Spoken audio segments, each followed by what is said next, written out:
Uh, Hello everybody. Um, yes, I am officially another year older today. Um, it's the big 50.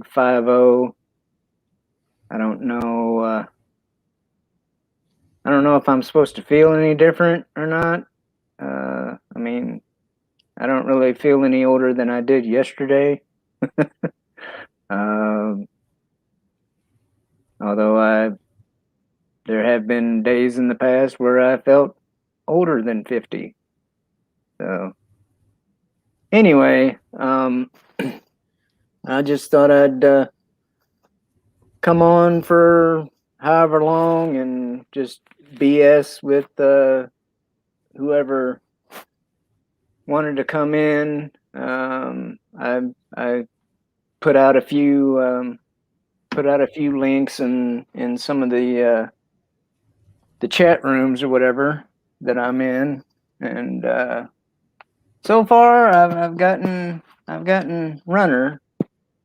So and if any of you are in that, any in those rooms, or even if you're not and you want to come on and BS for a little bit, I can put a link in the chat here, and I don't know, you just talk about whatever. That's the big plan for the day. Yeah, but Yeah, thank you for having me. Happy birthday, Shellback. appreciate it. Yeah, no, Parrot Head. As far as I know, not forever. A good long while, hopefully, but I was you gonna know, say, yeah, they live I quite a long time. mean, if I if turtles did live forever, I'm assuming there would be swords and beheadings involved. You know, because I'm guessing there can be only one. I don't know. Um, but anywho, hold on. Let me just do this just for shits and giggles. Um, uh,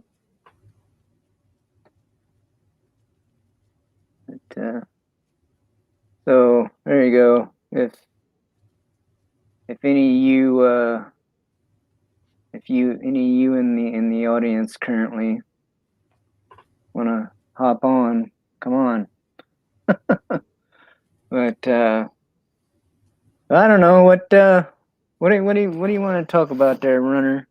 You I'm not sure what has been going on lately. I don't know. What do you want to talk about? This is your birthday stream. uh well, I just told you.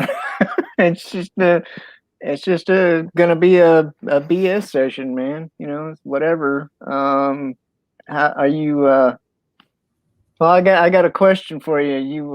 Are you editing that apology video yet, or Oh, so that's what's what we're gonna talk about. Okay, yeah. what's the news Well, on that? here's the news, and I keep saying this every damn day. It's not happening, Okay. and I have a good reason why that is. Well, I didn't do anything really, and it was it was after he Ords wants me to apologize after the whole super chat nonsense that I interrupted him for. Like that he's not mad about. He could care less about that. It's what happened after. mm, The whole thing is like I was playing Fortnite with Angelus, right? And um I don't know, for some reason I say like Ords could have just muted me and not kick me out the Discord. That's all I said, really. And Orts got super pissed off in the chat. mm, I mean, that's the shorter story. I don't know how to explain it further, honestly, but he wants me to apologize for just simply having an opinion. You know, he can kick me out the Discord. That's fine, but I think you could have muted me. That's all. Hey, what's up, Drew? Hey, what's going on, man? Happy birthday. Hey. Appreciate it. How's things in the Cleveland? Well, my mom is home. I got her this morning. They kept her overnight for observation just in case she had a concussion, and they tested her and all that. She don't have a concussion, so she's just been chilling here since I brought her home from the hospital, and I've just frankly been trying to take it easy today and have a quiet Monday. Yeah. Good Lord. What, are you enjoying your pot of coffee there? That's good. Yeah. Hey, Jesse. Dude, that cup is like, what is that? Like a That's a 20-ounce mug, Shellback. 20? Yeah. Looks more like a 40 ounce to me. Well, that wouldn't go wrong. If it was that big, it wouldn't go wrong with that either. I love coffee. It looks like it ought to have an OE label on the side of it. It's so damn big. Jesus. No, hell, I love coffee, man. You can't get big enough coffee for me. Shit. It's good to see you, Jesse. M. Dastardly, red shirt, Stony. Good seeing you, man. This Random Brad. Hey. This little setup bugs me. Hold on. There we go. There you go. Better. That's better. I don't know what it is. It's like when they take a Letterbox movie and lob off the sides so it fills up the screen or something. It's like. But. Well, I've seen the volume of stupid today on Twitter, and it's just been like a stream of stupid all day. Oh God, dude! I was gonna say, let us know, because I've kind of been out and about, so I haven't been on Twitter a whole lot. Well, the times I checked it today, well, I didn't watch the Super Bowl last night. I got home from when I left after they got my mom all situated and got her admitted. Man, I was tired. I slept through the damn thing. I didn't wake up till about 7 in the morning. You didn't miss a whole lot. Hold on. Hey, Mac. Happy birthday, Shellback. But hey guys.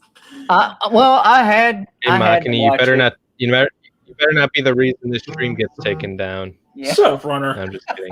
You need to apologize. Shut up, brother. What the fuck I know? We already covered that.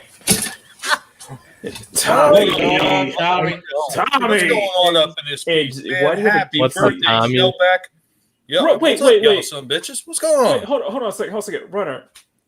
Are you wearing an orange jacket and he had the Gaber shirt jacket on, man? What the Hey man, shut up about orange jacket and Runner and all that shit. Yeah, Who cares about Runner? Gamers. Shut up, Runner. Happy birthday, Shellback. Happy birthday, Tim. Yeah, shut up. Damn children. Do I gotta come through this monitor and like nibble off some toes? What's going on up in this piece? No. No problem over here. I'm just Great, wondering. there's no problem. I'm just wondering if you're ever gonna find your way back home, man. No way. I am working on it. Seriously. Like I was looking through the rest of what's in that basement, man. And I tell you, there is a whole lot of trash, but unfortunately I know there's still a few goodies down there. It's a matter of getting to all the goodies because there's just so much trash in the way. It's a never-ending conundrum, man. To get to the good stuff, I got to remove the trash. In order to remove the trash, I'm waiting on people to come to pick up the scrap metal. Oh man. I tell you what, man, it's no fun. If let me. If I can give some advice to you, Runner, Machini, you know what, man? Your parents, make sure that whatever they do, make sure that they create a goddamn will. All right. Make sure that you're in the will. Make sure they have that shit done early. Don't have to go through stuff where you have to go through surrogates' offices and go through courts and everything like that. And try to convince them it's probably better to start throwing things away now than to wait for you to clean it up.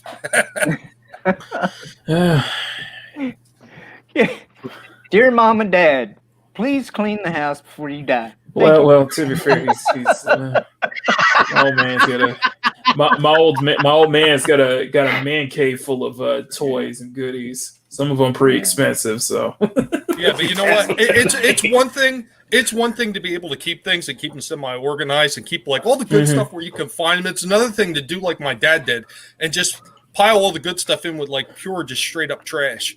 Dude, after the first video you posted of that, I went and cleaned out my closet. I was like, I do not want to end up like this.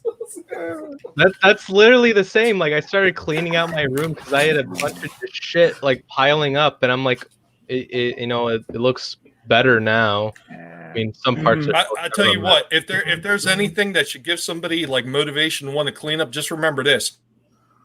I'm living in father's house now for 5 months. Whew.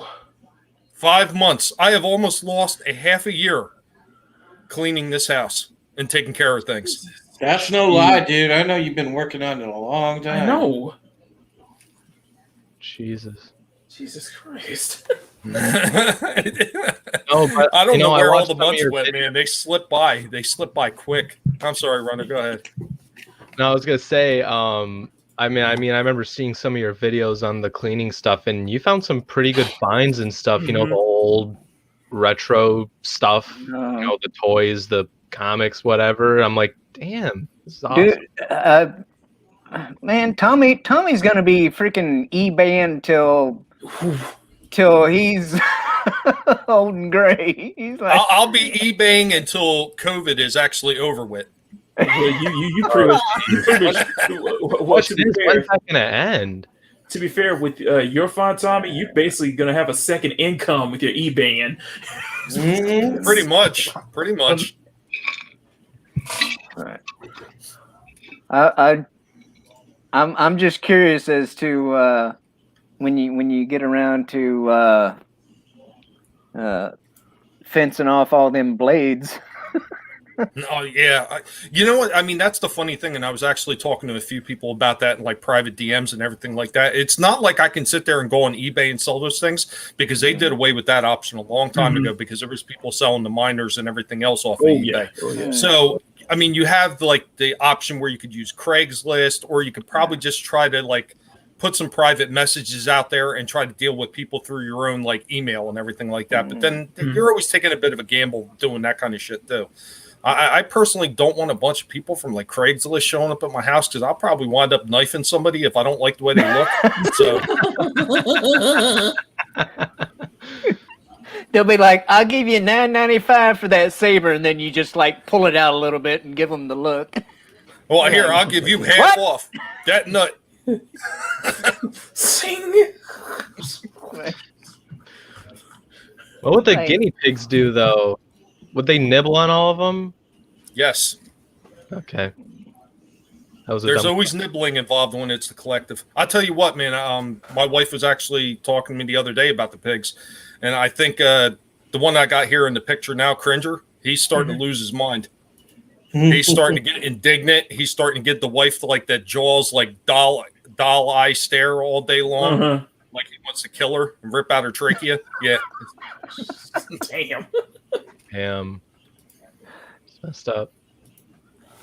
So how's everybody doing? I mean, obviously Shellback's doing good. It's his birthday. Hail the turtle. How y'all doing? I'm all right.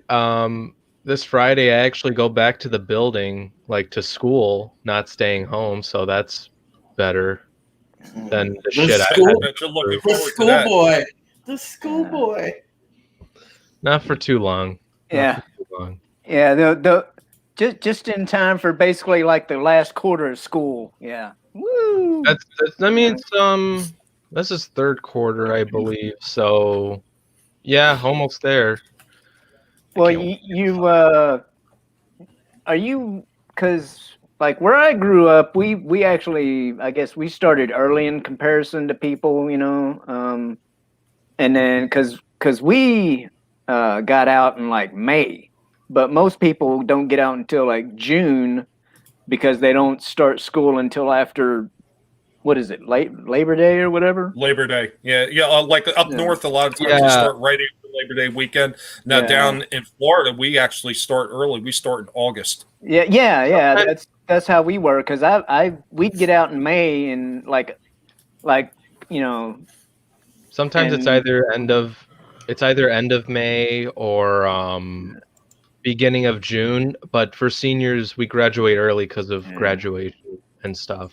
right. So we get to take finals before everyone else, which is Mhm. nice.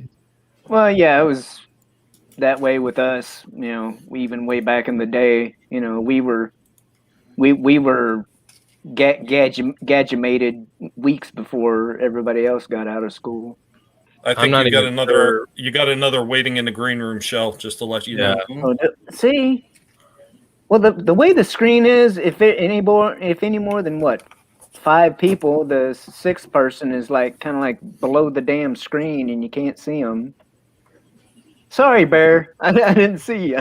Hey, yeah, when that you think they just get a little smaller, they line up linear, but yeah, you gotta actual Yeah. scroll down. What you'll end up seeing is on the left of the browser, you'll see a Mhm. little thing pop up right there, but that's all you'll see, the very top. Yeah. You got to watch out when little things are popping up, Shellback. You better take care of that quickly. Yeah. Yeah, you gotta watch out for them nibblers nibbling them toes. But- How you doing, Bear? Oh, I got my blue light going. Yeah, what's going on there, Bear? Yeah, I picked up one of those little clamp ring lights. You plug it into a USB port, and it's powered by that. Nice. Well, he had to Well- go with the blue light because he didn't need to turn on the red light. yeah. Okay. Exactly. Or the black light, when you're No, blue light. yeah. Now, when you turn the black light on, things that you don't want to show up. Yeah. Well, it's also, you take a black light and shine it on your concert stub. You'll see watermarks that'll glow in the black light. That's how they can tell concert tickets are fake. Yeah. Because I'm I've got in on 1 or 2 fake concert tickets before. No one I was gonna sells say, I'm concert sure- tickets I'm for sure $10 at a Bear- concert. Bear, I'm sure if you like shine a black light around Runner's Room, you're going to see all kinds of things glowing in the dark. Probably things you don't want to see glowing in the dark. Is that Yeah. a Jackson Pollock painting? Yeah.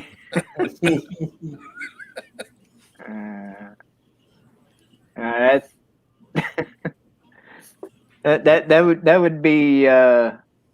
would be what you would need after somebody went through Machini's sketchbook, Maybe that's why Machini cut some of those streams short. Yeah. You know what? Maybe. You know what? Hey, I gotta end the stream. It's getting hot in here. Is anybody else getting hot? You have to turn on the red light. Yeah. Okay. No, Machini just has to cut him short because that occasional person that comes by and was like, "Oh my God, would you look at the toxicity?" I figure I'm gonna get more of that if I do if I follow Anna and do the whole She-Hulk. Oh But, man, Machini, that would be awesome. But you know what? Like the Jack of all casuals say, why are they all sticky? How many paintings are you going to give to somebody on accident because more than one stuck together?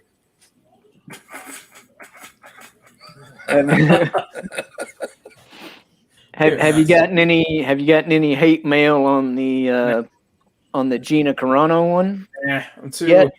Nah, I think I think it's perfectly honest. I'm too low on the totem pole to even be recognized. I think that's a positive. Well, you know what you need to do is you need to reshare that and then have everybody else reshare it so we can get that attention that you need. You need to hate.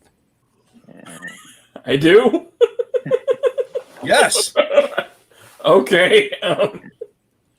Oh my God! Would you look? He's drawing Cara Dune. Oh, Gina Carano. Oh, I hate her so much. I think for what I heard, I think Disney apologized to Gina. I think if I'm correct, I haven't watched Coring's video yet, but yeah. I don't believe it. Well, if they did, they didn't do it out loud. No, they did not. They didn't put up a tweet, saying that we support her like we do Ariel or whatever, her and that other chick, Oh, hey, Gina, it's Mickey. Yeah. Well, I'm not going to apologize and say that we're wrong, but well, maybe we took it a little bit too far. So take that as it will. Close enough to an apology for us.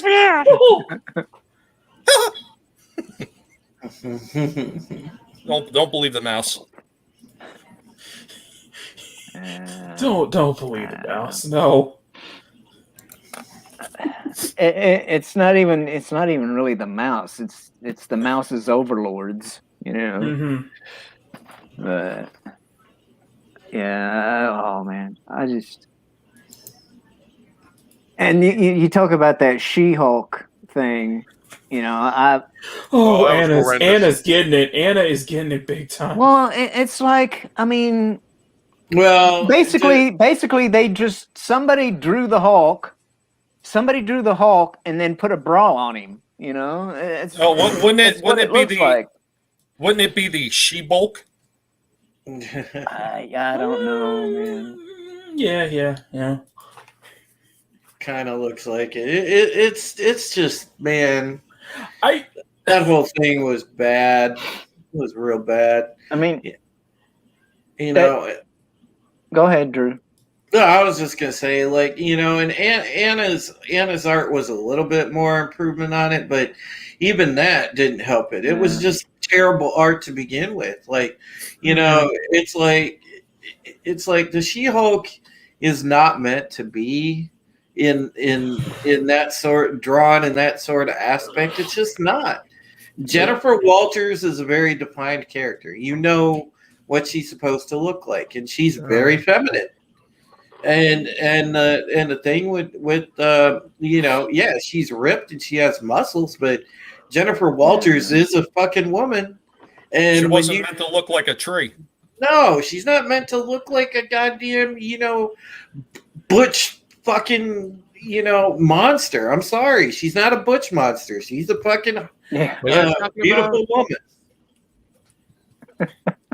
and I'm sorry, it's just not that. I actually, I put out a tweet and I included, one of the old vintage sensational She-Hulk covers because, that's the way she's supposed to look.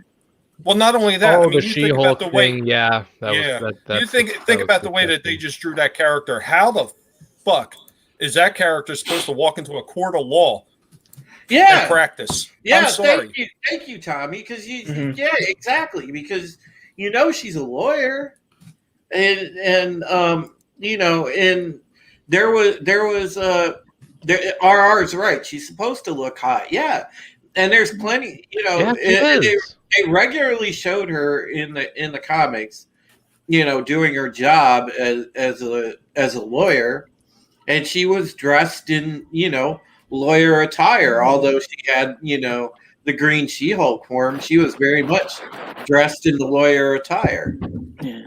No, just that pisses me off. I don't know. I don't know a whole lot about the character. I mean, like I've said Bruce many Banner's cousin. Yeah, like I've said many a time before, most of my knowledge comes from like movies and cartoons. I don't have very much, comic book knowledge, Well, so- Shellback, the one of the, but didn't one of the big she- differences, the biggest difference between her and the regular Hulk, where the Hulk was sitting there and he was the product of gamma radiation hitting him from an explosion. Hmm. She was actually transformed into the She-Hulk from getting a blood transfusion Mhm. from Yeah. her cousin. Yeah.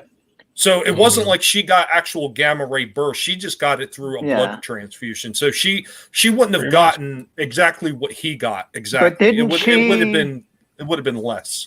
And that's why they explained away like the way that her form was, and that she, that she could have, more control than her The Bruce cousin could. did, Yeah.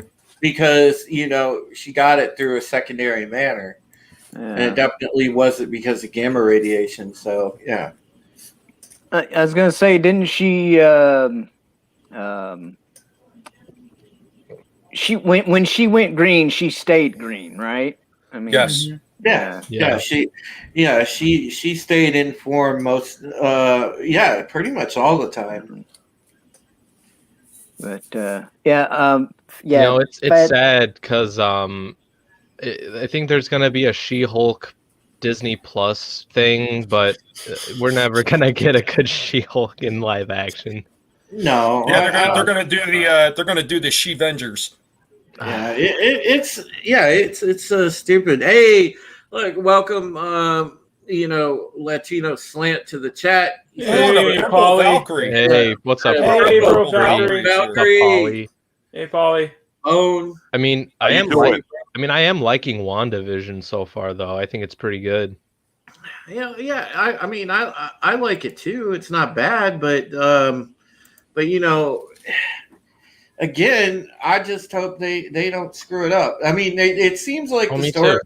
It seems like the story's going in a good direction. It seems like they're gonna do a pretty good version of House of M, but Mhm. I mean, I'm going pretty dark even now. From what I'm hearing is that the whole thing with Sword, that might be a way that they could bring in the Fantastic Four.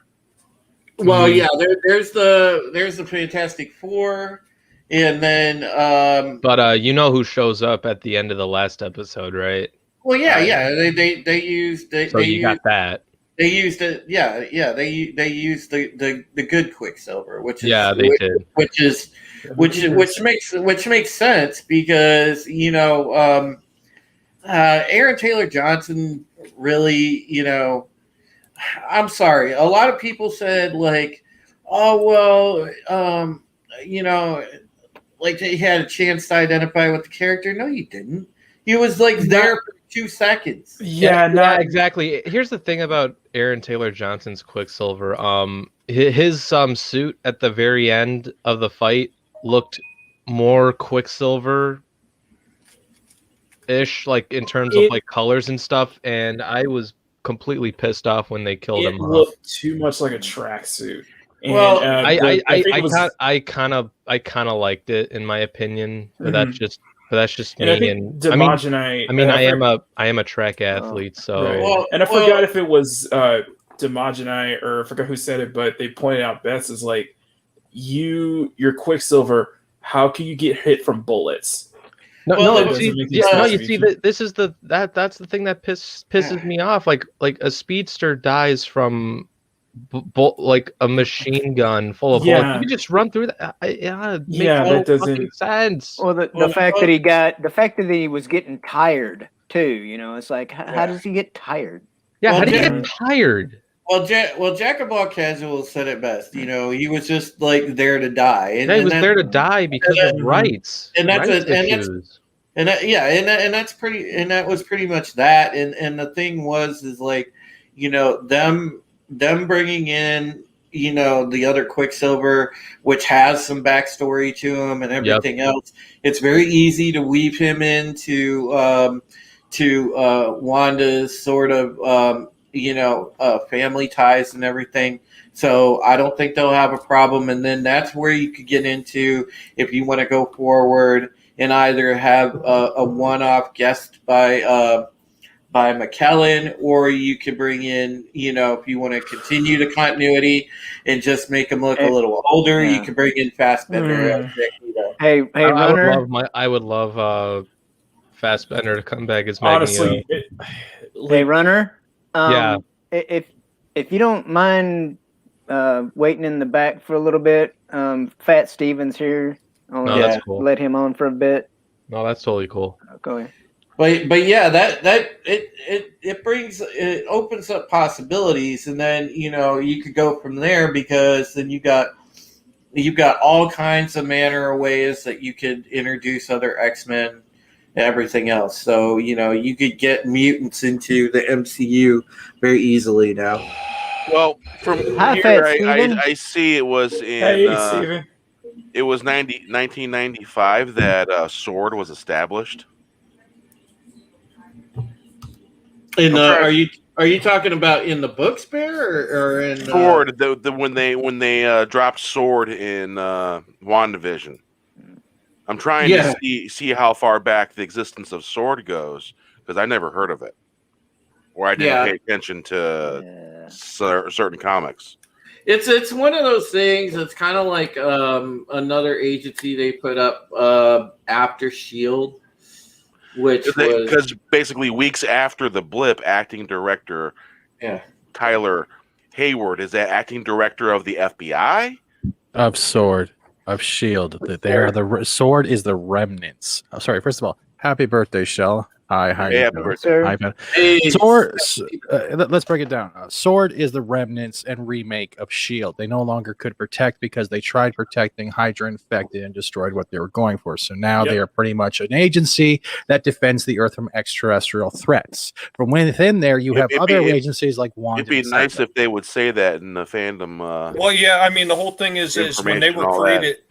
Bear, I think the answer to your question is you want to know when they were created in the comic books. They didn't first get published until 2010.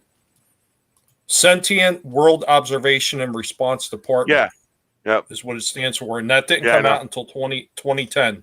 So this is actually something new that they're just trying to shoehorn in like they've been doing. And this is exactly why I said I won't watch this stuff and I hate Disney, because this is what Disney does. They take everything that was in the lore, they throw it out the window, and then they do whatever they want, and they want you to just suck it up and love it. Well, I won't watch it.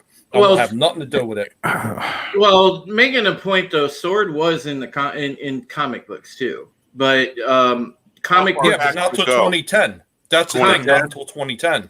Comic book Sword is different than MCU Sword for sure, because I think comic book Sword was Makani. Didn't it deal more with galactic threats? I think it did more with. I think it did deal more with galactic threats. I know that a lot of weapon 2004. Sword. I know that a lot of Jessica Drew Spider Woman's kind of origin deals with Sword.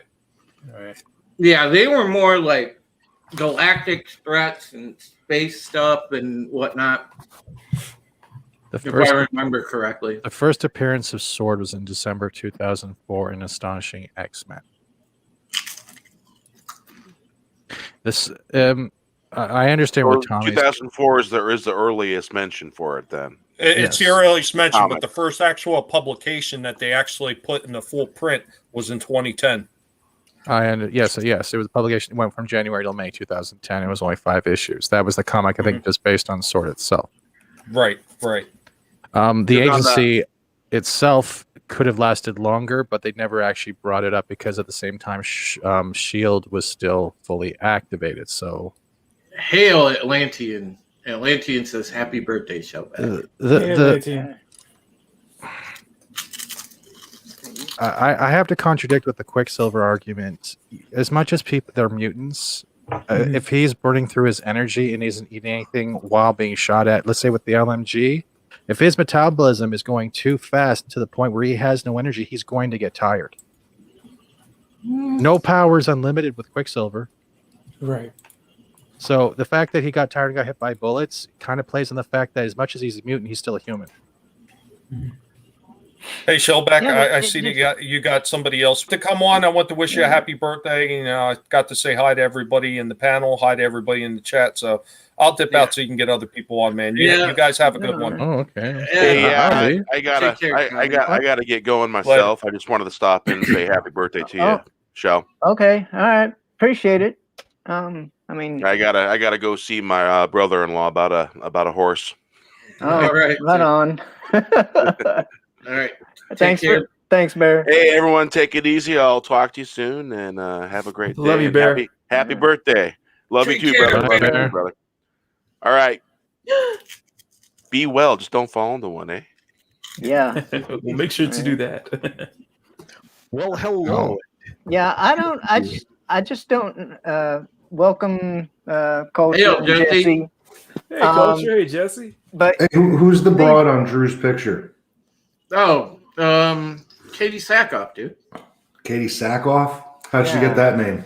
No, it's a chick from Battlestar, and then she was in Mandalorian. Oh, I've never watched either of those. Oh.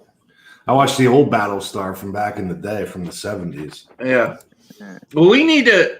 I'm going to have a stream one of these times, and I know DJ Odyssey said he wants to be on it because we're going to talk about the merits of Ron Moore's BSG versus the old school. So I'm going to have that. I'm going to invite you on that, Jesse. Overall, I like the look of the old stuff better because it's like it was physically there and it just looked cool. It was the old Battlestar looked like it was like way expensive for a TV show. see, I didn't think I was gonna like the newer Battlestar, because I'm like, wait a minute, Starbuck is a woman now, and I'm like, oh, come on.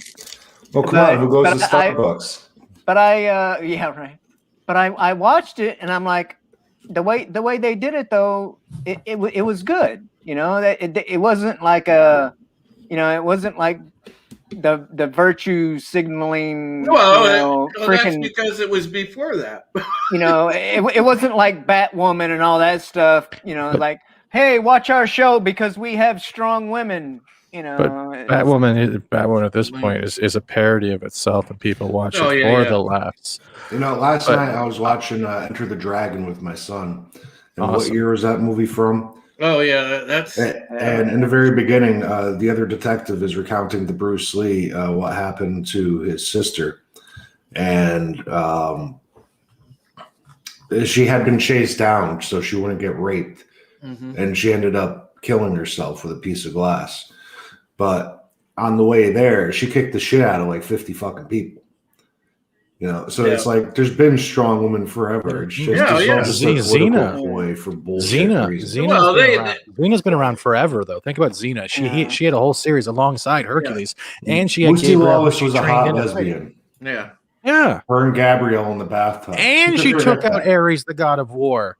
So you can't tell me there's no strong female characters. They just don't want to remember it because it goes against the narrative. Yeah, but you guys know this. Yeah. I mean, from the time, from all the time and all the streams that we do and all the shit that we talk about.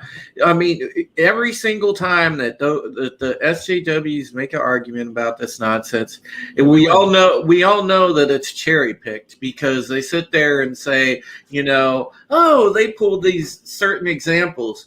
But, as soon as you throw historical fact at them and say, okay, well, how about this? You.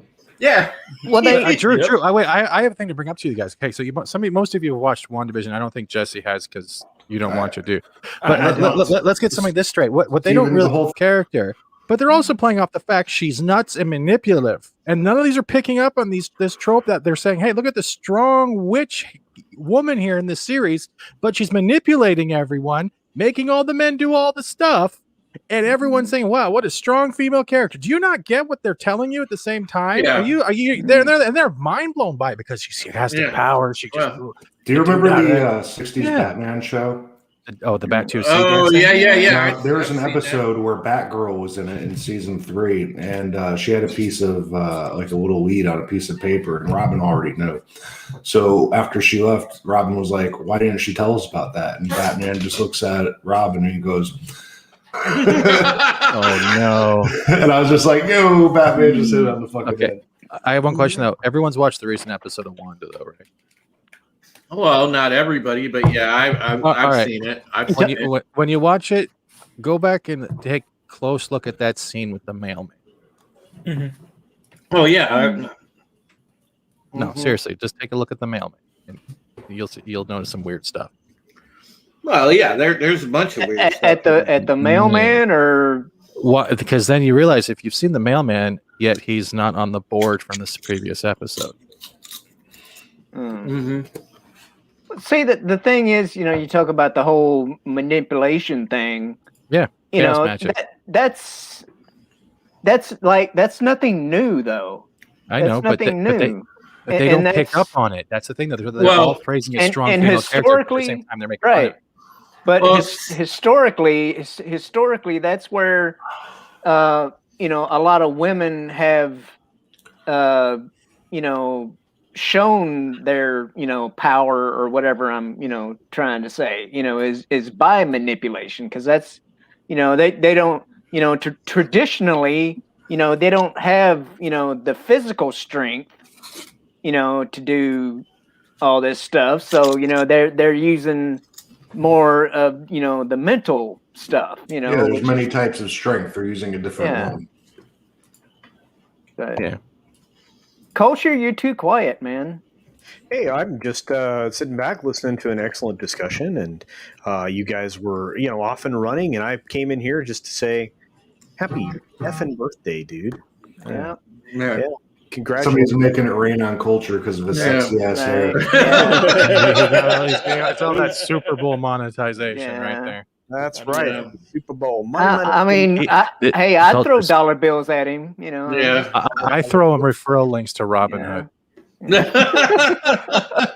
No, thank you, Robinhood. Man, I'm sorry, Sheriff of Roddy ripping you off, Ham. I didn't even. Okay, so I didn't even notice which commercial was that, because I heard they had a commercial. Well, it was so bad. They've gotten roasted so bad. Yeah, they get roasted to the point where Reddit did like a very short commercial, and that had a lot more meaning. They were able to get their point across much better than Robinhood did. 5 seconds. Their commercial was 5 seconds, and they said, and if you, for those of you that paused or whatever it was in there, it was an amazing little blurb, and they blew their whole budget on it, and it was really well done. It called out the whole thing, saying the little guy can really stick it to the big guy, and you're going to see more of it. And you know what? We knew that was coming, and we're going to see a lot more of it. And then that whole thing didn't really work at the end, man. Nah. Well, no. The problem is okay. There was supposed to be a massive buyback. Then on the day of the buyback, the stock just dropped like a rock. Markets were manipulated.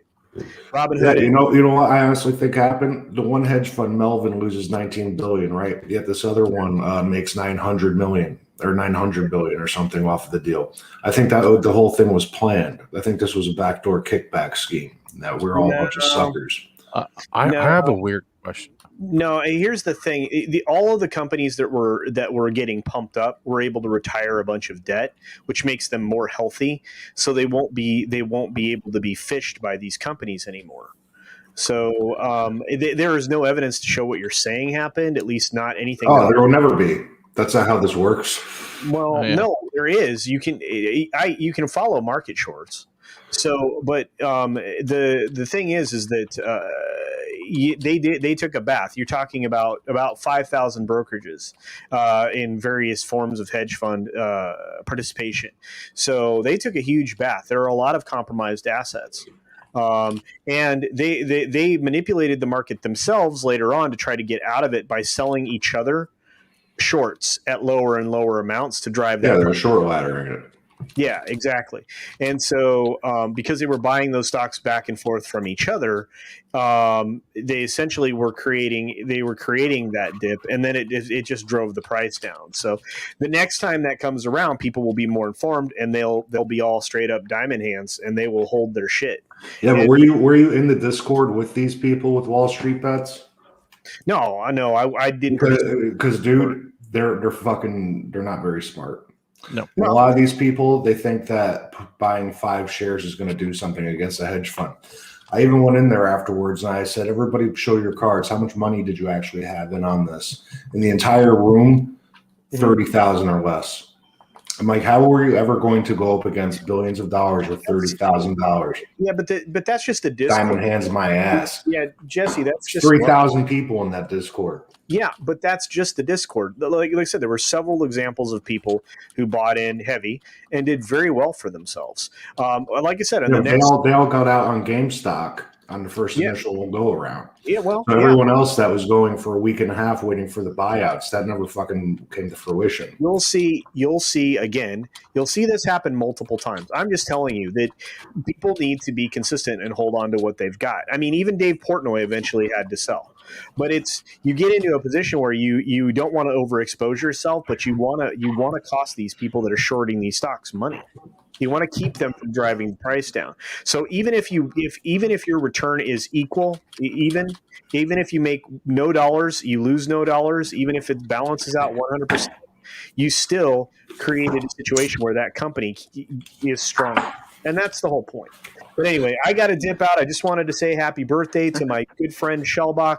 Buddy, we need to get you participating more and get you to do some more videos, bud. So.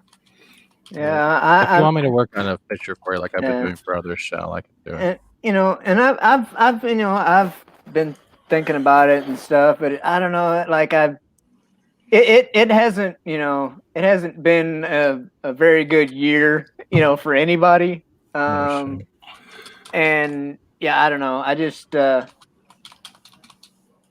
of it, part of it's been that, and part of it's like, there's 70 other people out there, covering the same thing that I want to cover, just, all the normal stuff. So, but yeah, you know what you should do, Shellback? You should make an OnlyFans and make it all pictures of turtle shells. Nice.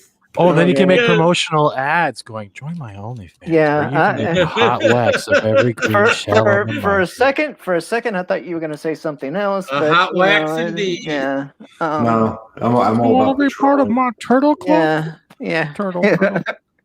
Like I got turtle power. Would you like to polish the turtle? Am I not turtly enough for the turtle club? Like, you want to know a secret about turtles?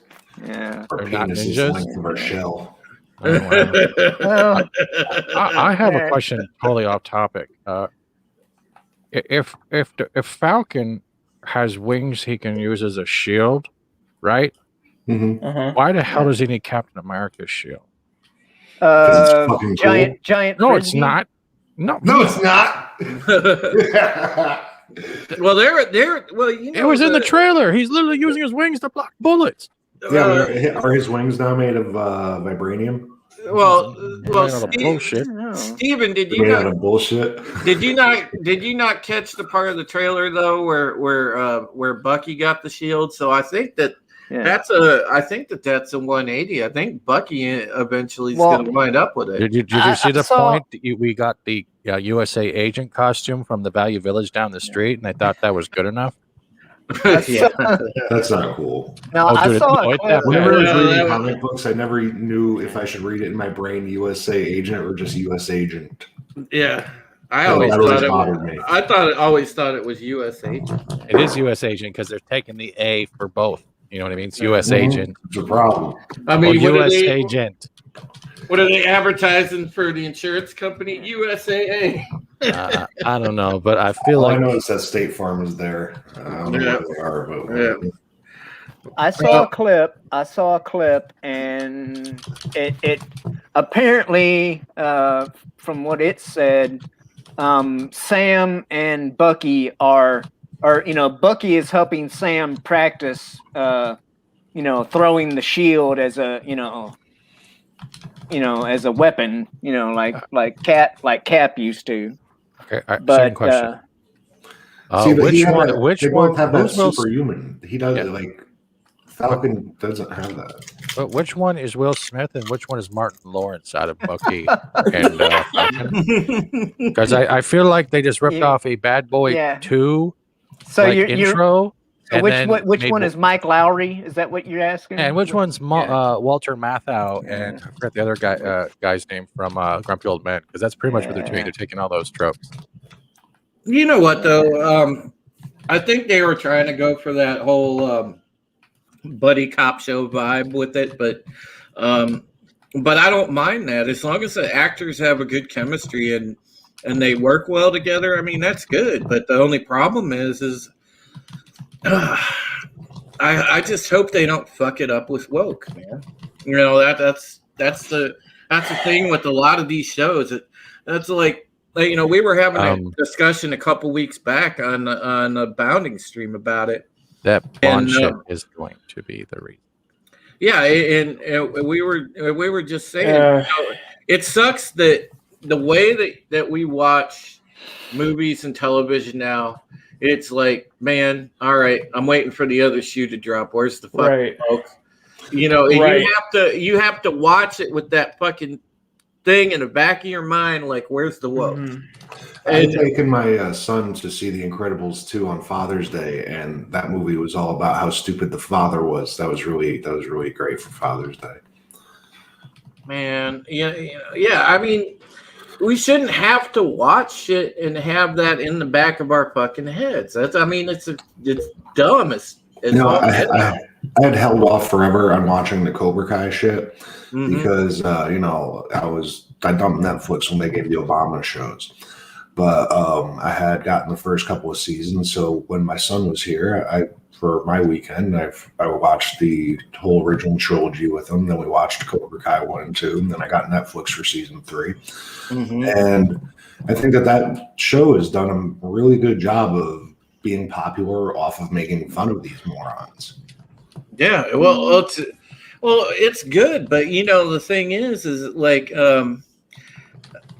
I wonder how long it's going to be till they end up caving to public pressure and they give into it. 2025. I think they would cancel first because it just doesn't work. Yeah, because it's like Johnny Orange can't go from being like you're all a bunch of pussies to, you know, flowers and rainbows and whatever. Well, and that's the thing with him. You know, it's they're showing the kind of like down and out, you know, divorced, you know, single dad and, you know, all this stuff, right? And then but yet they're giving him that you know, that path, you know, that redemption path, you know. So it's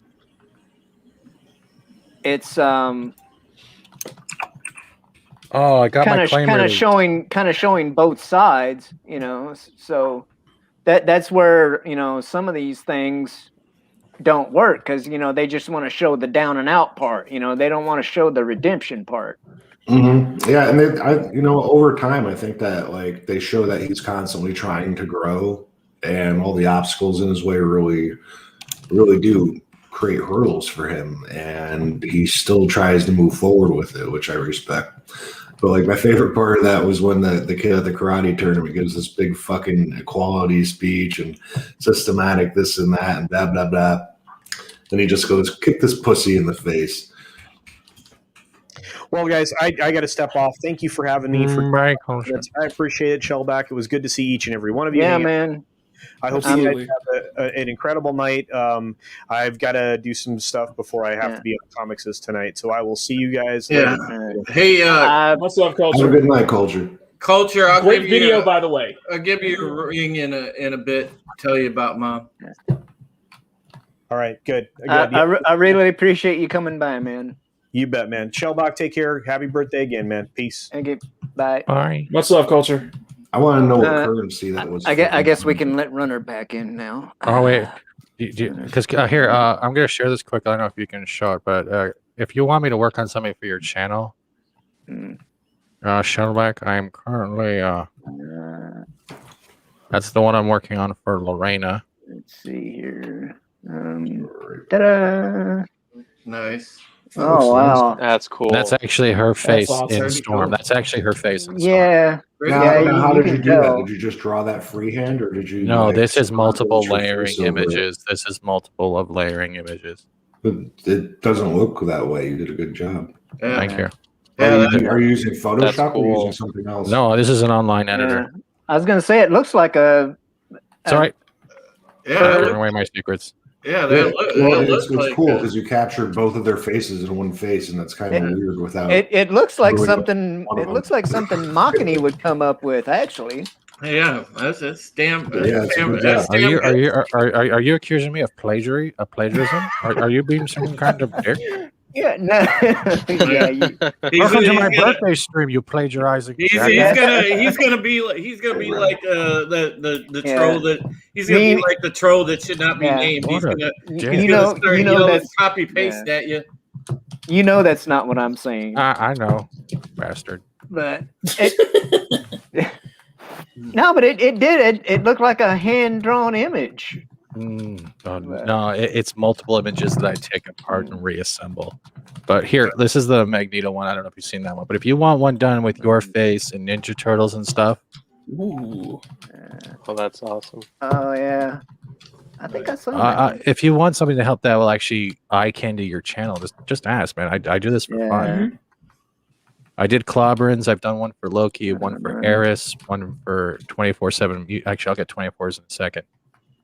I saw 24s. That was awesome. There isn't, man. You know, Steven, I'd love one for mine, but I don't know what would fit with.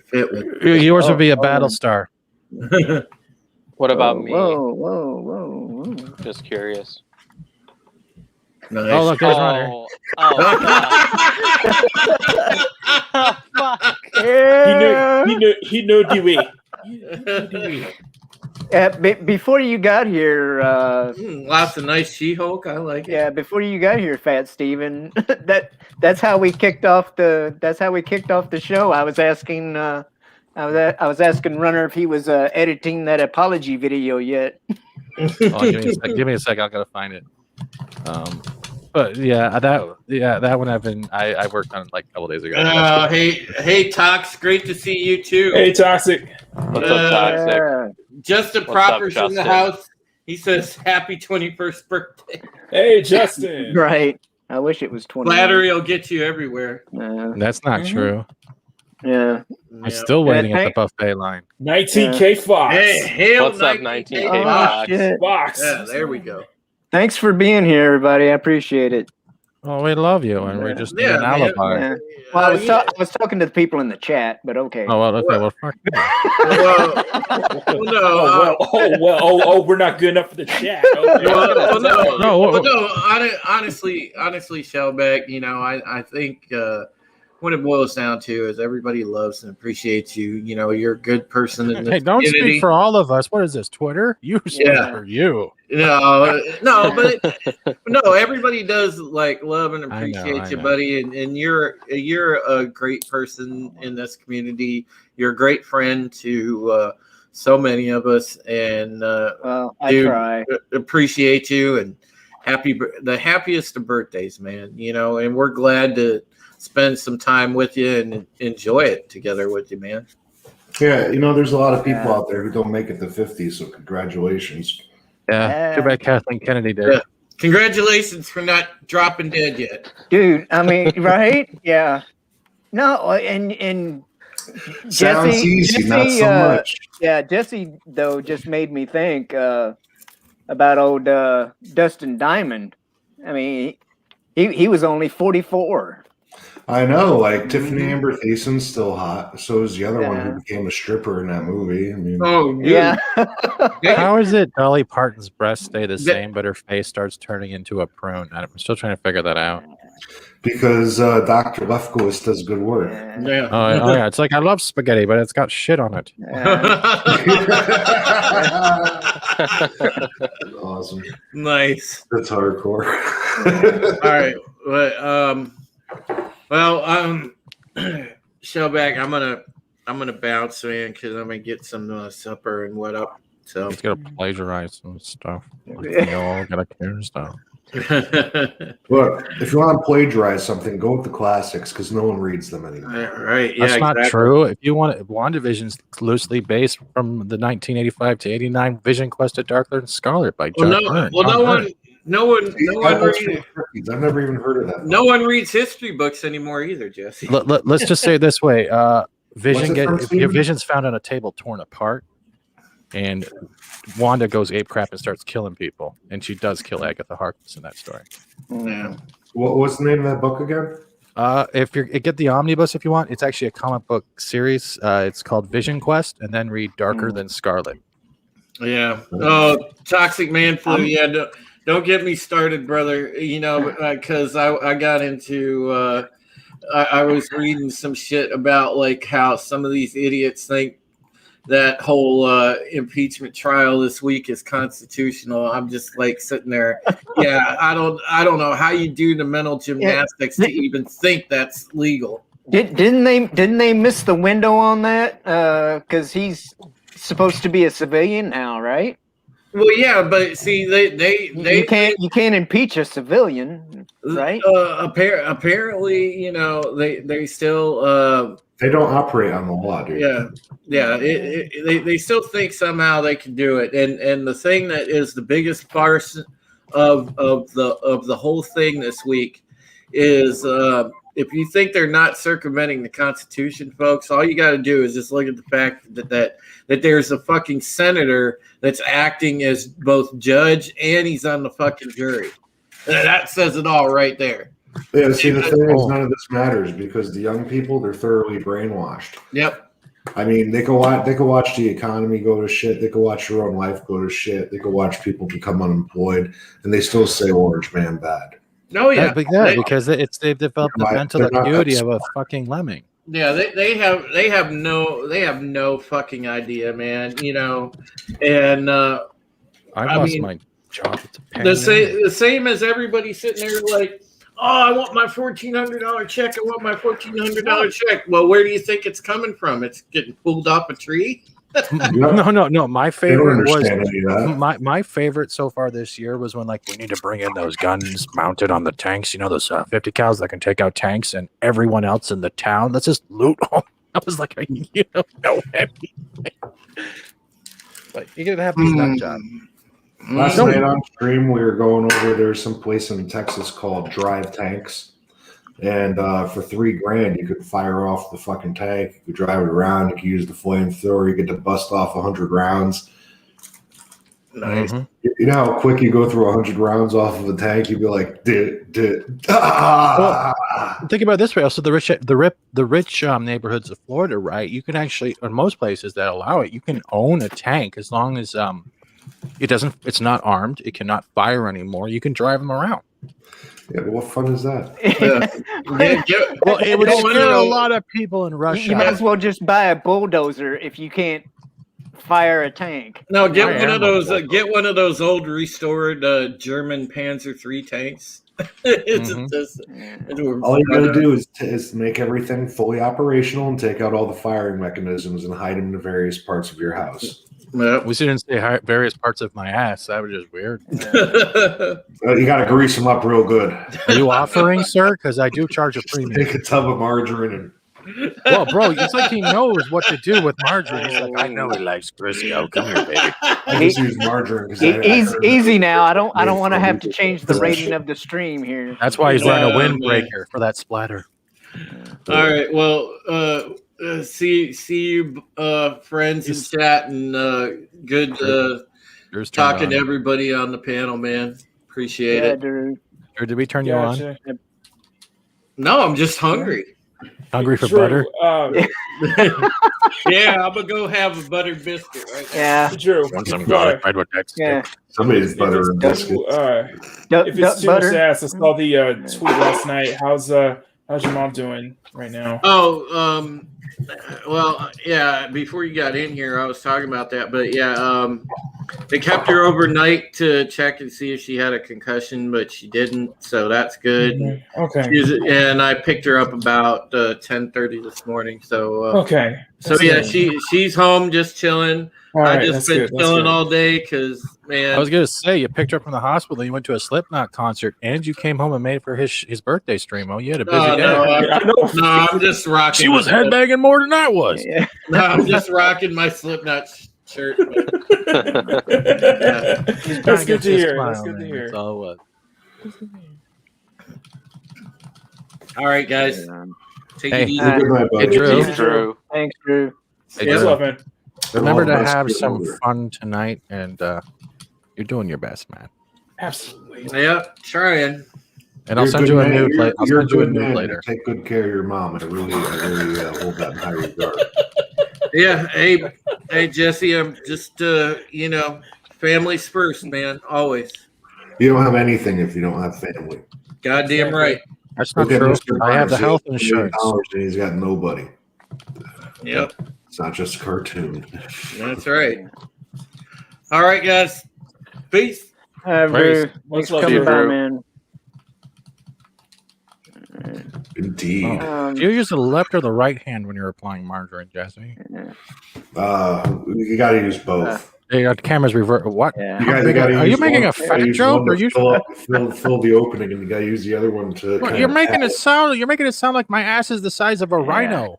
What? Well, it's kind of. It's kind of, it's Use kind of both like hands. He's like holding it like he needs like a wrench from You like got to a Well, get the tank. taping knives O- out. only if we see Jim Carrey coming out of your ass will we think it's a rhino. Oh, dude, I'm ass. so gonna do that now. You know, well, that'll be my intro. That'll be my outro. There you go. Yeah. Like, fuck this, I'm out of here. Screw you. No, that's the So- perfect song. I gotta put that thing that they have for that clip of Luke Skywalker throwing, like fuck Yeah. this shit, I'm out. But instead of having Ace coming out of the Shit, rhino I'm ass, fuck this shit, I'm out.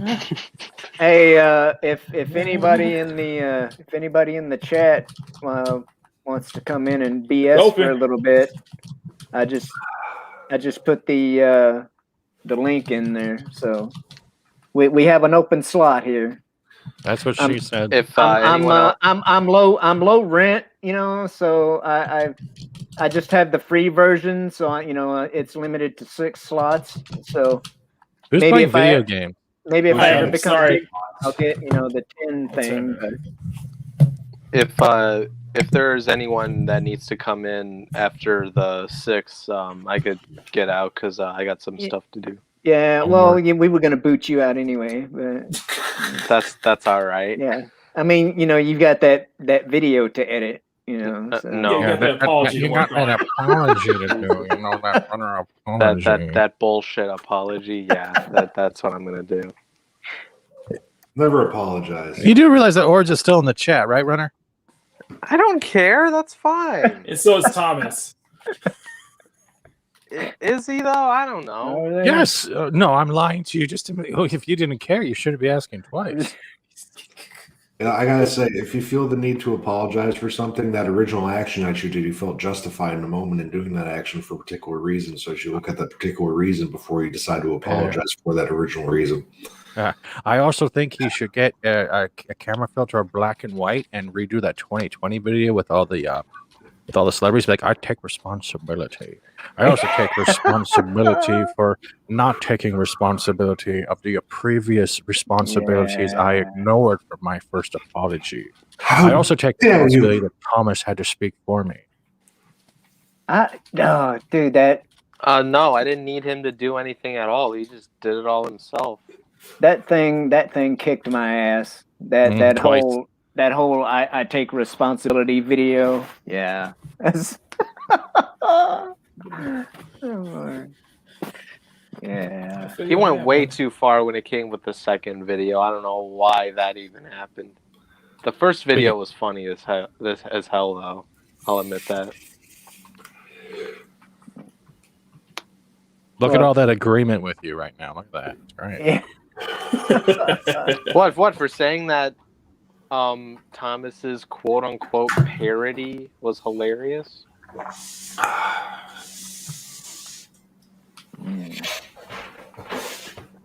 So Shellback, how you doing today, bro? You doing all right? As good as I can be. Yeah. I'm sorry. Yeah.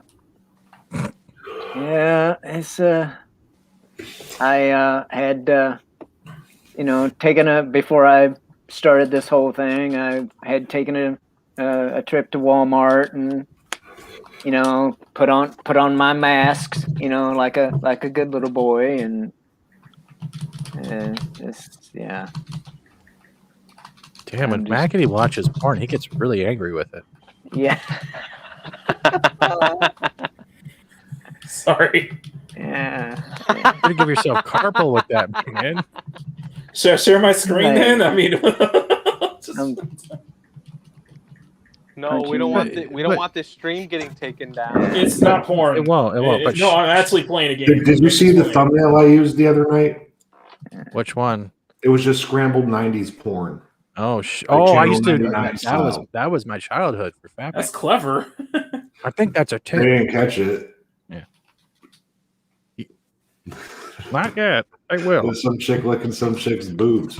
I don't want to say tits. I don't want to get this. You just said tits. You just said it. Oh yeah, huh? You just said it.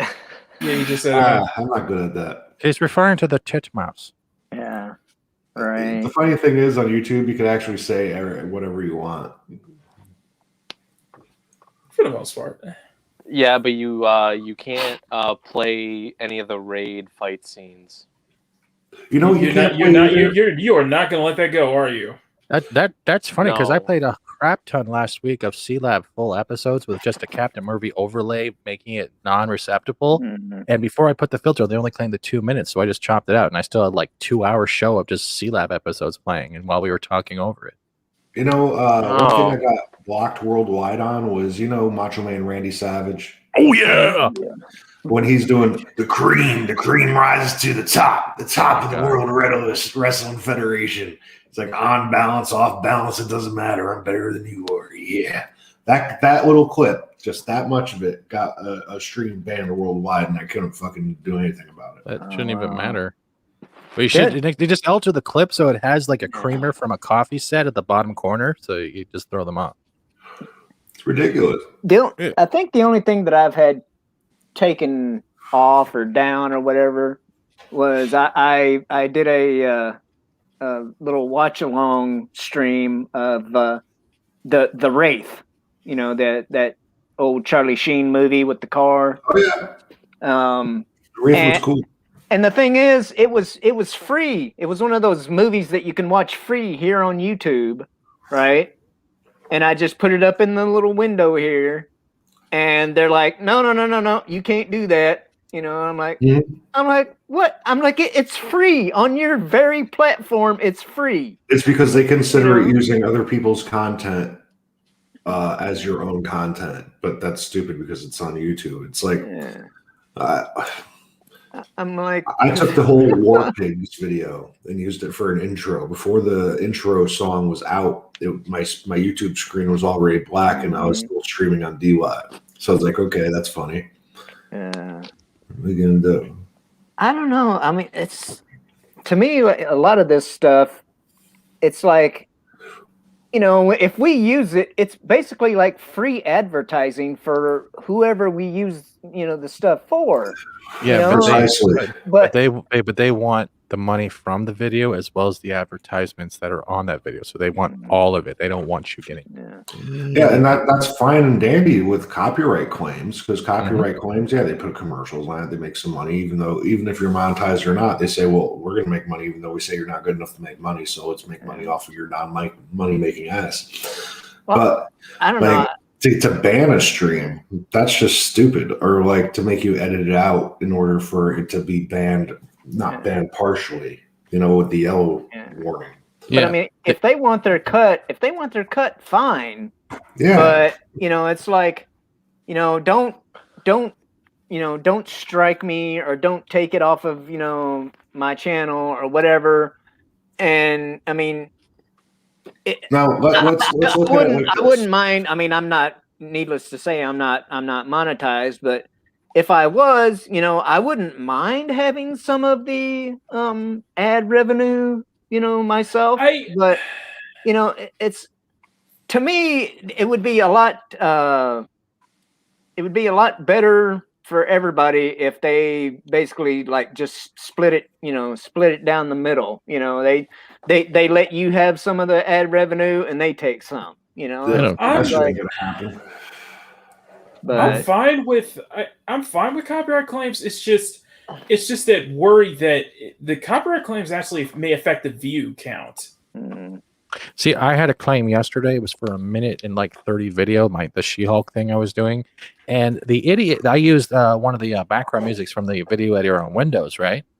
But when I got the claim, they said they claimed what the song was. It was the right title. But when you go to overlay the song to replace it, they claimed a totally different song in the video. There was only one song, so they messed up. So I was able to get that claim released today because they effed up. They're like, okay, so you named the right song, but then you put someone else's song of what you thought the song was in my video and wanted it all gone. And I was like, this is stupid. Does that make sense to you? Doesn't, does it? I'm looking for something. Yeah.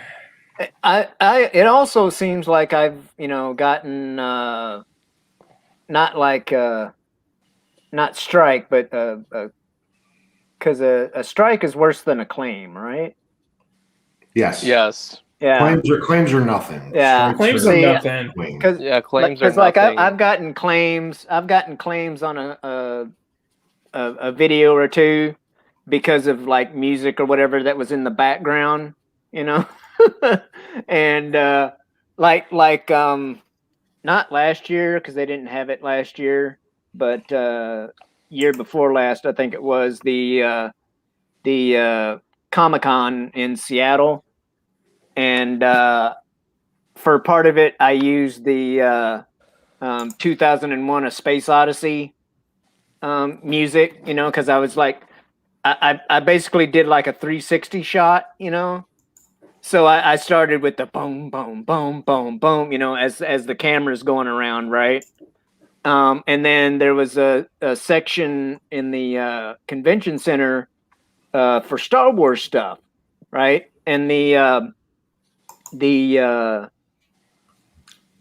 people, the people were like so loud, it's like that's all you could hear, I in editing, I took the the dun dun dun dun dun dun dun dun dun, the Cantina Band music.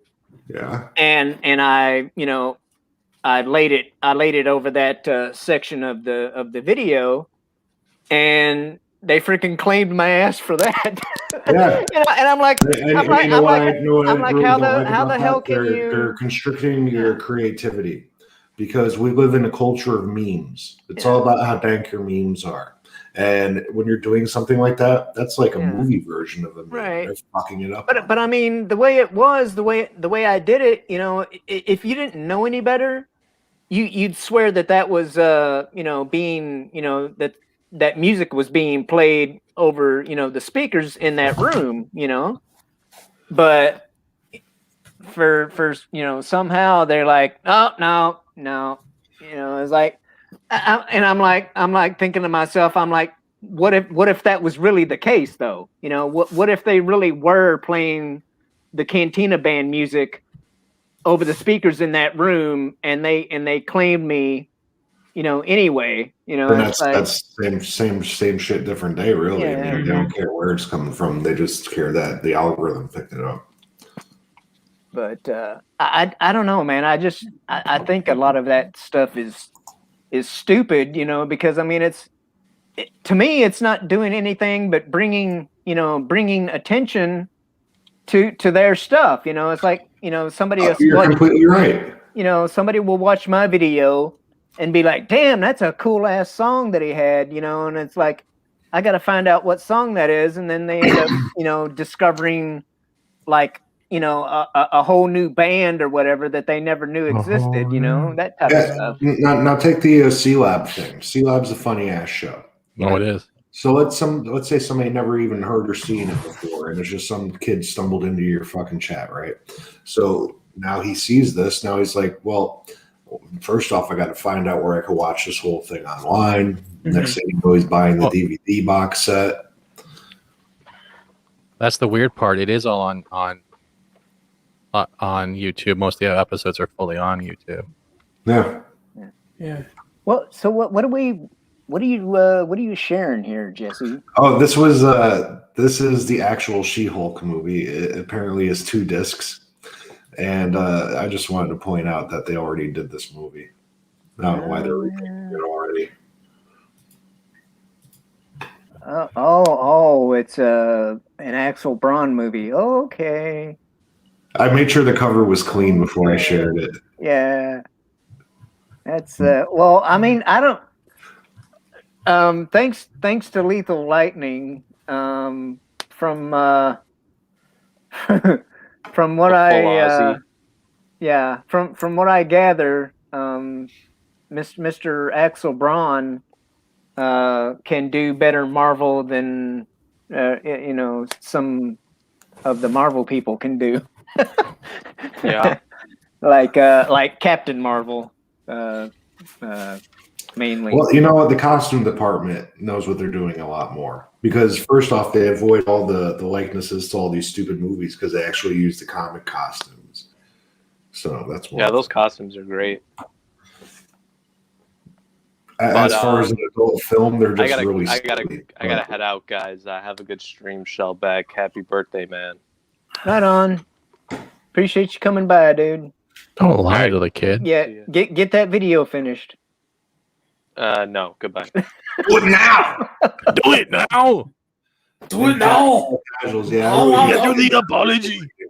Like, I really hope that somebody in his chat one day sends him a Hugh Hefner red and black smoking jacket. Because I don't know, he strikes me as a young Hugh Hefner type. He doesn't even know who Bono is. It's okay. Bono is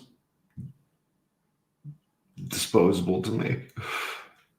Look, the one guy in the band calls himself the Voice. The other guy calls himself the Edge. I call them both pretentious.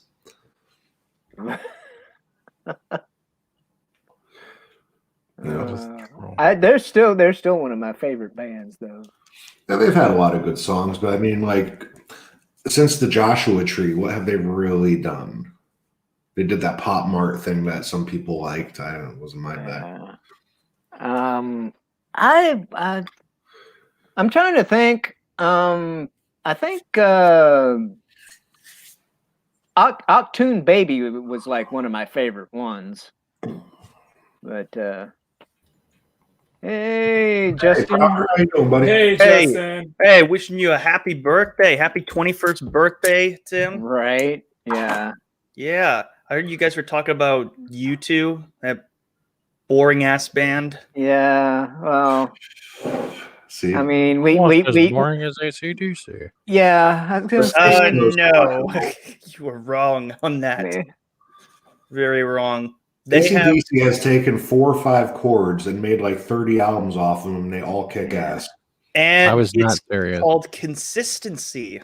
I'm not serious. Calm down. Relax. Have a pasta salad. Let's see, Joshua Tree. Steven, if Nah. whatever you do, don't tell me you have a guitar. Oh, Gosh, what the guitar's hell? bad. He dropped out. He'll What be is back. he?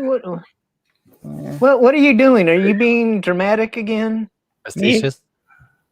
Yeah. I wasn't doing anything. I don't think I hit the button on you. No? Let's see. Rattle and Hum. I remember my parents having that album. I didn't like any song on that either.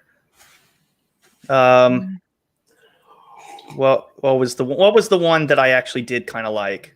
War. That was a good one. What is it good for? Yeah, Sunday Bloody Sunday. That's their, Hey, Shellback. their only good Yeah, song. that's Joshua Tree again. Right? No, Becky's- that's War. That's not Joshua Tree. Is it? Yeah. I was gonna say Becky's in the chat. Yeah. What's your happy birthday? Oh Yeah. shoot! Did I just miss Runner? Becky and JJ. Welcome, did. everybody. Appreciate you being here. You know, bringing up AC/DC real quick though, it's like, remember they did like the entire album for Maximum Overdrive, basically, like they did the whole soundtrack.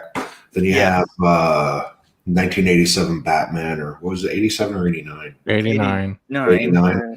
Yeah, like that's mainly Prince. Then there was Mhm. another one like that from back in the day. Highlander was all Queen. I'm like, why don't they do that anymore? Is it just because bands these days suck? I don't you want a have- whole entire movie made by who were One those? Direction. Oh, can Yeah, you, no, can you not One imagine a whole Direction. Taylor Swift soundtrack where it's all men are bad. I dumped them all. They took my money. I hate my record label. Blah blah blah blah blah. You could write 24 songs about how your boyfriend Yeah, I've never heard that. you.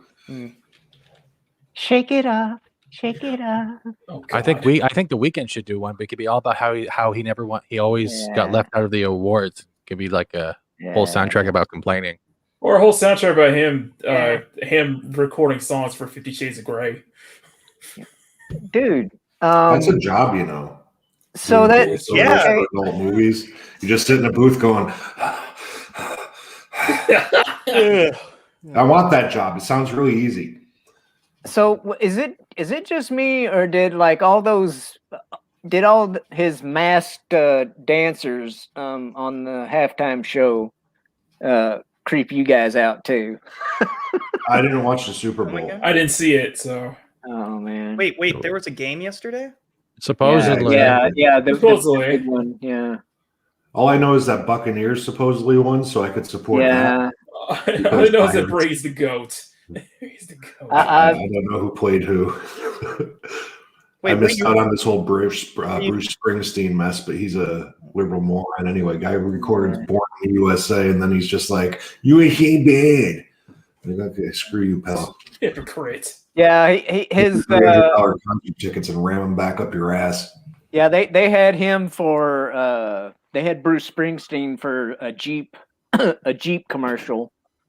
And like at the very end of the commercial it said the reunited States of America. You know. Kick this pussy in the face. I'm like, yeah. From what I heard, most of those Super Bowl commercials were pretty cringy. It's just like more woke stuff, you know. Sorry, JJ, I didn't see you. Hey, JJ.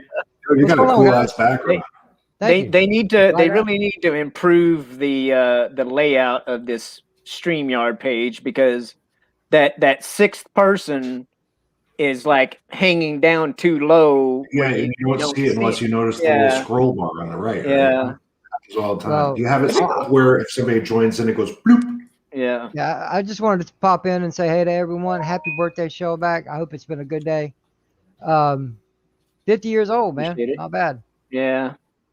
Not bad. Yeah, and some days I feel like I'm 80, but oh, don't we all at some point? You know, but at the same time, I'm like, wait a minute, I'm how old already? You know, it just like you're half a century. It does. Shellback, just get yourself some good CBD drops, and you'll be good to go for another 50. Oh, dude, that, man. I got my pipe. Yeah. You know, while you're bullshitting, while you're bullshitting up here in the state of Washington, we have just about as many weed shops as we do coffee shops. Okay, that's so cool. You are so lucky. Yeah, no doubt. That's why I've been wanting to go to Colorado, California, now Washington. I just want to. Colorado's beautiful. I actually wish I could get the hell out of here. I mean, if it weren't for the fact that my two boys were in this part of the country, I'd either be in Texas or Florida right now. Well, I'm in Florida right now, and me, Wes, and Bear? Huh? Never mind. Florida surprised the shit out of me that they're not a legal state, because they're such a tourism-driven state. So when people go on vacation, when you want to go on a roller coaster, wouldn't you rather do it a little? Well, you want to go roller coasters, man. You need to find Six Flags somewhere. That's compared to what we have here, we ain't got shit. Except for Busch Gardens, they got some good roller coasters there. Oh yeah, because I went to I stayed at Universal, but I went to SeaWorld too, and like at SeaWorld they got this one called the Manta, and that one was really sweet. Yeah. We got some good coasters, but Six Flags has got to have some of the best in the U.S.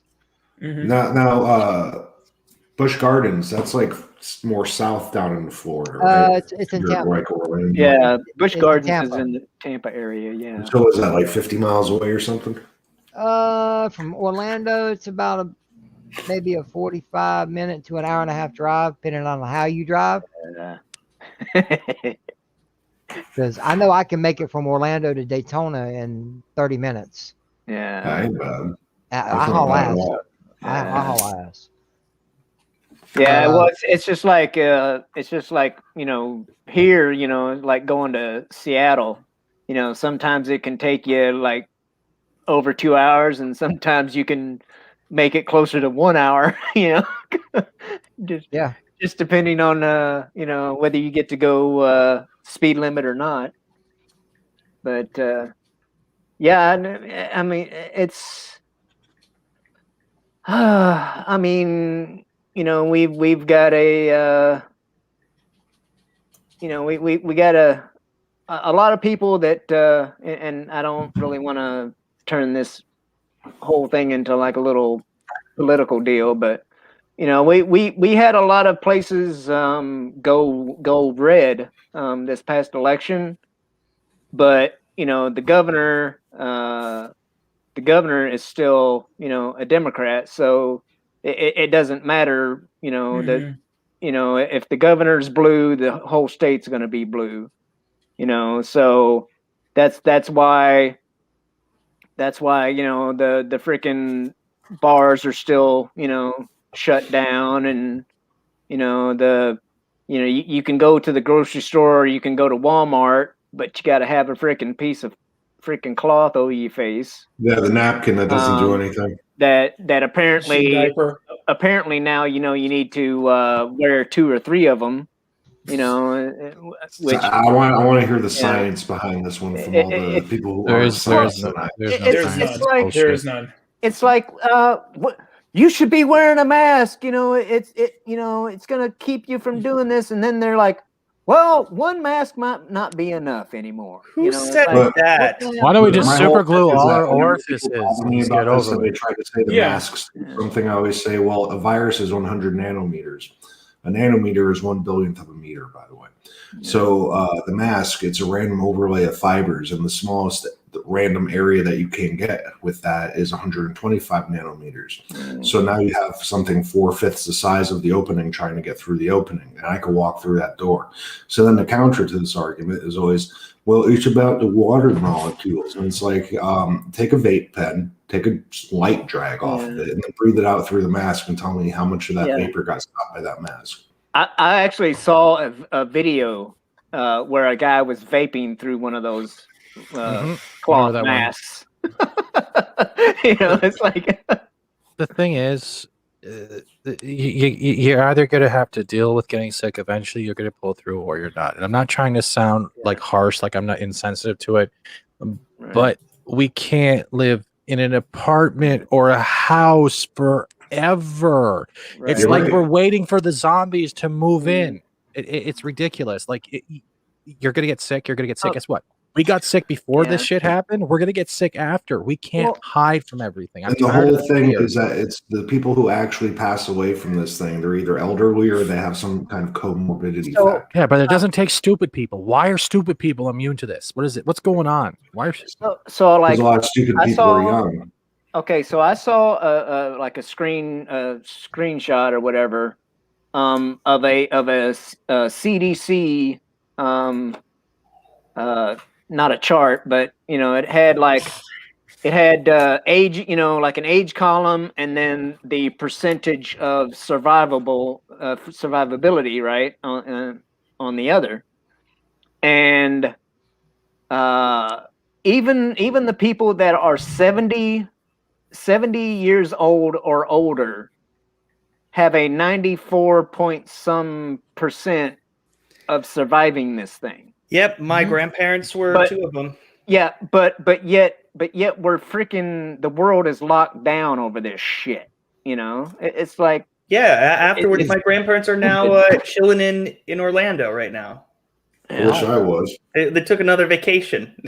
Like the heck Well, with it. yeah, man, because this week alone, I'm up in Northeast Florida, man. I'm right on the Georgia border. Are you cold right now? Yeah. 'Cause I don't want to hear it.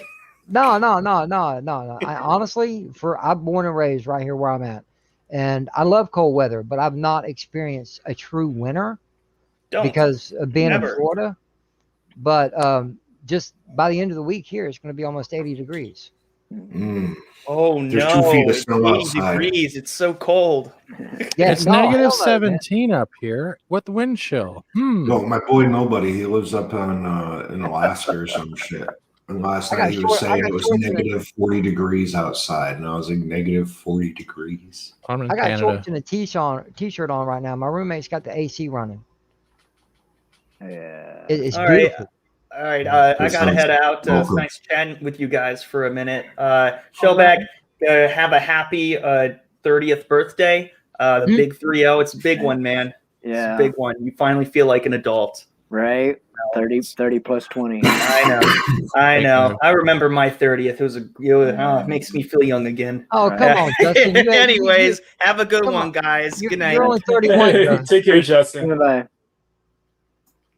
But Yeah, I'm gonna have to dip as well. I just wanted to pop in and say happy birthday before I kicked your ass on Thursday. Yeah. And Sith Lord, you're You're- making me think about red curtains for my living room. Oh, I can change that up if you want. You know, I can No, make it no, I'm a lot, digging it, lot though. decorative.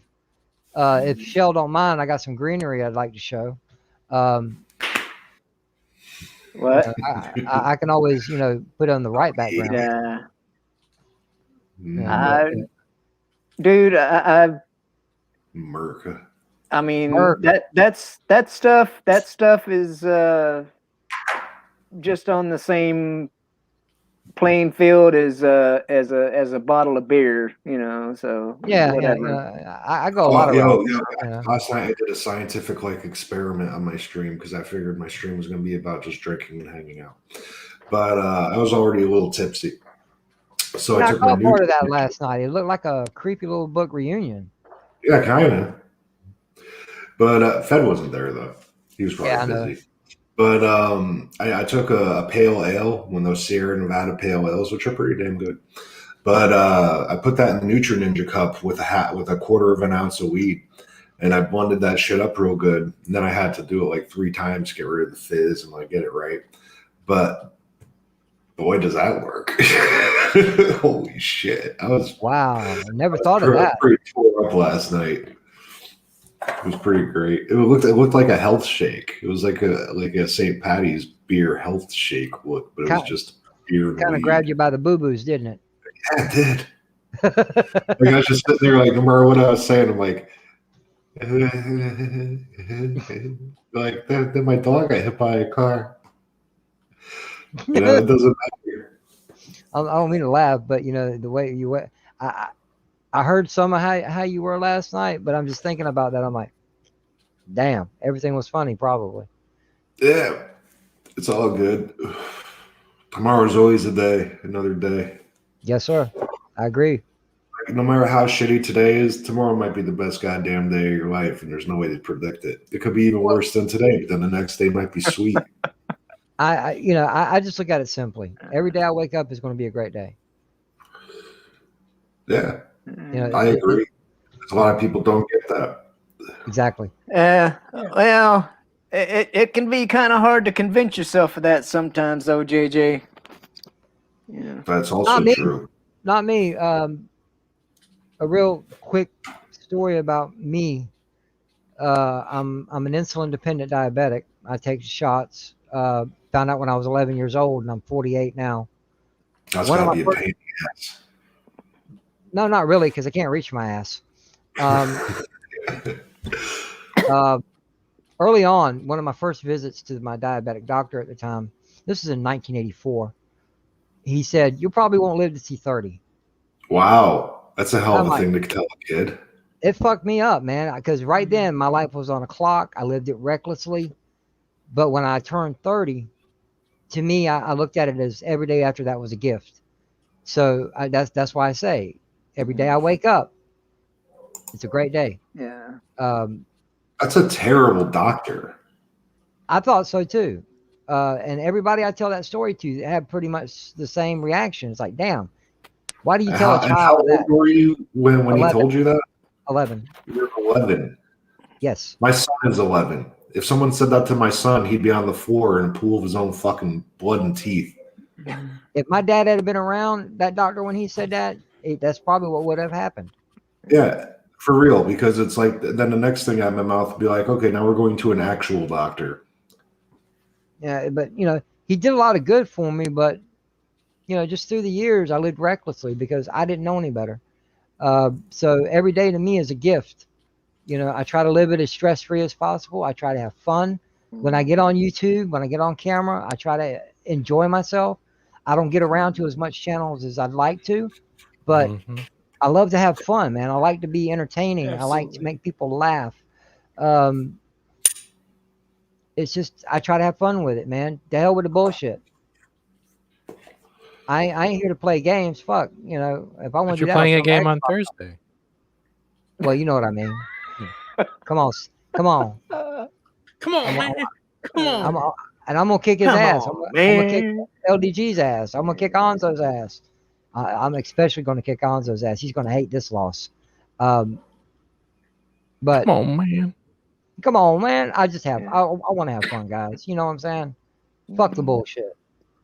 Ew. I've heard enough. I've watched enough of Jesse's streams. I agree with a lot of stuff he says. I disagree with a lot of stuff he says, but Well, you know, I'm very opinionated and extreme in my opinion. So, like, I assume I know that. people. No that. shit. I've seen And- you in Mead's chat, for God's sake. Dude, especially in chats, because like it's a chat, I come off as an asshole a lot. No. Yeah. I would rather have an asshole as a friend than a friend pretending to be not an asshole. Because Thank you know you. what an asshole is? They're blunt and they're honest to your face. You know what a friend pretending to be not an asshole is? A fucking He's going to loser. ask you for money at some point. I can't stand a two-faced or steal person. your DVDs. Neither can I. You never crawl over your friends to get to a higher place because you know what's going to happen? That friend you just crawled over could knock the stool right underneath. Exactly. You know, I was watching The Undertaker do a hot sauce challenge, and he said that his father told him, watch out for the toes you step on the way up the ladder because they're attached to the asses that you're going to be kissing on the way back down. Exactly. I It's saw not even that. just that, but Great. it's also the fact you also got to watch out because on the way down you're going to land in all those passes piles of shit.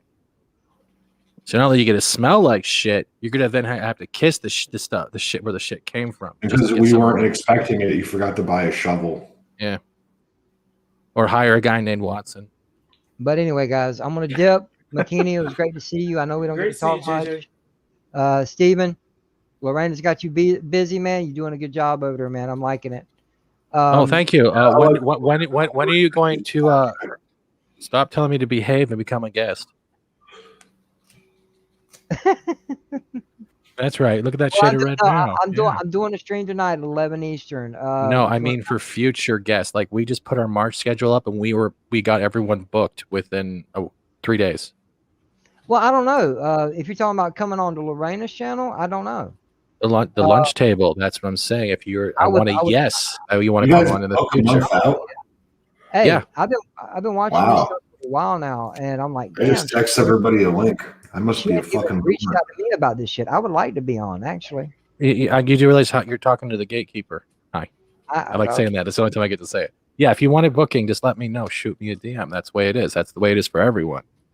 Yeah, Shellback cool, just doesn't know how to use it because it requires steam engine power before you come. I have a question. Who is the keymaster? Oh he's God, the I don't want Rick Moranis anywhere near my ass. You already propositioned me with margarine, so we're already good on that gatekeeper. Nah, I think the key holder is Lorena. Yeah, she No, have to be. It makes sense to me, yeah. There No, is no, no Dana, only Zool. No, she is the what do you call it? The holder of sanity because she has to put up with me. I can't disagree with that. Yeah, I like her because she's got a good business mind to her. Yeah. I mean, that I respect. It's her. She got a very smart head on her shoulders. She does. But yeah, She's man, I like to get super on. type who has like a good IRL job. Yeah. What's your Twitter, Steve? Titter? My titter? Well, Yeah, what's your Twitter? flowers and candy first, you sick bastard. With cream and sauce. Hey, come on, man. Wait, Skip, you better behave, man. This is a proper chat. Come on. Talking about Lorena, and then the first words out of his mouth is titter. Tits. Yeah. Yeah. Hey, I would love to be on the tit table. I mean, the lunch table. I like a good smooth caramel. You know. Hey, Okay. You know what? No, don't do this to me, man. Don't put me in that blast zone of your half Viagra erection with a weed joint. Okay. No, sir. No, sir, never. I would never do that. God, like, imagine if they combine those two things into a new product. What, weed that gives you an erection? Bro, you'd be able to tell stoners everywhere. You high? No. No. What would you even call that? What You call would- it two joints. You A call weed it two erection. joints because first you smoke a joint, then you get your joint Yeah. smoked. No, I Mary- mean like, Well, like it'd be a Mary what erection. would the name of that strain be? A Mary erection. You know. Like Weed Mary on, Jane. man. Nah. Now, actually, if I can get a little personal, it's kind of naughty if that's all right. Shellback. Maravai. With my He's a ex-wife. Navy man. It's fine. Hey, no. With my ex-wife, man, we used to smoke a joint and then go do our thing. And while she's doing her thing, I'm smoking another joint. Don't do drugs, kid. Hey, You know what, I'm Rodney really- Dangerfield? He said, "Me and my wife were quitting smoking, so we decided to only smoke cigarettes after sex." He says, "I've been through a pack of cigarettes in the last 7 years. She's up to a pack and a half a day." Oh wow. Oh no. Hey, No, you gotta no, respect, no. but There you respect go, it Steven. all. I just DM'd you, man. Do what you got to do. Okay, I will message you when we get the next schedule out. But Sweet. Friday's gonna be an interesting show. Stop being a dick to me, okay? I have Are feelings you too. allowed to say who's going to be on for the month, or I'm or not. is Let's that too say, far out no, to we advertise? try to keep the surprise, but the Friday one's going to be a good one. We're doing a live one tomorrow, I think, with Cameron Pasha. Oh, cool. That's going to be like a surprise show, but it's just crazy. Is that, I don't know that person. Is it a guy or a chick? It's a lot like high school for me. It's a lot of people not responding or rejecting me. So it's like, it's doing great because you match them and like, who the fuck is Fat Steven Seagal? And they don't know who the fuck I am. And they have to do research. It's weird. Cameron Pasha, he worked in Hollywood, man. He's a good. He's a good. Oh, that dude! I know who yeah. you're talking about. Yeah. He's cool. He's a good pot of knowledge. Yeah, So- that'll be good. I like him. See, now that I know Jesse a little better, I feel better in the meat chat because every time he tries to contradict me, I feel like he's trying to start a fight because he does sentences in such a way. You're like, do I need to wear armor when I come back? But yeah, It's the difference between assertiveness and aggression. But I don't like know. I said, Each other I got a to lot dip, of guys. Adam, we've never met. It's a pleasure. But once again, Shellback, happy birthday. It's great to see everyone. Take care. Yeah, man. I appreciate you coming care. by. Thanks. Hey, man, no thanks needed. It was my pleasure. Hey, Just have a a good wonderful one, evening. bud. I have a Later. question about the C-Lab stuff. Do you think if I can find enough people on YouTube that would want to redub episodes with like stuff that's been going over 20 years? Yeah, me too. I got a bunch of people that want to do it because it would be hilarious because we could still play the cartoon, but we just redub it. Now I'm thinking, what would be the best quotes to use? Like tweets from like the 2020 and stuff, and just go onwards and get up random people. Like I would like to get all the celebrities' tweets and just have people go, "I remember that day." Well, there's lots of material there. I mean, you just look through Alyssa Milano. She's Quiet, Debbie. The men are talking. If anybody is familiar with Snow Dub, we do have part of the Cotton Connection here now. I've seen Pumpkinhead. I know who that is. Pumpkinhead. What the hell? Pumpkinhead. You're all in orange. Yeah, are you a Halloween ninja? I'm a ninja. Yeah. Leave me alone. I'm ninjaing. Did you escape the Skittles factory? What? Everyone knows orange Skittles are gross. What are you talking about? I can't do There's a- Skittles at all, honestly. Nah, They're like Starburst. M&M's that lie to you. Starburst. You shush down there. I'm at work. Really? That's a lot of liquor. That's what I work at. Okay, I'll take all that wall there Pause. for science. Yes. Uh-oh. Oh, Uh-oh. I didn't do it. So. Mother against it's against Canada, drunk bro. stream. You know, Mothers that against is drunk on a streaming. phone using Streamlabs is absolutely ridiculous. Yeah. It really is. Well, the thing is, they put out like an announcement like a while back. It's like, yeah, we're phone friendly now. And it was still basically the same. Yeah, they're going to be on the uptick. Like if you notice with the share screen, you can share a file off your computer now. They merge with so Yeah. much larger company because they only have a low amount of employees over at StreamYard. But in the future, they're going to be able to do way more with the program than they would have been able to do by themselves. So they have a bright future. I'm confident in the company. Right. Which, and for those people who, pay for this stuff, and they can have 10 people. I'm like, in a way, I wonder why 10 is like the magic number. To me, like, they should bump it up like a couple of more, where you can have like 12 people. That'd be cool. But the thing is, even with 10, it's like herding cats. Yeah. It's eventually like my streams. If anybody watches them, it's like sometimes I'm just like, would everybody just shut up? Well, there's an easier way to do it though. I use a Gamecaster app and I'm doing stuff like that, right? Because you can just click screens. It has all your overlays. You can set it up. It's all free, right? But I can set the audio to the party of Discord so they can hear everyone's voices. Meanwhile, I can have the video coming out from a different source while still streaming to YouTube, and it's perfectly fine. That way, you don't have to worry about StreamYards. You don't have to worry about sharing links, and you can just talk and have the thing play in the background. Yeah, but can you see your chat that way? Yes, it has you can set it up so you can have overlays where it shows your new subscriber when chats pop up, when your tips pop up. You can directly talk within your chat, all within this one app. And what's the name of it? Gamecaster. Gamecaster. Is that spelled in a typical fashion? Yeah, all one word. It's also free. Yes. I'll give you. Let me get you. I'll give you the referral link right here. Hold on. All right. But StreamYard, it's too expensive, man. I was it like it was like $240 for the year, right? Yeah, but I'm on disability, right? So $1,100 a month minus my rent plus my job got taken away from me. No, I'm not doing it. No. I was gonna say, isn't it supposed to be like $10 a month or something? American or Canadian?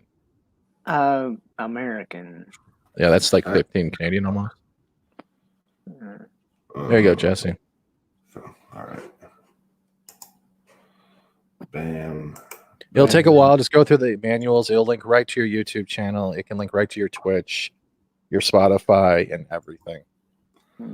Just do the tutorial. Or Spotify yet, but I'm going to bookmark this page. Yeah. No, the reason I said 12, is like, you'll see, people streaming, and they're using StreamYard, and like they'll have 10 people in there, and it's two it's 2 rows of 4 and then 2 people down at the bottom. Mm-hmm. And for some reason that like makes my OCD tick.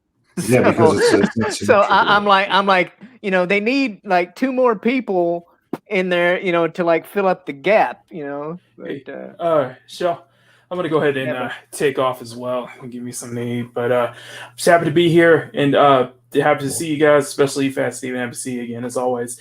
And happy. Have a wonderful birthday, man. Congrats on 20, man. Yeah. Right. Don't go away, Marcony. Bruce. What Bruce is gonna do again, right? He's gonna keep doing it. I know. I just like that. I'm done. I'm good. Thank you. Yeah, I know. Take care, guys. All right. Thanks for being here, bud. I can't find the actual email from StreamYard. It's just giving me every stream. I'm looking through my email. I'm trying to find out how much it actually costs for the year, but it's just giving me every single StreamYard link I ever emailed. Just go to StreamYard, and it's usually the upgrade shot, and it will tell you. It's within the StreamYard page itself. To do StreamYard.com, and when you log in with your account, you'll see the upgrade, and it'll give you the plans. I already have it though. Will it still do that? Okay, you can right click on the click on the duck at the top of this StreamYard's page. Yeah, I'm not doing that. That's half of my rent for the month. I'm not doing it. That's not bad for rent. That's half. I'm also living with family. I'm living with family, right? So. I dig you. Yeah. So what's going on, Adam? Not much, man. How you feeling? Are you having a good birthday so far? It's about as exciting as anything these days.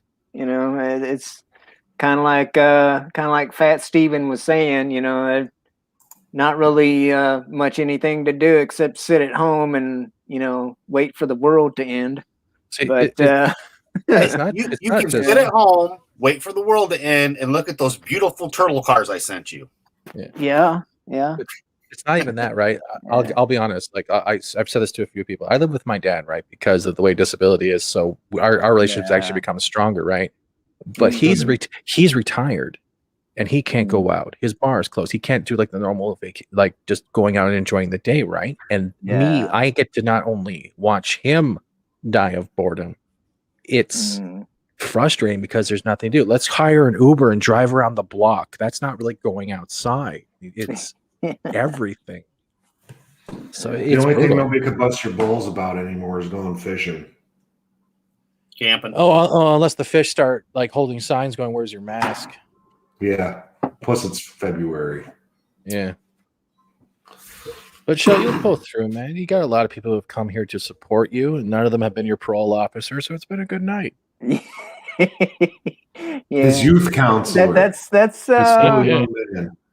I guess that's one thing I can say is I've never been to jail, so yes. Well, there's always time. Yeah. You know. Yeah, I mean, you still got another 40 years to get there. Yeah. If I mean, and, you know, there's not that I was like out breaking the law, but there was probably there's probably a thing or two that I've done in my life where I could have ended up in jail. But oh man, you go outside and you breathe air, you're breaking the law, so it's okay. No, that's so stupid. Like, come on, have you been outside and you've seen someone all by himself walking down the sidewalk wearing a mask? You're like, who's gonna cough on you from that far away? Like, I like the original bullshit was that the mask is only if you're closer than 6 feet from somebody. Yeah, but people they're trained now. Now It's people driving around in their cars by themselves wearing masks. Uber It's drivers. Like, are you just a moron or like? Uber drivers will kick you out. Cab drivers have to put plastic sheets. Like I can understand that, but like Uber drivers, like you're not wearing double masks. You can't go in my car. I'm like, okay, Captain Pussy, go on, drive away. I'm just calling it Uber. I even got questions like, why do you take the mask off when you leave the car? Because I don't want to be trained to wear a mask. Why? Because I'm not afraid. I'm not afraid of a flu. That's not how germs work. Damn it! No, it's not. But you're gonna kill Grandma. Grandma's in another province. Okay. I shouldn't even be here, so I don't even want to fucking hear it. 36 years of diabetes, 45 years old. No. I was 9 when the same shit happened to me, Jesse. And that's just the thing. Life expectancy back then wasn't very long. Like they're like, you'll be lucky to live, 20 years. I have a question then. How do you feel about the fact that they want to revert that insulin thing that was set in motion before? It never fucking happened in the first place. This is where everybody keeps getting fucked up and not understanding. Oh, okay. Then I'm coming from a question. He wanted it to happen. You think the FDA is going to listen and not make money? Hell no. No, of course it never happened. I get my insulin every 3 months. The price never changed. It was still $3,800 and some odd dollars every 3 months. Where if I can get it from Canada to you, I can charge you half. Exactly. Well, I jewed him down to $3.50. $3.50. What did you just say? So I jewed him down to $3.50. I'm a quarter Jew. I'll allow it. What did you just say? Something very inappropriate that I don't give a fuck about? Inappropriate? Nah, never. I've got my Jew on my side right here saying he'll allow it. So you got your Jew card? So that means so he gives it to you, then he takes it away. My grandfather, the asshole, was a Jew here. Sorry. From the old country. From the old country. That's what they say. You got to Jew them down, man. Jew them down. As long as we're on the subject, Jewish lightning is a hilarious term. Cool. Family Guy did it actually with Moore in his pharmacy. I'm sorry, Shellback. We'll stop. That was weird. Well, it happens. Everyone likes juice. I love juice, especially grape juice. Very good. Orange juice. I mean, steroids. Oh. Hava, Nagila, Hava.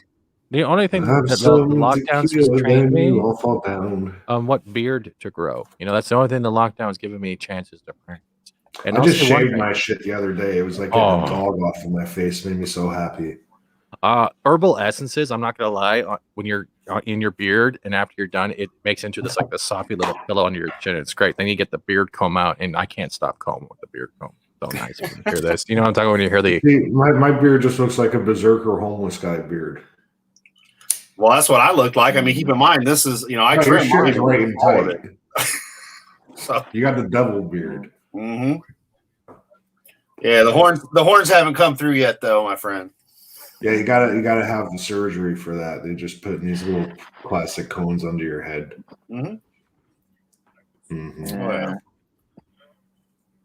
Yeah, if I go full beard, I don't when it starts to get long, I don't know, I don't like it. So I usually to me I look better with a what Adam's got, that the goatee style or whatever. I don't know what.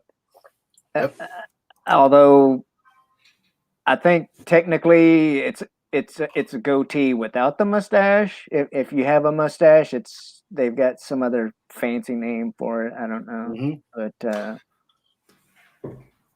back in your day, they just called it facial hair. Yeah. When I shave my mustache last. And I gotta say, even when it's fully grown in, I think I look funny with a mustache. I look too much like my dad. But he looked cooler with it. My brother looked cool with a mustache. My brother used to do almost like the Wyatt Earp Hulk Hogan style. Yeah, the handlebar. And he looked badass, yeah. But I just think it looks funny on me. Plus the other thing is look at Adam right now. He took the time to shave his cheeks, but not the front. It's if I'm already at it, I'm just. Yep. Last night though, I ain't even screwing around, dude. I was just using scissors and cutting that shit off. It got too long. Hell yeah, man.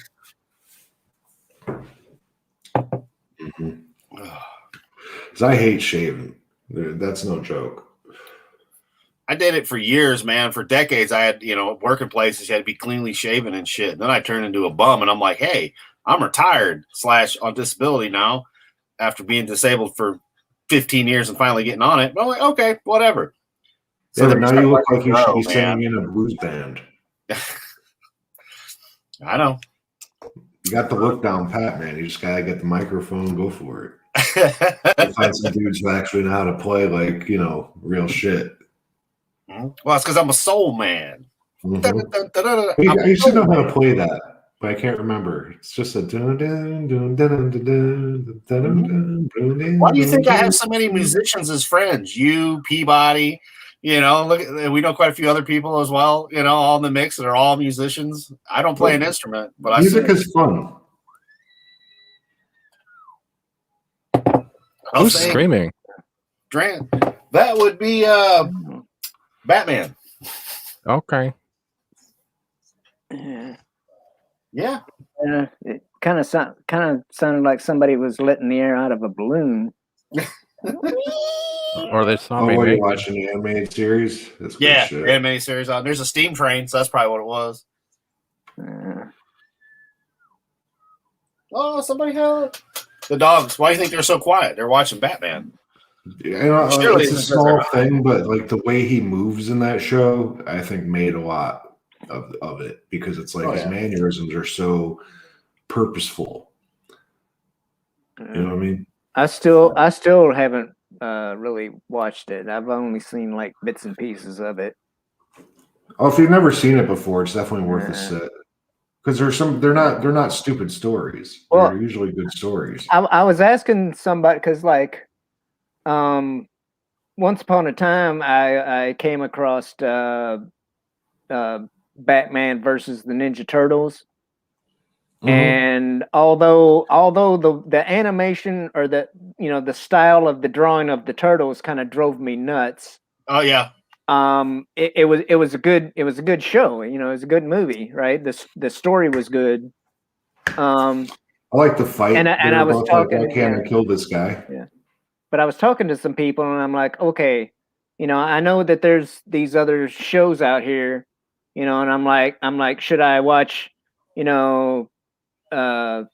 the animated series before, say, like Batman Beyond? And they're like, yes, Yeah. you should watch animated first, because it's it technically it happens before Batman Beyond. So Yeah, because in Batman Beyond, and like old man Bruce, he totally looks yeah, like he came out of the animated series. yeah, but they're like you'll have a lot more understanding if you watch animated first versus going, like, say, doing Beyond first or whatever. And you don't even have to watch all of it. That's the best part. I think it was season 2.5.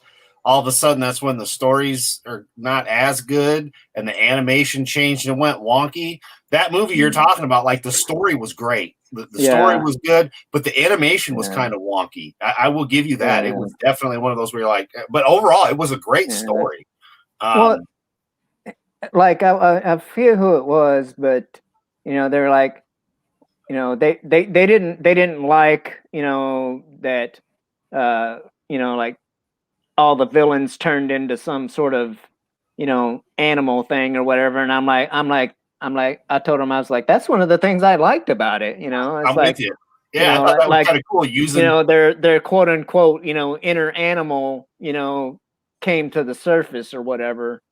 Yeah, after they took the after they mutagen took the Hell yeah, man. I liked it. I thought it was good. I thought it was creative too. It's like, hey, okay, this is what we got when the turtles went through the ooze. What happens if you take a nutcase like the Joker and then you put him in that same turtle ooze? Yeah. What do you get? Super Shredder. Yeah. Pretty much. You get Vanilla Ice singing Teenage Mutant Ninja Power. Yo, in that scene in Turtles 2, Secret of the Ooze, when they bust into the Vanilla Ice concert, Donatello, the guy in the suit, he was a little overzealous, and he did a jumping back heel kick, and he knocked a foot soldier for a spin, and it looked great. But in real life, when they did that, he wasn't supposed to do that. That wasn't the move. So he ended up knocking the guy's tooth out. Bam! Right through a foam turtle foot. Ooh, bam! There goes your tooth. That would suck. Oh yeah, I'd be pissed. This was not the way my day was supposed to go. And what are you supposed to do? Get up and punch the guy in the padded suit? You don't want to be that guy that they got the video of trying to attack Donatello. Do you want to be the guy that hit the guy in the suit or the guy that got your ass kicked by the guy in the suit? Yeah, exactly.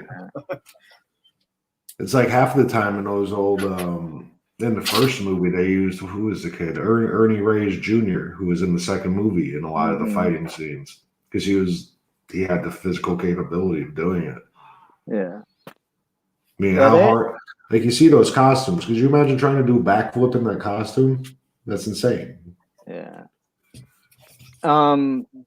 Which I've actually, I mean, I haven't met him in person, but I actually know of one of the guys, a stunt man, who he was actually one of those one of the foot soldiers in that in Turtles 2. That's pretty cool. Yeah. But yeah, he's got a YouTube channel too. It's I'm drawing a blank on the name of it right now. Is it called Former Foot? No. It's crap. I can't even think now. But he's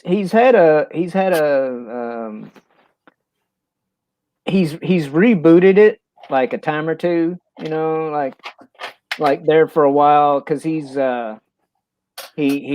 does like puppetry stuff, and so there for a while, he was making videos with his puppets that he made and stuff, and like he had he had like an old TLJ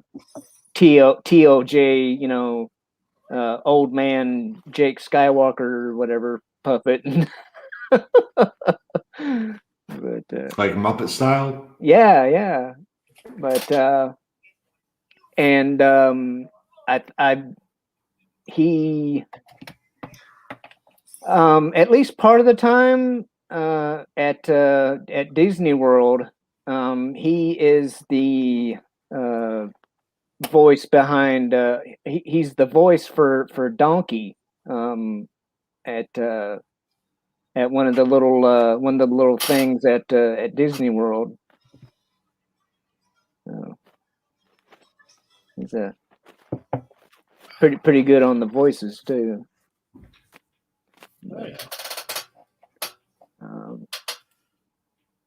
It's bugging me that I can't think of the name of his current channel though.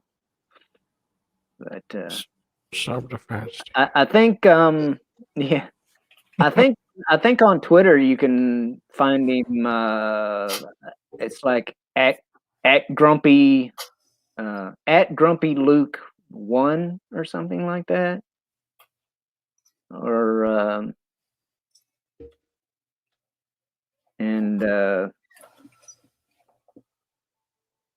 what's one of the other names? Like this is not going to go the way you think, or something like that. I don't know. Is it Grumpy Luke Sky? No. Yeah. No. Let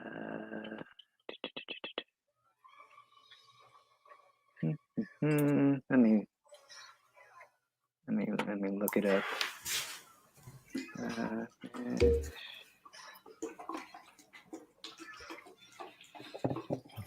It's time to go back to treating myself right instead of like my body's a dumpster. Mm-hmm. How does a shake weight fix that? I don't need this. Is some lovely pomegranate juice. It's extremely good for you. Pomegranate juice could up your testosterone by 24%. Okay. Oh, great! So it's like marriage in a can. Yeah. No thanks. Yeah, man. Marriage in a can. That's what we all need. Speaking of that, never eat flax seeds. You might as well just cut your balls off. Okay. Well, the way generation's going, their wife is going to have all their balls in their purse. So it's not going to matter.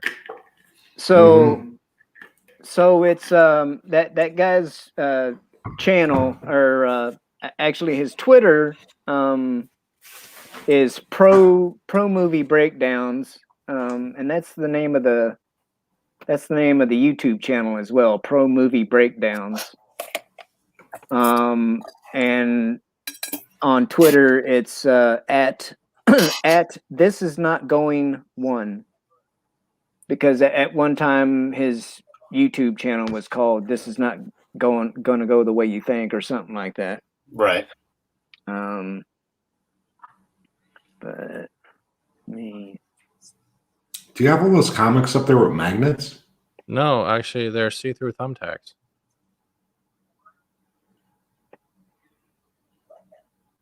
So where were those big things over the covers up there? Those are all keychains. Oh, okay.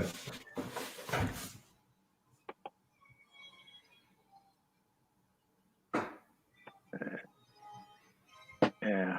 There's his YouTube channel link. Oh yeah, pretty much dorky. Don't have all the LED lights that man has down there, but I guess. Yeah, I bought these light bulbs for my basement. Like you control them off the phone, but you could change them to any color you want. It's pretty neat. Oh yeah. And they're LEDs, so they last a long ass time. So it's not like a bigger expense than typical light bulbs that would just burn out. You know. I love the ones like you can mess with and make be color lights, be white lights. Mm-hmm. And there was lights, you know, like the one there that I've got in the Boondock Saint lamp. Oh yeah. Now you see the clown. But hell yeah, man. Always fun. Well, who's the guy with the mustache? Boom, boom, boom. You have a gentleman with a mustache and sunglasses and a ball cap. But behind you, what is that? Oh, the Joker. Huh? He has a Joker. The Joker. That's not the. Well, what did you do to him? He's just sitting back there. I know, but how did you put like a mustache on him and stuff? Because it's Cesar Romero. Shellback, I gotta go, but have a good birthday, man. Right on. Take care, Steven. Take care. Nice meeting you guys. Everybody. I appreciate you coming by, man. I appreciate you letting me on. Oh, I was actually hoping you were one of the ones I was actually hoping that would come by. So it's all good. I need that in writing. Okay. In triplicate? No, just enough so I can send it to people who think nobody wants me around. Oh, okay. Like an ID card.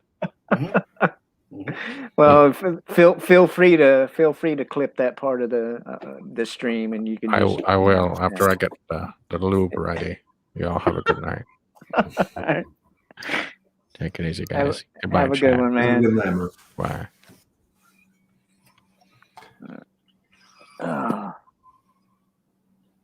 And now we're gonna need another person, so it's symmetrical again. Yeah.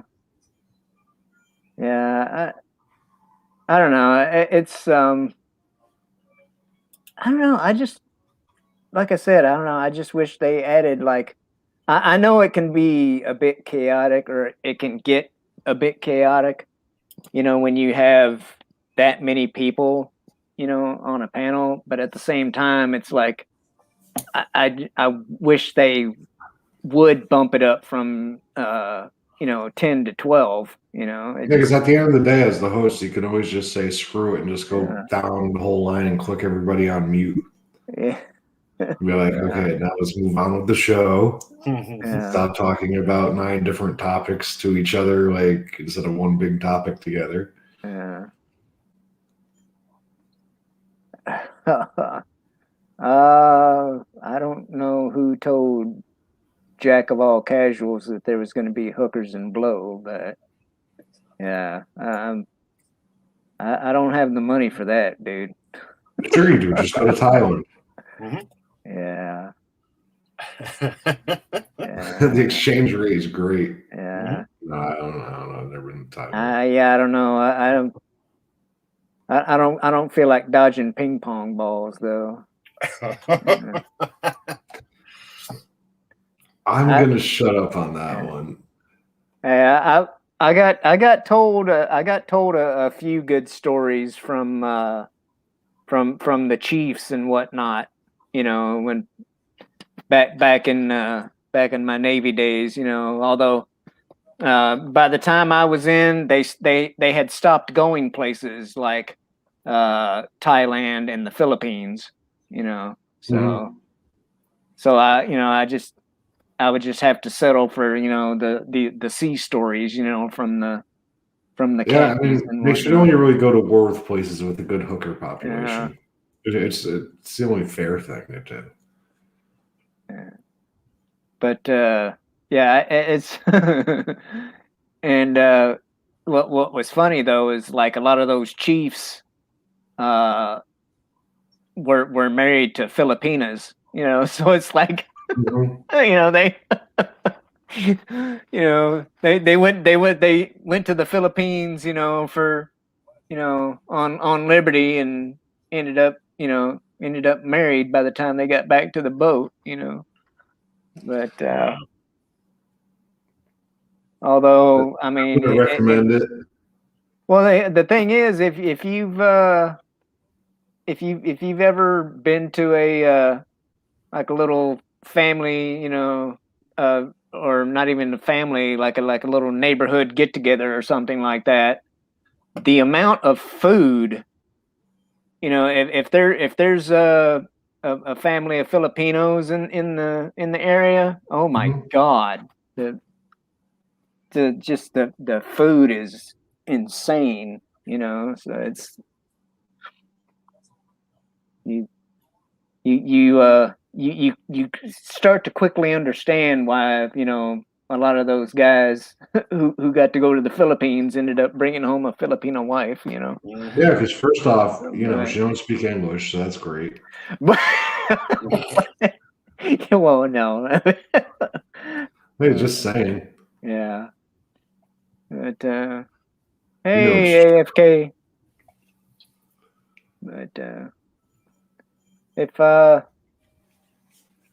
if anybody in the chat, wants to come on and shoot the shit for a little bit, let me know. I'll drop the link again. I mean, we've been on for 2 hours and 20 minutes, so I don't know how much longer we'll go, but time flies though. Huh? Yep. What's that? Time flies. Yeah. But yeah, man. Hell, man. Next week the puppies start going to their forever homes and shit. So yeah, man, time flies. Is that a good day for you, or is that just like kind of bittersweet and sad? I mean, like, this is the first time where I've ended up with the puppies down here with me because we had 3 litters. So, like, there's a part of me that's really ready for them to go so I can get actual sleep and not be woke up multiple times throughout the night. And then, but yeah, it is bittersweet because it's like, they're cute as shit. I'd like to keep them all, but then, I'd have like over 9,000 wiener dogs, and it'd just be too many. Yeah, that's a lot of wiener. That's a whole lot of wiener dogs for you. But yeah, it is bittersweet, man. But here's the cool thing. Either the first or the second weekend, I'm going to be out your way. Are you? I think I got to go to Massachusetts. His way or my way? Jesse's out at Jesse's way. Yeah, I think. Where are you going exactly? I think we're leaving here and going straight up to Massachusetts, and then we got to go to Jersey. So I'm going to be close. I'll be in contact with you. I got your number. Yeah, I'm in Torrington, so we'll figure it out. If you can't remember, just remember Tory Town because that's how it started. Sorry about the squeaking. Well, there's a reason I got your phone number, man. Now, see, the last time I think I got to talk to you more than just a couple of words, you only had 1 puppy at the moment. Yeah, well, we didn't like last year we didn't breed much at all because of everything going on. People weren't really looking for puppies, so like we didn't breed, but it fucked up our business. But January, man, we had 3 of them that got pregnant, and these guys are going next week, and then 2 weeks after that, we've got the other 2 litters that are going. So we ended up with overall 12 puppies, 3 litters, 12 puppies. That's the most we've ever had here. So, but all 12 puppies sold. Like I said, I've got a trip, going up north. So should have some fun. Hit the New York area, go get some pizza, hang out, go harass Jesse.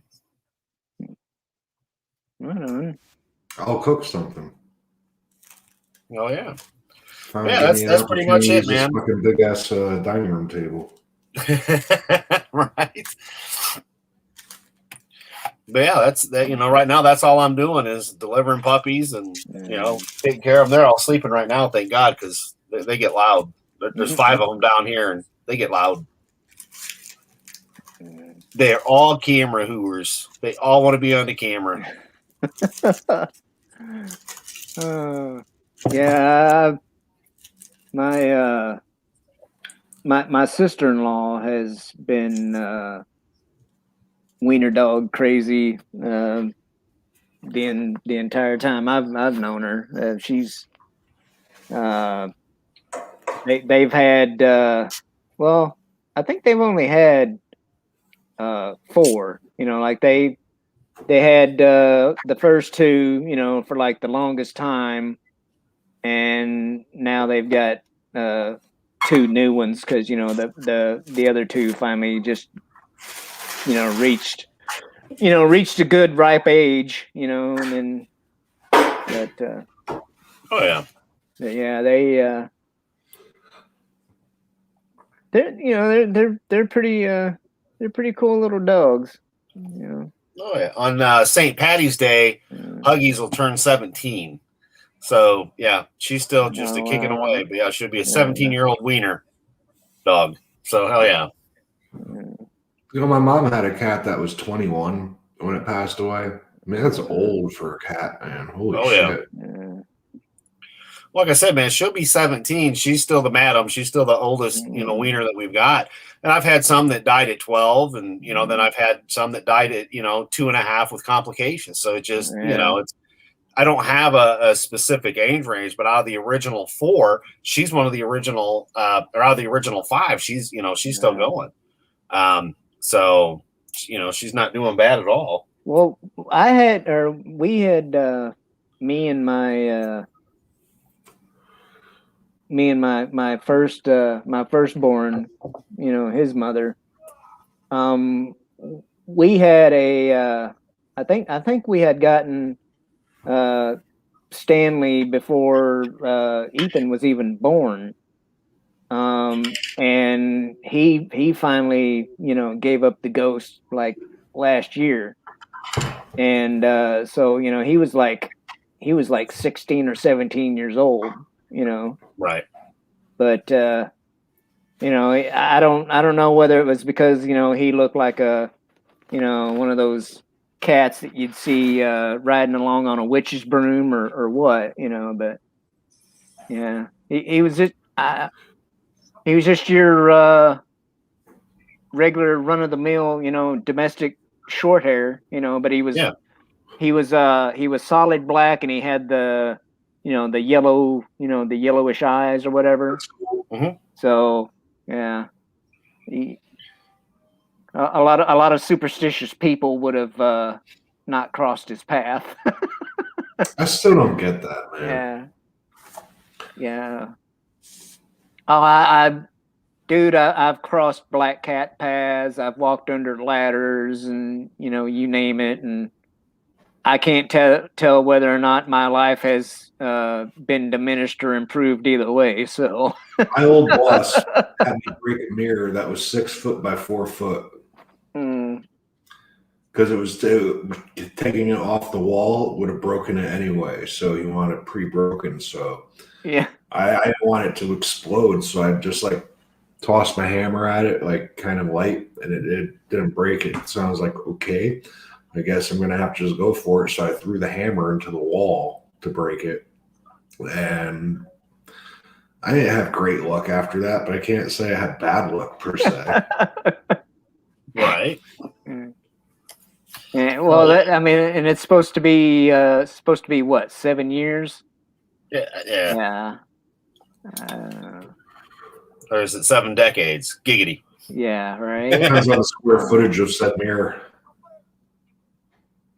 I don't know. It doesn't matter. Some of that stuff, some of that stuff I've wondered about, over the years, but some of it is, I think, is definitely a bunch of hullabaloo. Like a rabbit's foot, that's some pagan ass shit if I ever seen it.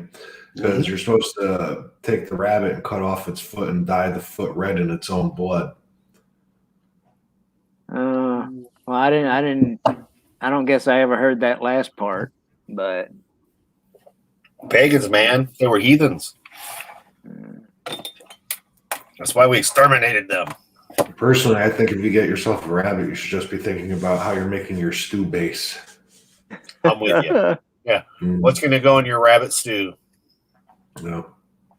Mm-hmm. Yeah. The only thing is, properly dress it before you throw it in the pot. Don't pull a Glenn Close.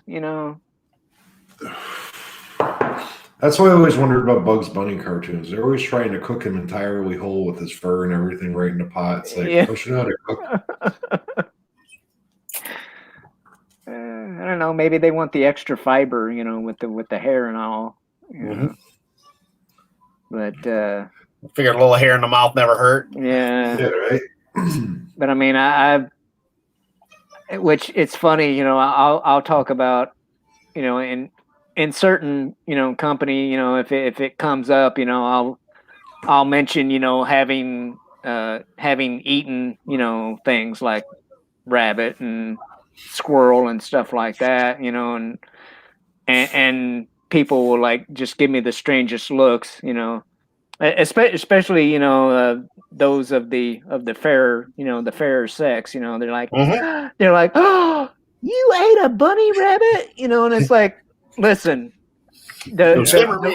I'm like the rabbits that we would you know, that my dad would go hunt or whatever, were, you know, bigger than your freaking lap dog, you know. Yeah, you gotta be like, look, honey, these are vicious rabbits. They're Yeah, murderous, like, vicious rabbits. They had to be taken out. I mean, you know, they're it's just come over and cuddle me.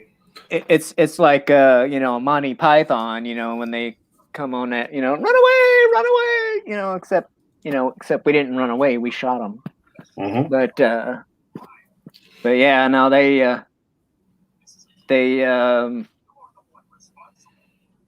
they're called swampers. Where I grew up, we called them swampers because, you know, they hung out, you know, in like the, you know, the river bottoms, you know, in the marshy areas and stuff like that. And I mean, those, like I said, some of those jacks, you know, were, you know, as big as you know, they had a body just about as big as some of your wiener dogs, you know. Right. I mean, it's just, and you know, like it's like, you know, they have a, you know, a leg that looked like a chicken leg, you know. I mean, Yeah. just like some of the frogs, you know, because we'd go gigging, you know, frog gigging too, you know, and those, dude, some of those bullfrogs, you know, they're freaking big, bro. They had bodies about as big as a damn frisbee, you know. Oh yeah, like, yeah. When you find one of them, you're like a kid. You're like just like a kid again. But is it when you pull them up and then their legs hang down? It's just like, you know, this thing's like Kermit the Frog.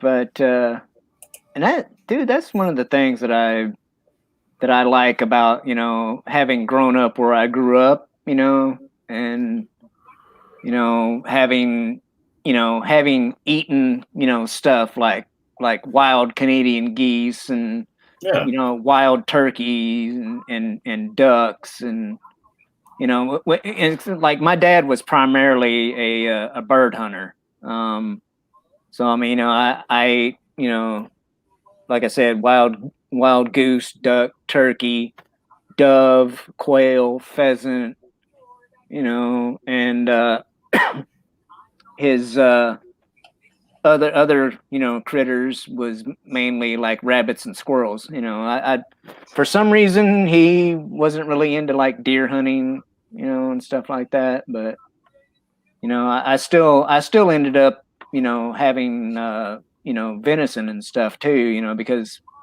other people that we knew, you know, did go deer hunting and stuff. Yeah. You know, and you know, that's one of the things I, you know, like, because like I never really went hunting myself, you know, like I went along a couple of times, you know, when I was younger. Yeah. But you know, when I got to the point where I, you know, I could like, you know, actually wanted to go and be, you know, carrying a gun and whatnot myself, you know, I guess things just didn't work out, you know, and I never really ended up, you know, doing any hunting myself. But at the same time, you know, I was raised around it, and you know, I did pick up a thing or two. So, you know, if so you still have the skill set. And if the shit hits the fan, I think I could muddle my way through, you know. Oh, absolutely. You know, and so and if all else fails, just put out a can of corn. Yeah, right. Same spot every morning. But stack them with a flashlight taped to the end of your shotgun. Don't do that; it's very illegal. Hey, Jay. I appreciate everybody popping in. It's drop the link again. Yeah, I wait. Hold on. Yeah, let me. This is an acquired taste. Let me do that. with sugar. Drunk 3PO is still the best 3PO, even though he forgets who I am and Frank and the Wiener Dog. But shame on you.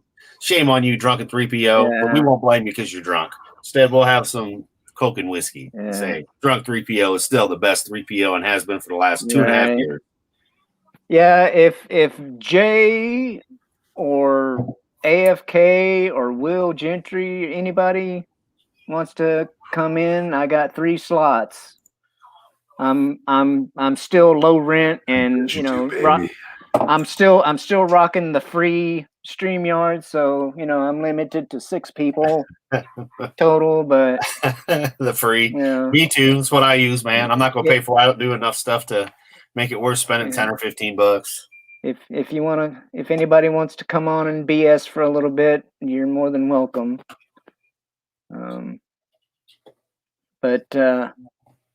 Yeah, man. It's like I said, though, growing up, where I grew up and how and all that stuff. I'm kind of glad of, because it's like, like I said, if it came down to it, I would have the, I would at least have the gumption, to go out and try and supply myself with food instead of, oh my God, I can't go to the grocery store anymore. What do I do? But hey, AFK. Hey, happy birthday. Thank you, ma'am. What's it like to be 21 again? Right? Yeah. I think I remember 21. I don't know. The question is which 21? Which of the 30 of them you've had? Right. Yeah. Well, I've had 2 21s, I guess. But at the same time? Yeah, no. Giggity. No, not that way. Just there's still time. Giggity. Yeah. Goals, man. It's called goals. Yeah. I just settle for one good one at this point, But anyway. Yeah, pretty much. Like if you could hang out with someone a year and not call them crazy once, you're pretty good. Yeah. Pull. If you don't pull a Bart Simpson on them, you're doing good. I think Yeah. Like when Homer goes after Bart, with the. Oh yeah. Well, that's like old school Simpsons. I don't think he's allowed to choke his kid anymore. Yeah, now and he's not allowed to speak. Is that for real? What was that? I heard that they still have Apu, but he's not allowed to speak. I never heard that, but honestly, I haven't been watching it, so that is very possible. No one really does anymore. I don't know how it's still on TV. I know I stopped watching it over 15 years ago, and it sounds weird saying that, but that's not even the beginning. So, well, Bart, like whenever people make Simpsons references, they're always from the season 10 or before.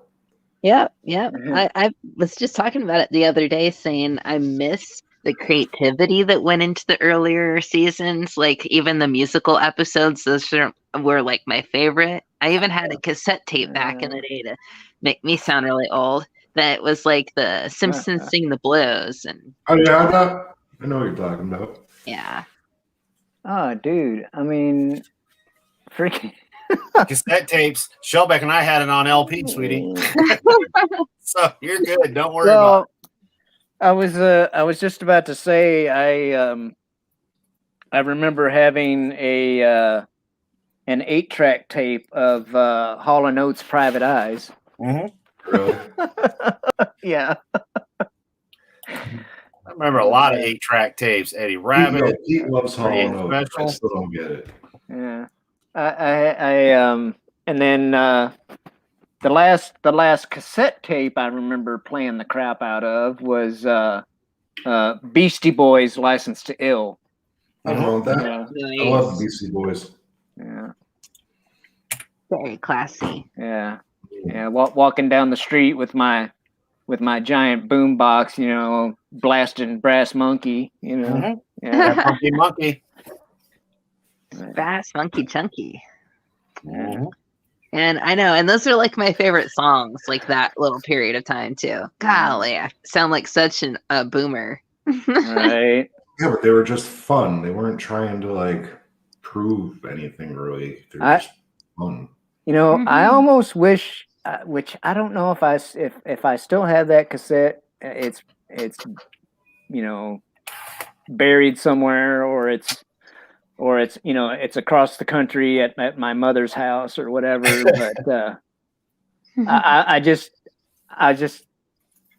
got to thinking, if I still had that, there is a perfect song that would make all of the blue-haired people that like to read, it would just drive them insane. And it's girls. Yeah. Yep. All I really want is girls to do the dishes, to clean up my room. Yeah, they'd be like, "What? To clean up my room." What did they say?" Dude, I liked that song back in the day. Yeah, there were a lot of great songs that probably would definitely not be like nowadays. Oh, dude, girls from the Beastie Boys would just send them over the edge. It really would. But or the other girls song from Motley Crue. Girls. That's my favorite drop D tuning What's song. that? There was that one song that was like singing about like, oh man, there's another great one about his girlfriend being a bitch. Good days, good days. Well, I mean, just think today they'd go nuts over Sir Mix-a-Lot that he likes big butts, and he cannot lie. The other bros can't deny. So, Dude, that was a great music video. What about Guns N' Roses' "Back Off, Bitch"? Yep. That would be okay. Your way, my way, anything goes tonight. Yeah, I baby. don't remember that one. "Back Off, Bitch" was Use Your Illusion one. "Anything Goes" is technically it was recorded for the Lies album. It was an acoustic song, and then they put it on Appetite Destruction to have an extra song on there. So they were like, take this song and make it electric. So they were like, all right, double time. Yeah. Lots of the music we listen to, there's no way, man.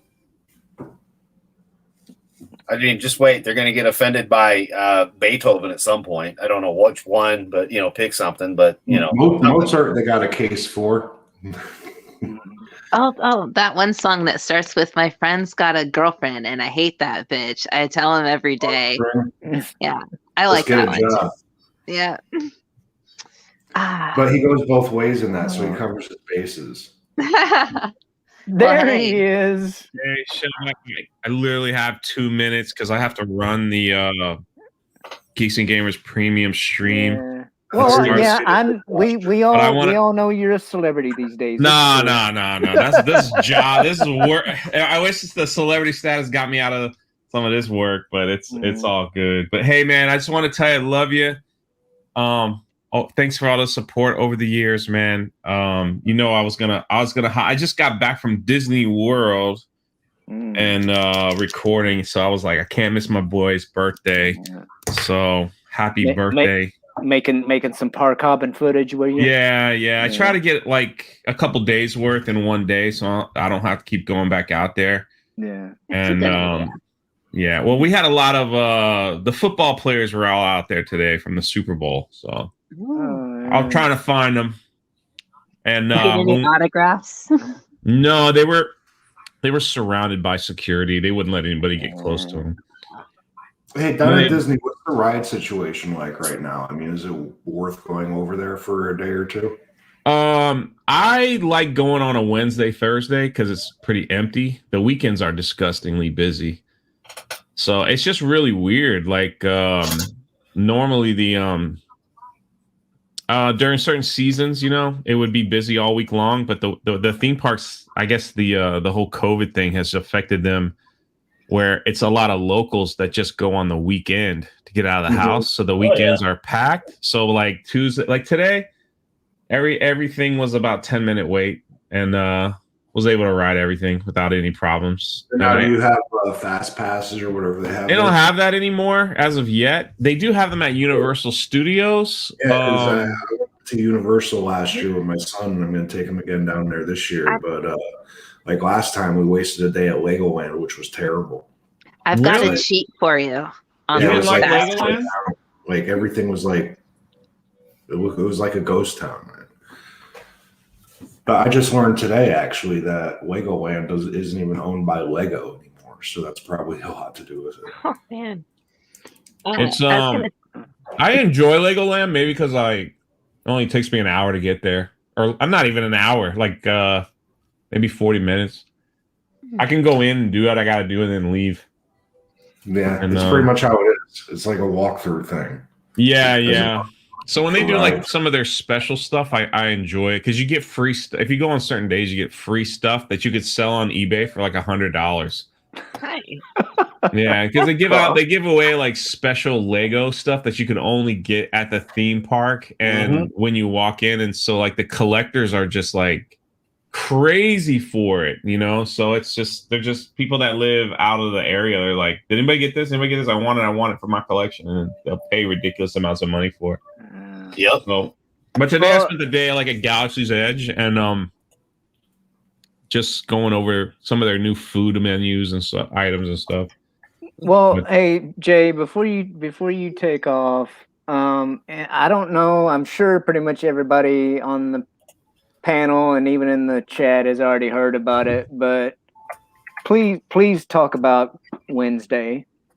Oh, sure, man. My pleasure. But this is about your birthday, man. This is about you. Yeah, well, as part of my birthday, I want you to talk about your All right. stream on Wednesday.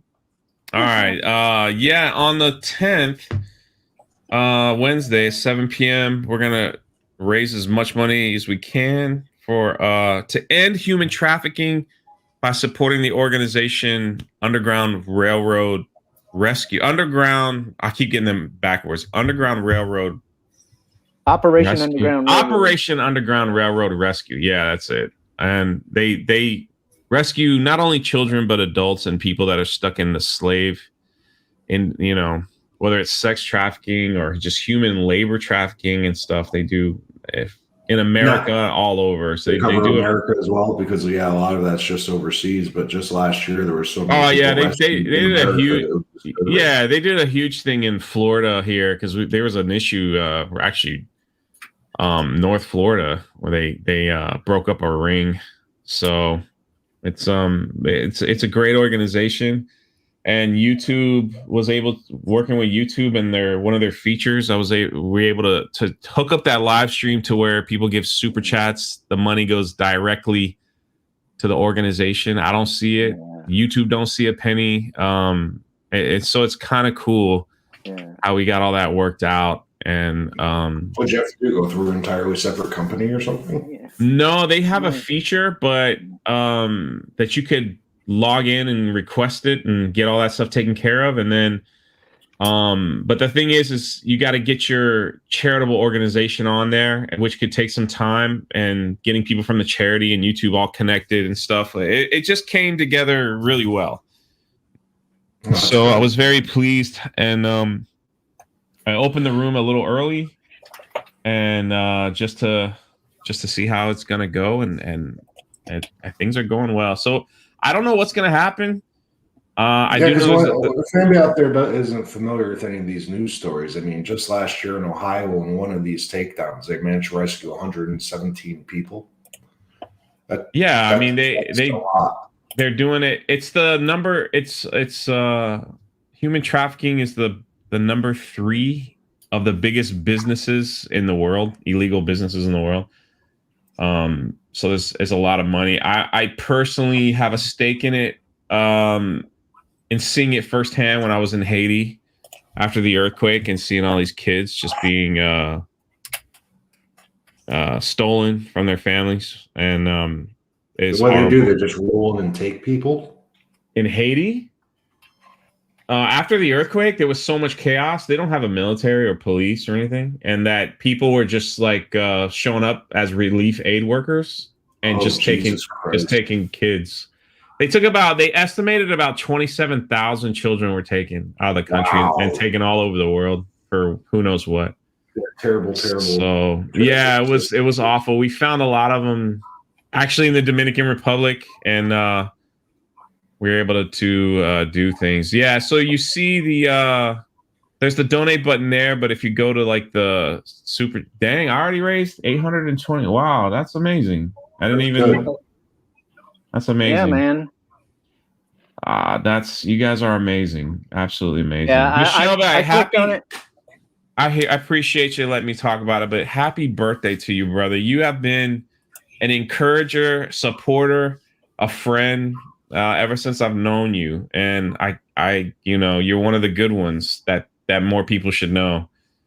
And nothing made me happier than like a quick story, and then I gotta go by 10 or he's gonna kill me. But the one time Shellback was feeling a little low, and he's like, I'm gonna start a live stream that no one will show up to.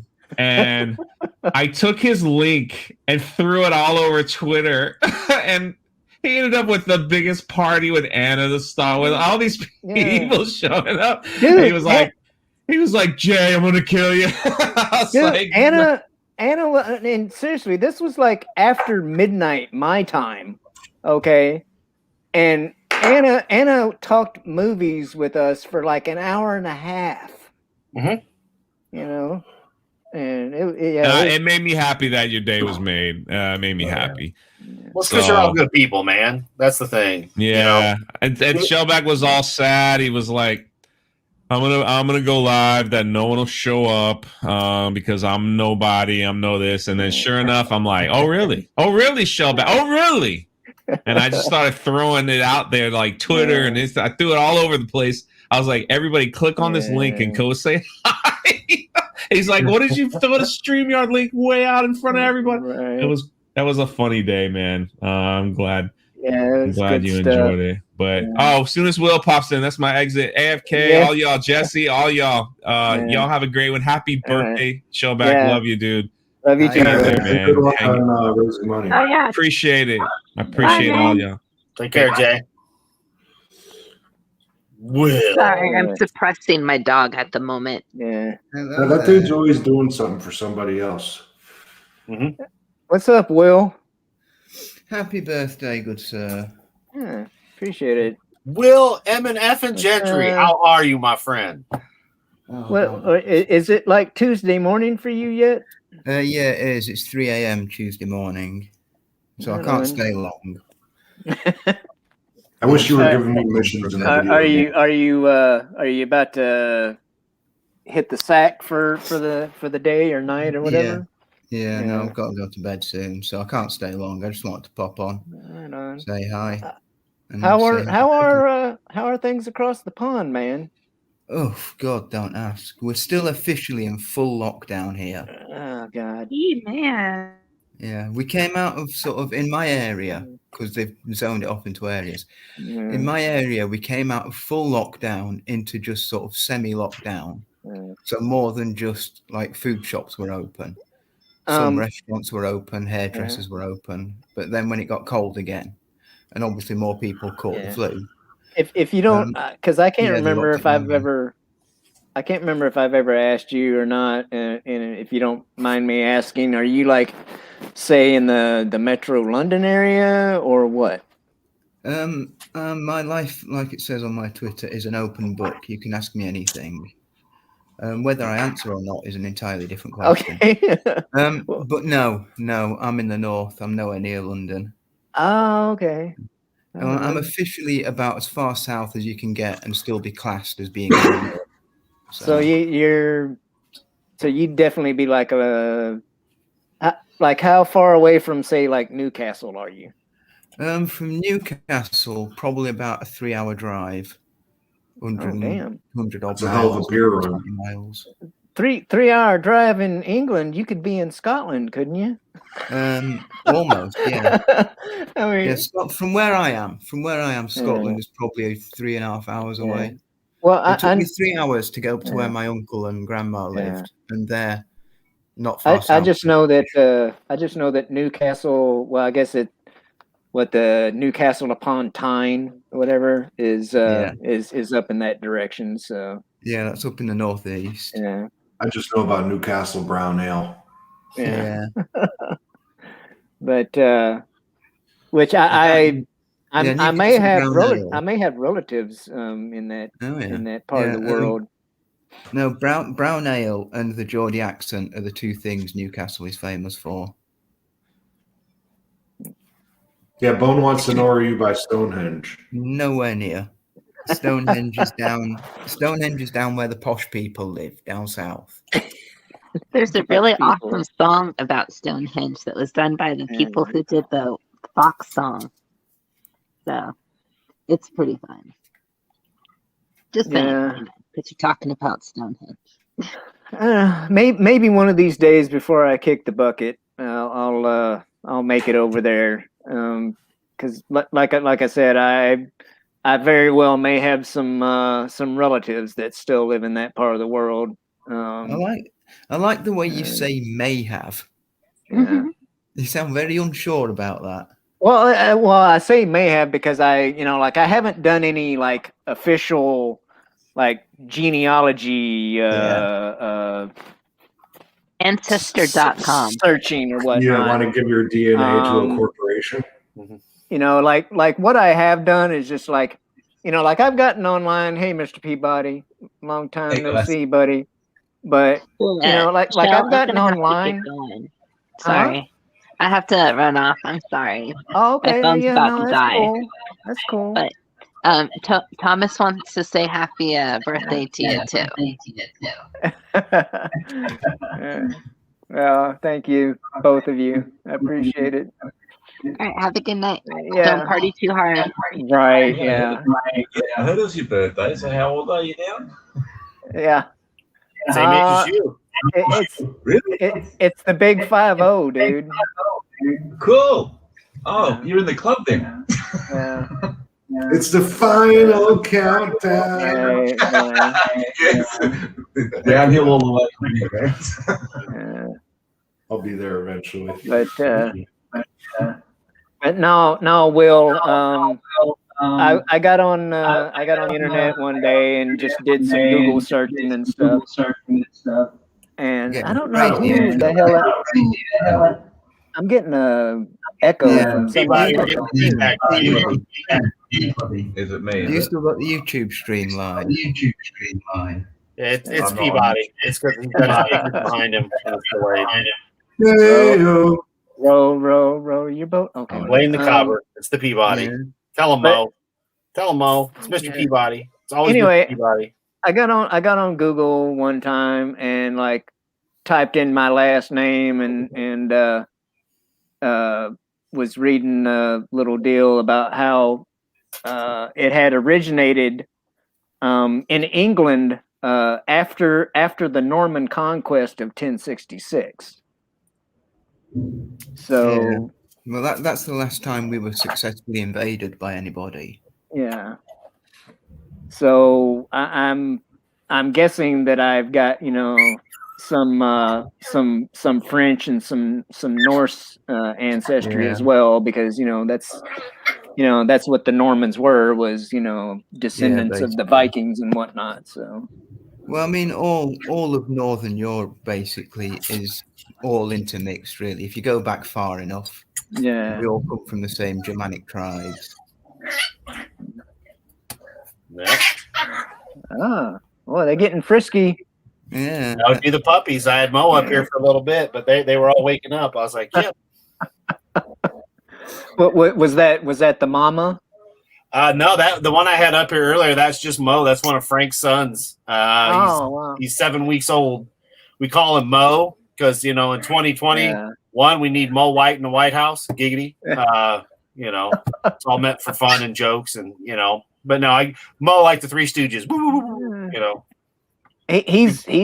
He was only 7. He's only 7 weeks old, and he's that big. Yep. I didn't think wiener dogs got that big that fast. Remember Frank though? Frank's a big boy. He's a solid, pieball, big stud standard. He's full size giggity wiener dog that he is. So yeah, they're all big. We do have one tiny one. Let me get Moji.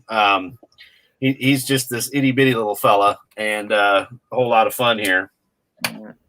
Big is not a term. I thought Mo was one of the two smaller ones. Yeah. How's the upside down, Peabody? That's pretty good. That's my echo. Has it gone away? At least it's warm down there for you. Happy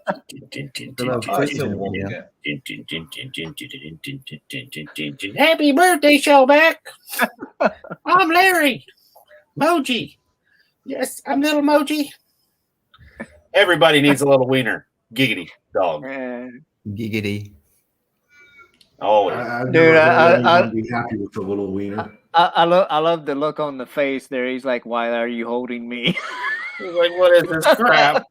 I'm not your puppet. Like, put me down. Put me down. What happened to my gravity? Well, he's thinking he's Australian because he's upside down. Yeah. No, we won't do that to the puppy. No turning the puppy upside down. He's like, look, I'll stay here and I'll be infamous. Yes. Back to that. Oh, it's like, yeah, I'm done with you humans. That's it. I've had it. I'm not. Yeah, he's just he's the runt. He's the smallest one we got. How old did you say he is? They're 7 weeks old this week. 7 weeks. They grow quite quickly then, don't they? Yeah. Oh yeah. It goes real quick, man. That's the funny part. Generally, I've only ever had cats, and they don't grow anywhere near that fast. yeah. So generally, like you can start. They can go to new homes at 8 weeks. We usually push it more towards the 10-week time frame because it gives them more time away from their mom. Like these guys are all eating food and stuff. They're mostly not feeding on their mom, but they still do a little bit because again, 7 weeks. But yeah, they'll be heading out next week, or not next week, the week after, to their new homes. So yeah, they'll still be here for a little while. But yeah, he's just so cute. He's got that face where at night when they're all bitching and you wake up and he's looking at you like, "Sir, please play with me, sir. I just want my belly rubbed." Yeah, so. I like the brown and white. Yeah. You ever get them like Halloween costumes or just like hot dog buns that strap onto them? Yeah. Hell yeah, man. Yeah, that's why he was called Moji, because like his mama, he's got little spots. So yeah, oh buddy, yeah. So that's me, Moji. But yeah, let's see if the rest of them are about. Where are you guys at? Who else do we got? Nope. Oh, they're just eating. They're like, sorry guys, sorry humans, we're eating. I used to look after.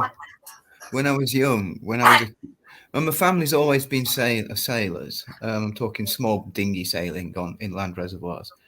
There was a couple who had a couple of dachshunds. Used to look after them while they were out sailing. They were the laziest, fattest things you would ever meet. Mm-hmm. I remember one of them. It spent so long sitting down that it had a permanent sore on its tail from where it was always sat on it and laid on it. Wow. So it's just like I got bed sores. Yeah. Not mine. Mine are full of energy and running around, and they're always just. Yeah, I got one walking in circles now because she's like, "Come on, I want to do something." The puppies are playing and eating. The ones that aren't eating are attacking the other ones, biting them in the butt, saying, "Hey, let's play." Well, they're all trying to get in the food bowl. There's 2 food bowls down, but they're in the older bucket for the older dogs. It's the same food, but it's just funny. Well, dogs always take after their owners, don't they? You can get 2 puppies from the same litter. If you give one to an old lady, it'll look old and start shuffling about before it's time. Give another one to a family with young kids, it'll be a little terror forever. And then if you're getting one of ours and it's one of Frank's dogs, you're fucked because he's gonna walk you. That's it. Frank's dogs are like, "Yep, nope, we're walking you. That's all there is to it. Nope, time for you to get up. Come on, away we go." Always. That would be the way of the Frank. I wouldn't mind, one either a little wiener dog or a basset or what's the one that I came across when I was perusing the interwebs one time. Shit, what did not a border collie, border terrier. That's what it is. I remember when I was younger, I always used to say I wanted to get an Alsatian when I grew up, a German Shepherd. I kind of want a Great Dane just because Yeah, I like Scooby-Doo. I've never been a dog person, but I always, if I did get a dog, I think it would have been that sort of not big like Great Dane, but sort of medium big, like. Well, I had a border collie golden retriever mix. Yeah. And he was about, probably 40, 50 pound neighborhood. So, he was a decent size, he was a good size. And I mean, like, I know golden retrievers are, generally a little bit bigger than border collies. Right. But he was built just like a border collie. I mean, like you couldn't tell, he had golden, in him, but he was all white, so that's, and the farm we got him from, there was a golden retriever on the property, so I'm pretty sure that he was mixed with that golden retriever, because you very rarely see like an all white border collie, Right. But Yeah, I was gonna say, God, all he white. was pretty a pretty sharp dog, just like border collies are, So it was a border collie. He didn't have any black in him whatsoever. Yeah, no, There was no patches, not in his feet or anything. no. In fact, he had like a blondish, tint to him, So Yeah, that sounds very golden retriever mix. Yeah. No, my But, dad always said he wanted to get a border collie when he retired. Yeah. But Oh, Yeah, I'm I'd thinking love about a dog to around have all the another time, one yeah, bro. because they're just so damn smart, Yeah. They're like the smartest breed out there, or one of them, Well, that's why they used the sheepdogs. Yeah. Because they are the cleverest of breeds. Oh, dude, I went to a damn like a county fair, or state fair, or something one time, and they had a freaking competition, and it was pretty much all it was either border collies or freaking healers, like red and blue healers, or I think there were a few Aussie Shepherds in there too, but it's pretty much those 2 or 3 breeds, and dude, that's something to watch right there, because like the trainers or whatever, they some of them used verbal commands, but there was other ones that they just like whistle or something, and they'd whistle once and the dog would cut one direction, then they'd whistle twice and they'd cut another direction, and it's like, but Well, that's what shepherds do, isn't it? I can't remember what it was called. I think it was called One Man and His Dog. It was basically a show we had on TV here, where it was a competition, basically a sheepdog competition. So you just got all these shepherds with they pretty much all had border collies, and all they would do, they would whistle and they would say, "Come by." Those were basically the only 2 commands, but the dogs always knew what he meant and what he was supposed to do. I'd probably watch that. Because I mean, compared to all the other dog shows that come on, I don't really care for those. Yeah. Well, happy birthday, Shellback. Hey, thanks, man. How's it It going? was on, I It's remember going it was all right. on when I was a kid, so I didn't really care about it. But looking back now, I can appreciate it a lot more. But hey, guys, I want to hop out just because I'm getting kind of hungry. I want some food. I got some pork chops in man. the fridge. Yeah, no, we don't want you wasting away. Oh, I know. But have a good night, guys. Thanks for having me on. Yeah, man, appreciate it. Have a good one, man. Happy birthday. See you Yeah, thank you. Thanks. Have a good night, man. Who have you got on your chair there, Peabody? That's Geonoso.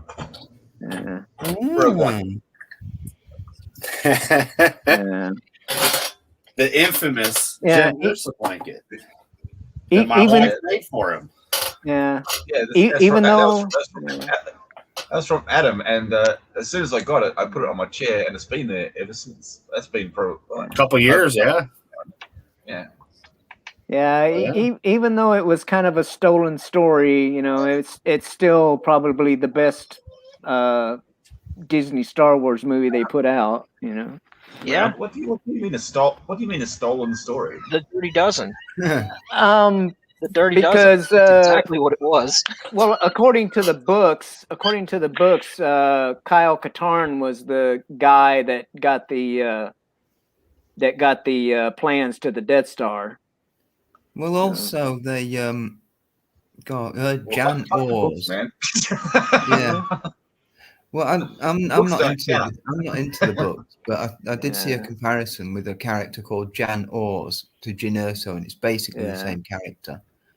But no, Rogue One, it's the best of Disney Star Wars. But honestly, when I watched it, I was just bored because we basically knew what was going to happen. There was no sort of what's coming excitement, and I knew the Vader scene was coming, so I was looking forward to that. But the rest you of probably it, watched you probably watched the movie Titanic as well, though, didn't you? well, yeah, but only because only because my girlfriend wanted me to take her there, and it was worth it. So there you go. The movie or after the fact? Yeah. Oh, after, obviously. Okay. Well, no, the movie was worth it. You got to see Kate Winslet naked.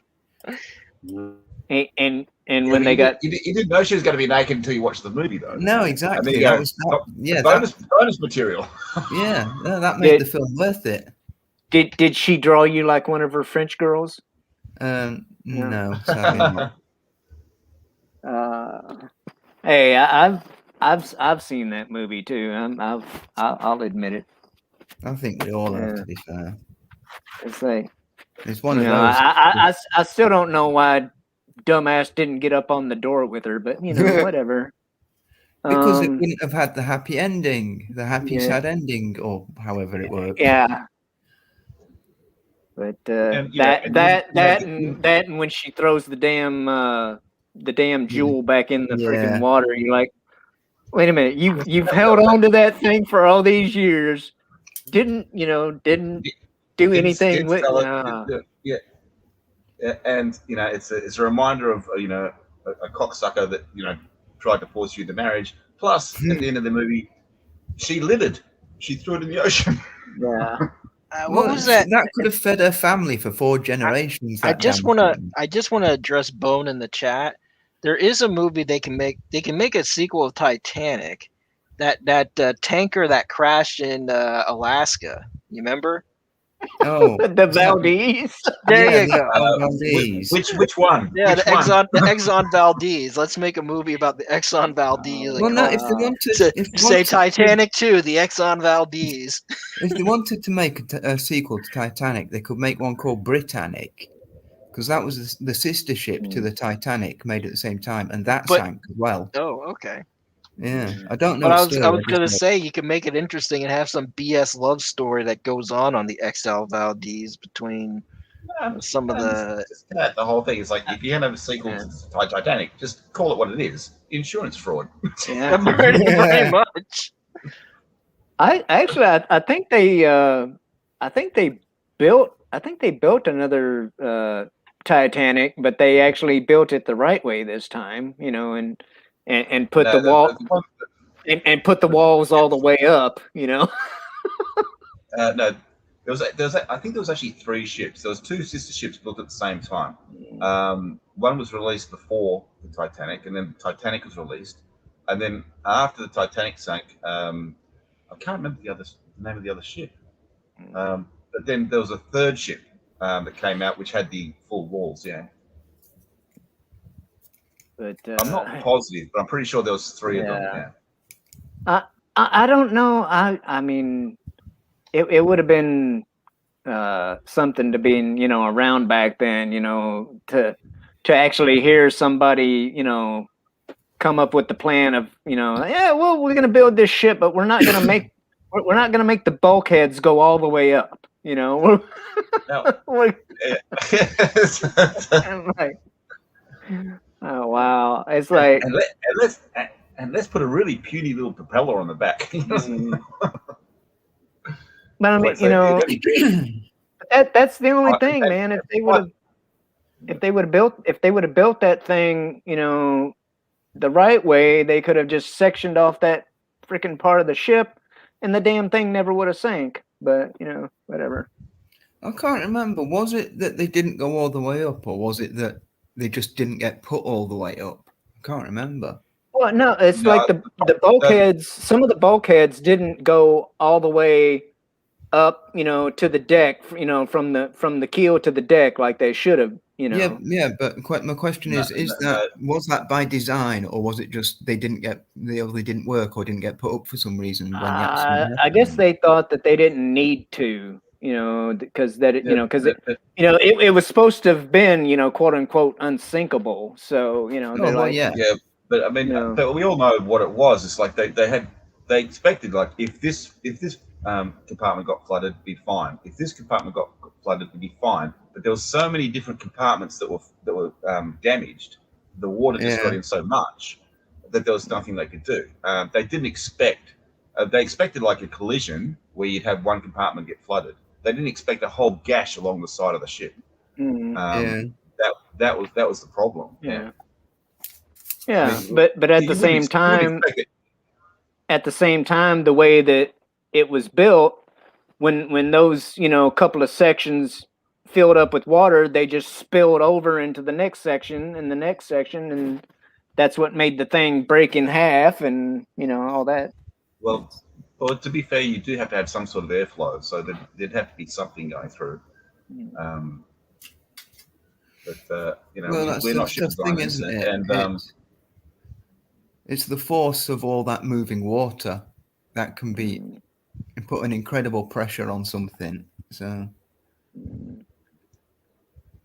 but yeah, I'm glad I wasn't on it. That's all I'll say.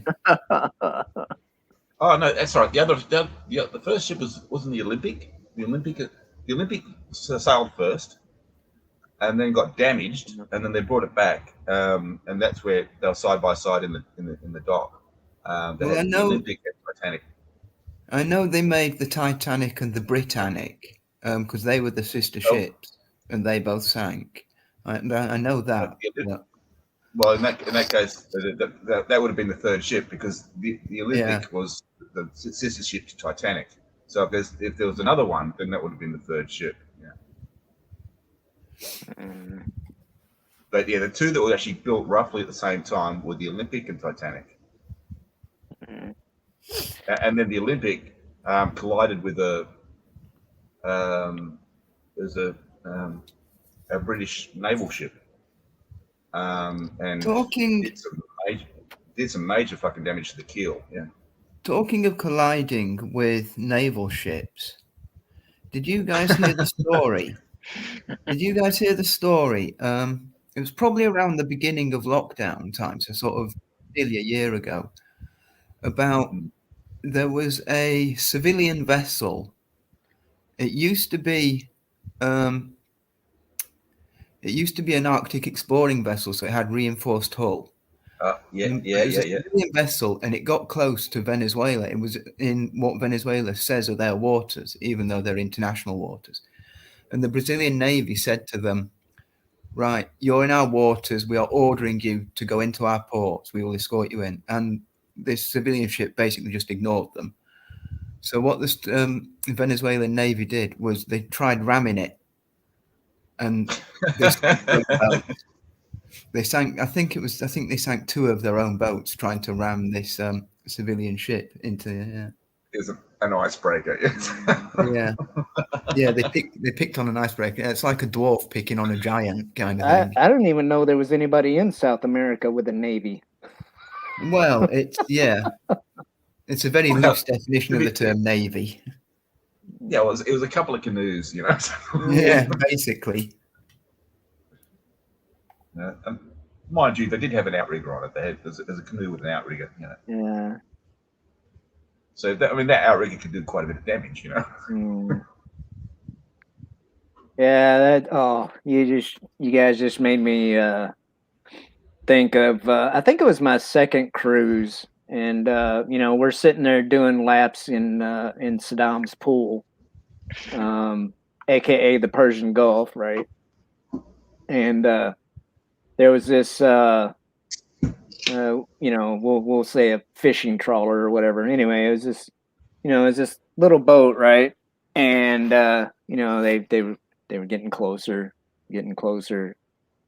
and so the captain, got on the 1MC, and that's like the the loudspeaker system or whatever that you can hear all over the whole ship, including the flight deck. So it's, and the ones up on the flight deck are loud enough where boats that are some distance away from the carrier can still hear it too, and the captain was like, naval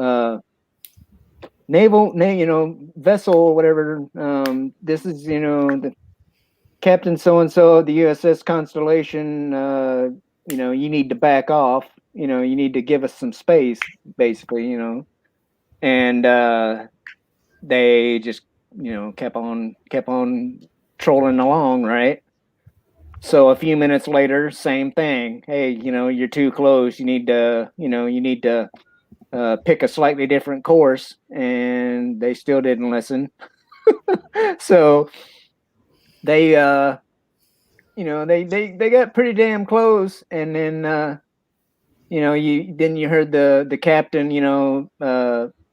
give the signal to the red shirts, the ordnance guys, and then like a couple of minutes later, there's one more little warning, and that they still didn't listen to, and so about 30 seconds after that, you start hearing boom, boom, boom, boom, boom, boom, boom, boom, the 50 cal, going off. And then you see like these big splashes of water out in front of this boat, right? and then about 2 seconds later, you see them turn in a different direction. But you don't get too close to a big gray boat, okay? That's the moral of the story. No, you gotta understand that was the captain's remote control boat, and his remote control was the 50 cal. Yeah. But it's firearms, okay? Bullets are the international language, okay?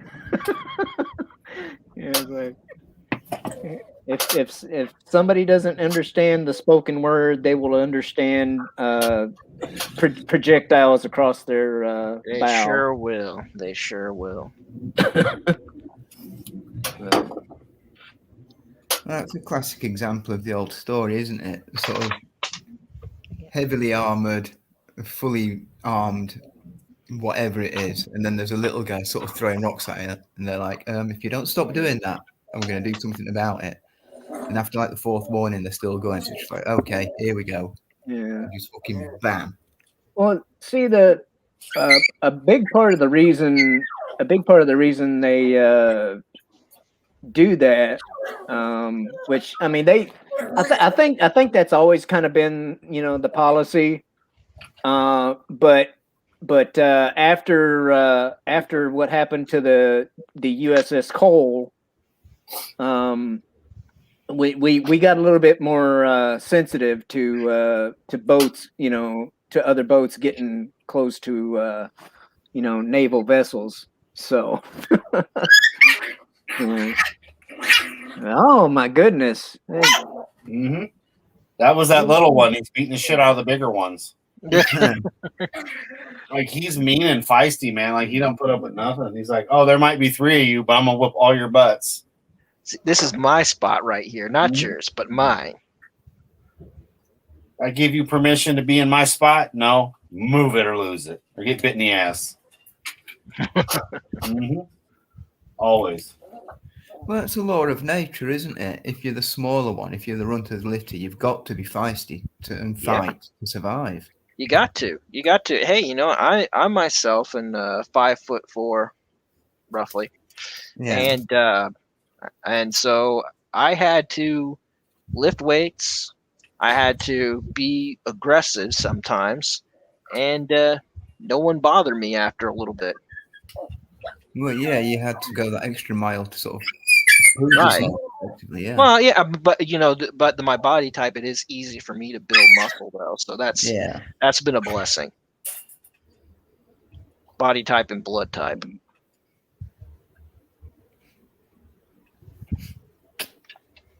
It's type it's O, life, just isn't it? yeah. If you're type O, you just you eat the rare steak and do a Well, few that's like the joy of nature, isn't it? bench press a few hundred. Bench press about 95 pounds a few times, and you wake up the next day and you're a little bit swole. That's just That's the sort of beauty of nature, isn't it? If you lose out in one area, nature often just naturally compensates in another area. yeah, it does. I mean, but granted, my endurance isn't exactly the best thing. Yeah. But it's to get in quick, get it done, and call it a day.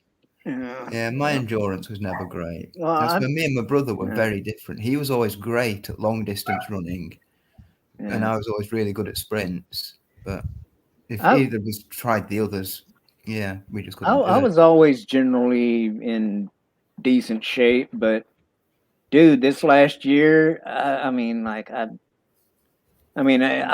been, it seems like I've been in the house for, 6 or 7 months now, I'm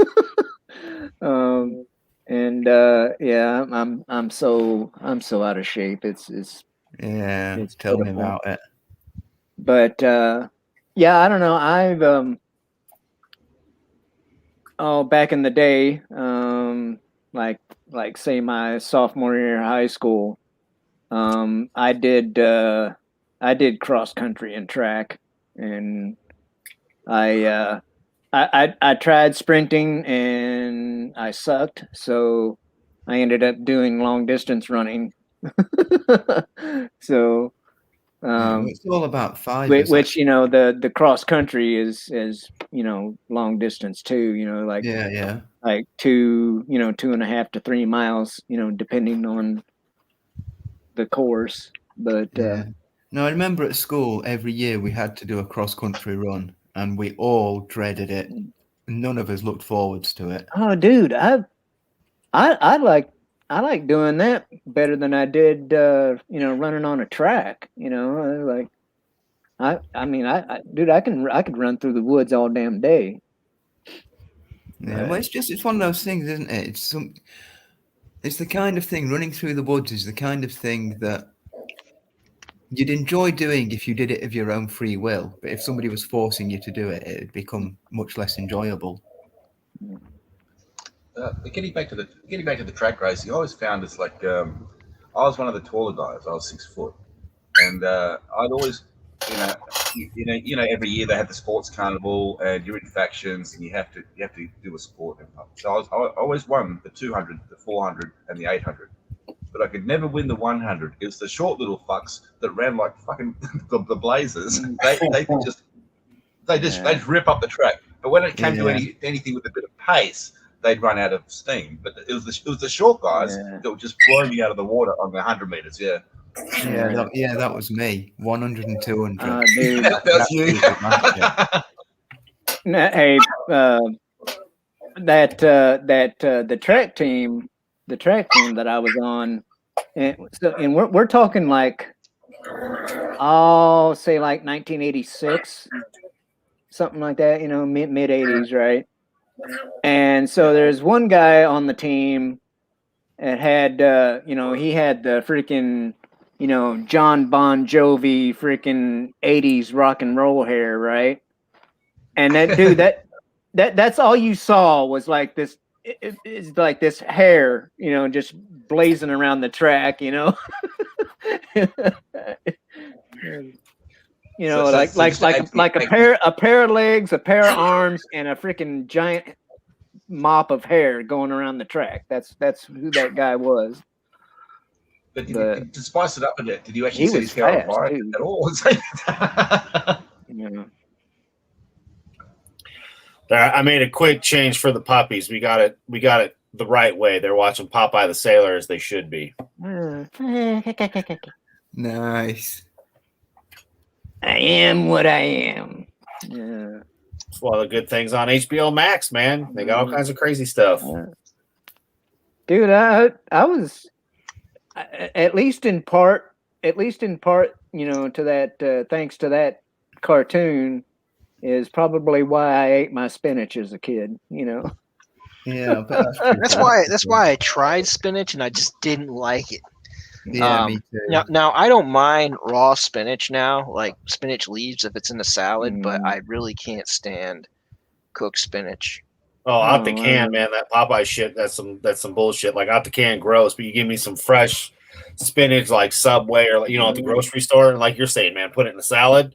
Hell yeah, put it on my Subway sandwich. You betcha. Well, a Subway sandwich. I guess that's how low rent country I grew up, because I kind of grew up on canned spinach, but I always considered like spinach to be like soggy lettuce. It's like really soggy stuff. If I ever went to like a dive diner, I rarely get the vegetables. If there's a salad, I get it, but I wouldn't get the vegetables because after a few times you realize that this stuff is canned. It's like I will not eat canned vegetables. Yeah. If I could help it. Sorry, Mads. No, I had actually just showed up. I like typing that kind of stuff. Like I was telling people earlier, the way the freaking page is set up, like that sixth person is like down in the very corner, and you can't really, you don't notice it right away. Yep. That sixth person is very hidden when you're actually running the stream and doing everything, and it's like you see everybody and it's like hidden. You got to scroll it down. Then, I know what you're talking about, dude. Well, yeah, I know. Well, they do have that bar, on the side, but it's not really noticeable either. It's like there needs to be like a big like the bat signal or something, and just something. I wonder how it is on the premium, because I don't have that, but I'm gonna get it once Odyssey or Rumble pulls the trigger on their live streaming, which is supposed to be this year. Yeah, but until then, I don't have a reason to do it. I've heard a lot of people say that they like Odyssey. So. Oh yeah, no, I have a lot Odyssey channel. It's great, but they don't have live streaming yet. Yeah. I might, even though I'm not really doing much on this one, I might actually, do like a backup thing or whatever. Well, to Odyssey. The cool thing about it is, since you do have a YouTube channel with content, once you put in your ID, it basically takes your whole catalog. Unlike BitChute and just does the most recent one, no, it takes your whole catalog and shifts it over there. So so you don't have to it's like 300 something up plus uploads on my Odyssey channel, and all I did was put in my YouTube ID. Yeah, and then everything I put on my YouTube goes to Odyssey, almost everything. Which I have. I have enough subscribers, because somebody was telling me that you have to have at least 300 subscribers on YouTube for Odyssey to be like, yeah, we'll. They want you to have a certain amount of I didn't know stuff or something. I don't know, man. That's just what somebody was saying that that's me out there. Odyssey wants you to have. Well, yeah, it's hard to grow. It's hard to grow on there, though. It really is. What, on Odyssey? Yeah. I only have 4 subscriber. Hey, you know, like I've seen bigger channels that are on YouTube have less than 500 subscribers on Odyssey.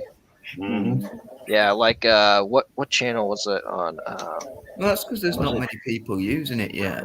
Yeah, no, Apparently, I've heard the user interface there is really good. It is. It's great.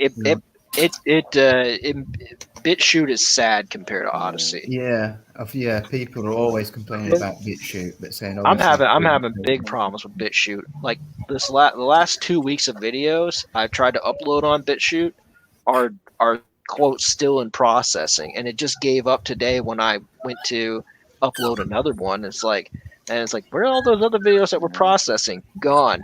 It's like Yeah, from what I've heard, you know, despite all of the, you know, despite the love-hate relationship that I think we all have with YouTube, you know, it's still basically the place to be. Or Rumble ain't too bad either.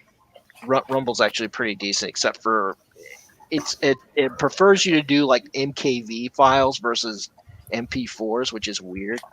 Because when I try to upload a large file that's like a 2-hour stream or whatever, and it says errors, like, well, screw you. I don't even know the difference between those kind of files. So they're video files that YouTube takes both.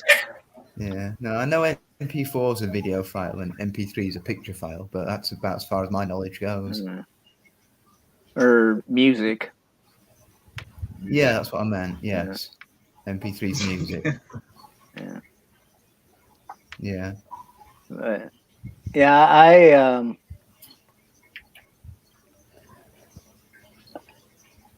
don't know. They've got this little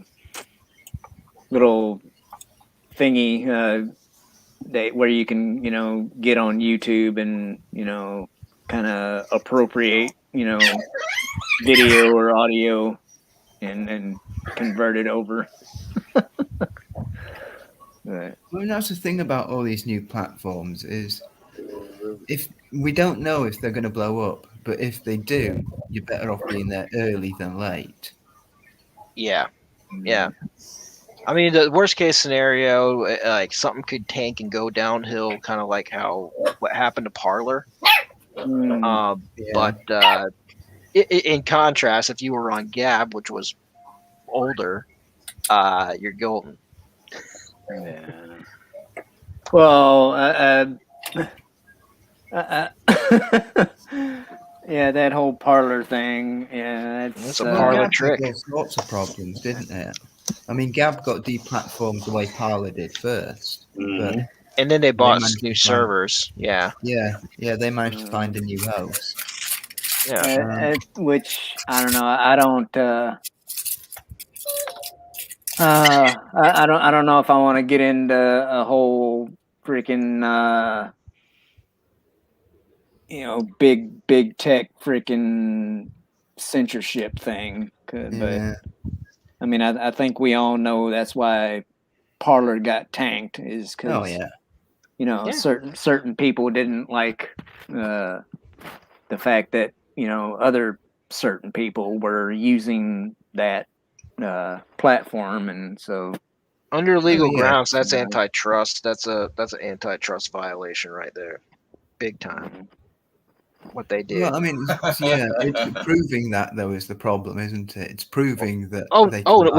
What do you mean proving it? It's has been done broad daylight. They had a contract with Amazon for server space. They bought, and instead of either A, giving their money back, or C, giving them some sort of warning or whatever, they just flat out yeeted it off of their servers and took the money and ran. That is antitrust. That's a breach of contract. Hey, Bernie Madoff, man. Pretty much. Hey, Adam, you got the pipe. Now you got to suck the spinach through the pipe. Exactly. You know. Yeah. You know, they should. Someone should do that and videotape it like a jackass thing. Yeah. No, I mean, that is such a small pipe, but I would do it. Be like, all right, here we go. No, actually, he turns it. He's supposed to turn it upside down and then use it like a blowtorch to open the can of spinach. Yep. Yeah, that's what it. He's opened the can of spinach several ways. Yeah. He always used to squeeze it open. Yeah, squeeze it open. Yeah. Use the pipe to do it. Use the pipe Yeah. to suck it through, man. Yeah. Heck yeah. Good old Popeye, baby. Yeah. Well, What would be really impressive he'd squeeze the tin, what- it'd come flying out, land in the pipe, and then he'd suck it down through the Nah, what- pipe. Yeah, what would be really impressive? You got Popeye. He squeezes the can of spinach and then takes in the spinach through his tear duct.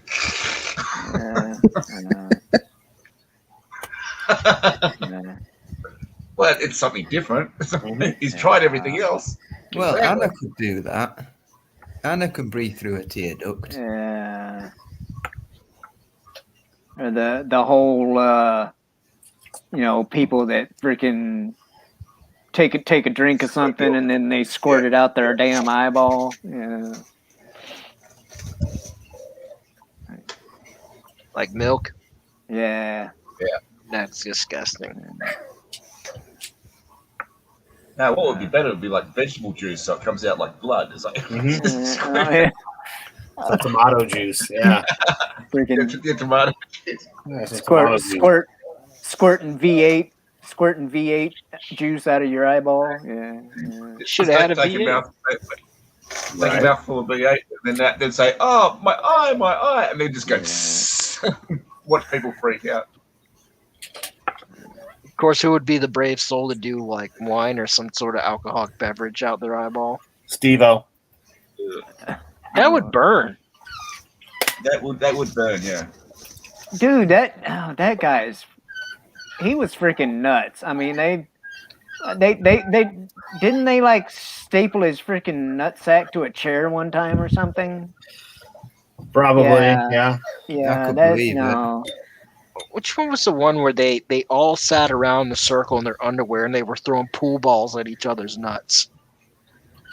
I don't know. I actually tried not to watch that show too much. Yeah. Well, I've never watched any of that. I just don't find that shit entertaining. I'm with you, Will. Yeah, I mean, I can get the humor behind it. I can get why it's funny. 'Cause it's always slapstick humor is funny, but when it's deliberate and you know it's what's going to happen with things like that, it's Speaking of which, and your lovely British accent also helped make me think of it. I grew up watching Benny Hill, and dude, that talk about something that wouldn't fly today. Oh my God! Not at all. Benny same Hill. thing with Alexi Sale. Alexi Sale be the same. Yeah. Benny And- Hill. and- Python stuff wouldn't fly today. Yeah. I'm surprised you and- know Alexi Sale though. He Oh, he yeah, I know wasn't- Alexi Sale. Yeah, he's not even that well known here. Who is that fat bastard? Yeah. And if the Benny Hill show was on like certain channels that showed Benny Hill, if they were showing it after midnight, you actually got the let's say more raw version. Yeah, you got the scenes uncut version. So you got the scenes of women in their underwear chasing him around. Yeah, no, like yeah. Right, go on. Yeah. All right. Don't get me copyrighted. You'll be fine. But you should be fine with that. No, there was a time or two where I was watching Benny Hill and it was on after midnight, and there was a exposed boobie or two. I mean, like full on out there, yeah. And I'm like, what? And of course, this is back in the day before you could like rewind your damn television show, But, yeah, well, Monty Yeah. Python It's like was good for that. Dear BritBox. Monty Paul Python Hogan did a was good. skit. Monty Paul Hogan Python did a is good skit, for showing naked breasts. Yeah, no, well, Paul Hogan actually went one step further. On his show, he had a skit, and the girls were completely naked. Yep, that was Paul on Hogan? that was on TV. Paul Hogan had a Yeah, show? Paul Hogan. Mm-hmm. Yeah, I it's did called not know that. Paul Hogan show. Yeah, Yeah. Paul Hogan. Yeah. I never saw it, but I did know it existed. Yeah, he did a lot more than just be Crocodile Dundee. Yeah. You know, I'll tell you what the things that Americans learn wrongly.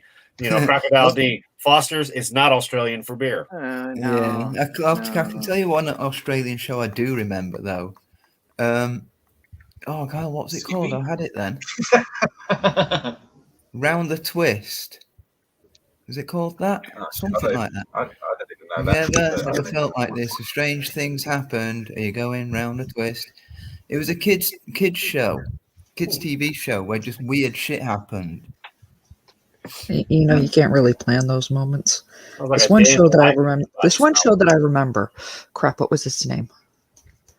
Love that. Really? I must have missed that show. I do have to go. That's okay. I was having memory issues earlier, so that's all right. I have memory issues when I try googling something. I But, think the best thing I've seen from your side of the border, though, well, more recently was the Trailer Park Boys, but before that, the best thing I saw from your neck of the woods was the Red Green Show. Track down Paradise Falls. Paradise Falls. Okay. Yes, Sounds familiar. you will like that one. But I do have to boogie, so happy birthday, Tim. I appreciate you stopping in. Hope the rest Thank of your you. day is absolutely fantastic. You deserve it, babe. Thanks. I appreciate it. Thanks a lot. Later. All right, Bye. man. Have a good night, man. This is great, man. You were international. You got Canadians. We've got Yeah. Australians. Yeah. You know, we've got Will. This is great, man. Yeah. European. Giggity. See, the British Empire was good for something, you know, right? Hey, we outlawed slavery in the world. All us, you know, stepkids, you know. Well, you know, the best thing they did was they got rid of all the convicts and sent them to Australia. Well, yeah, Yeah. That goes without saying, though. Well, they gave us a lift. Yeah, they gave us. Yeah. And then, we were all like, you know, we were in England doing this, and they said, "You want to go to Australia?" Yep, yeah, no worries. We go. They said next time we're using the trebuchet though, so much cheaper.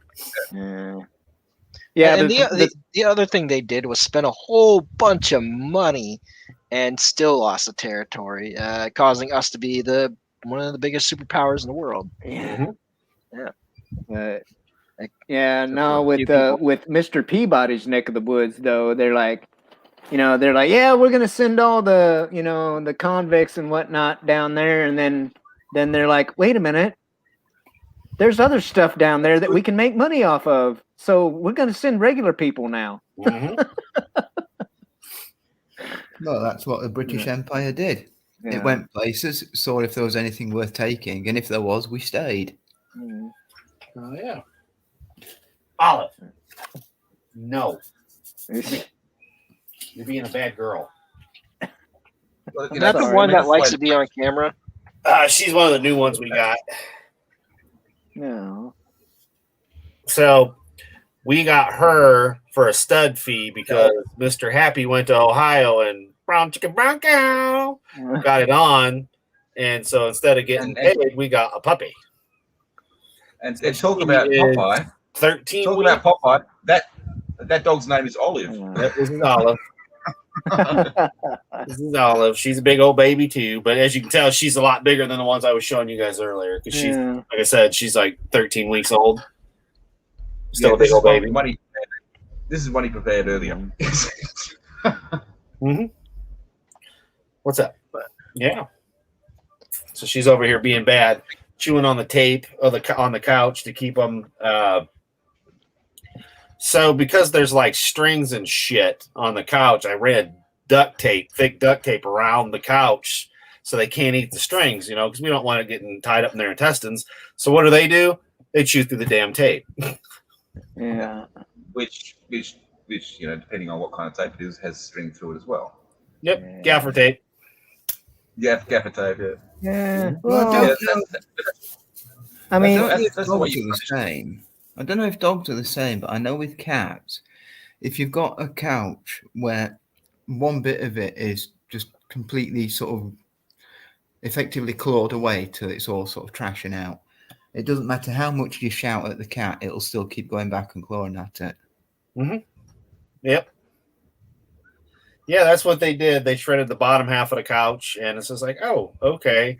And I don't normally have puppies down here. So like Brian knows this. Shellback, we haven't talked in a while, but generally I don't have puppies down here. But like I said, because we had the 3 litters, I had to have puppies down here. So I had to puppy guard my room more so than normal. Because the white gate here, the little guys can get through. So I have a secondary cage going around this here white gate because they can squeeze through these holes. So it's a fenced in yard. Yeah. Keep the little bastards from escaping and coming on this side because I don't want them chewing on cords there's nothing for them to really get hurt unless they jump up and get a Lego, but better safe, A little Constantine wire would solve that problem. Mm-hmm. A bit of razor wire, Yeah. Some barbed wire all the way around. Yeah, a live wire would solve that problem too. Yeah, fried just wiener dog. connect up the white gate to the PowerPoint, make sure they don't get through. I mean, everybody loves a fried wiener. Yeah. Right. Yeah, just not these guys. But yeah, no, it's literally for their safety. So, but yeah, it's just funny. It's been fine. Couch has been fine for the last 2-3 weeks they've been down here. I guess it has been longer than that. They've been down here over a month.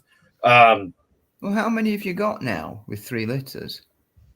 We had 12 puppies with the 3 litters. I've got 5 down here now that I've got Olive, but I had 4 down here with me. Above me, there's 3, and then behind me upstairs, there's 5. But wouldn't you'd be into the 30s by now with the dogs, aren't you? If you had 12 puppies coming. Mm-hmm. Yep. Yeah, you'd be in the 30s because you didn't have like somewhere between 22, 24 before. So you're in the 30s now, man. Oh yeah, easily with the 12. But it is what it is. It's because we've got, let's see, I've got 3 mamas in here. Actually, I've got 3 generations in here. That's the funny part. We've got Echo Base, who is Lizzie's mom, and Lizzie is mom to these guys. So literally 3 generations of wiener giggity dog in my office right now. And then little Miss Hug, 17. If he takes you for a tour through the house, it's like just watching Adam doing hurdles right through the house. Everywhere he goes, he has to step over gates and shit like that. Yeah, because there's baby gates, like there's children gates and shit, but it's for the fucking dogs, man. What we do though, it keeps them. You need a 3-foot gate. They're not going anywhere. They're wiener dogs, so they're like, "Yep, we're not going anywhere." No, we think we are, but we're really not. Yeah. No, because I remember when I was in Canning Vale and was living with the other people, and this girl had 2 dogs. So what she did was, I actually went to bed, and then after I went to bed, she decided she was actually going to put up this baby gate to block off the hallway. Didn't say anything to me or anything like that. So I got up in the middle of the night, and I don't turn the lights on. I know where I'm going, and I went crash bang through this bloody gate. Actually ripped part of the wall out. It's like you could have given me a heads up, say I've got a baby gate, I'm going to be putting it up, but no, she didn't tell me she had it, and she, I went to bed and then she put it up when I was asleep, and then I got up in the middle of the night and killed it. Yep. So this is Miss Hug. She's the one that's 16. She'll be 17 on St. Patty's Day. She's just a little lady. Oh, doggy. Yep. She's telling you all about those awful babies. She's like, they're awful. They attack me. I'm blind as a bat and can't hear shit, but you know what? I'm still here and they still listen. Wow. Yeah. Is she a great grandmother? She never had any babies. When Really? my wife and I met, this is the funny thing. When my wife and I met, she had 2 wiener dogs and I had 2 wiener dogs. And, you know, we're sitting in the mid-30s right now with all the puppies. So it's kind of funny. But I mean, usually we've got about 12 on a normal basis, you know. And then we've got a couple extra males that are here to meet with other females and all that good kind of stuff. So, yeah, a whole lot of fun. A whole lot of wienering going on. But, you know, this is how we create Doomcock's angry wiener dog army. You know, so it's death from the ankles down when he pushes the button and relieves Harvey. Cthulhu, you also get the angry wiener dog army. Death from the ankles down, yo. Always. Sounds like Tommy and the guinea pigs. It pretty much it is. Good old Tommy. I've never actually done a show with him. We've always been in the chats and whatnot. But that's the funny thing. Like with me and the dogs and him and the guinea pigs, I love it, man. We're gonna rule the world with, you know, Harvey, guinea pigs, and wiener dogs. Giggity. Yep. And turtles. Yeah.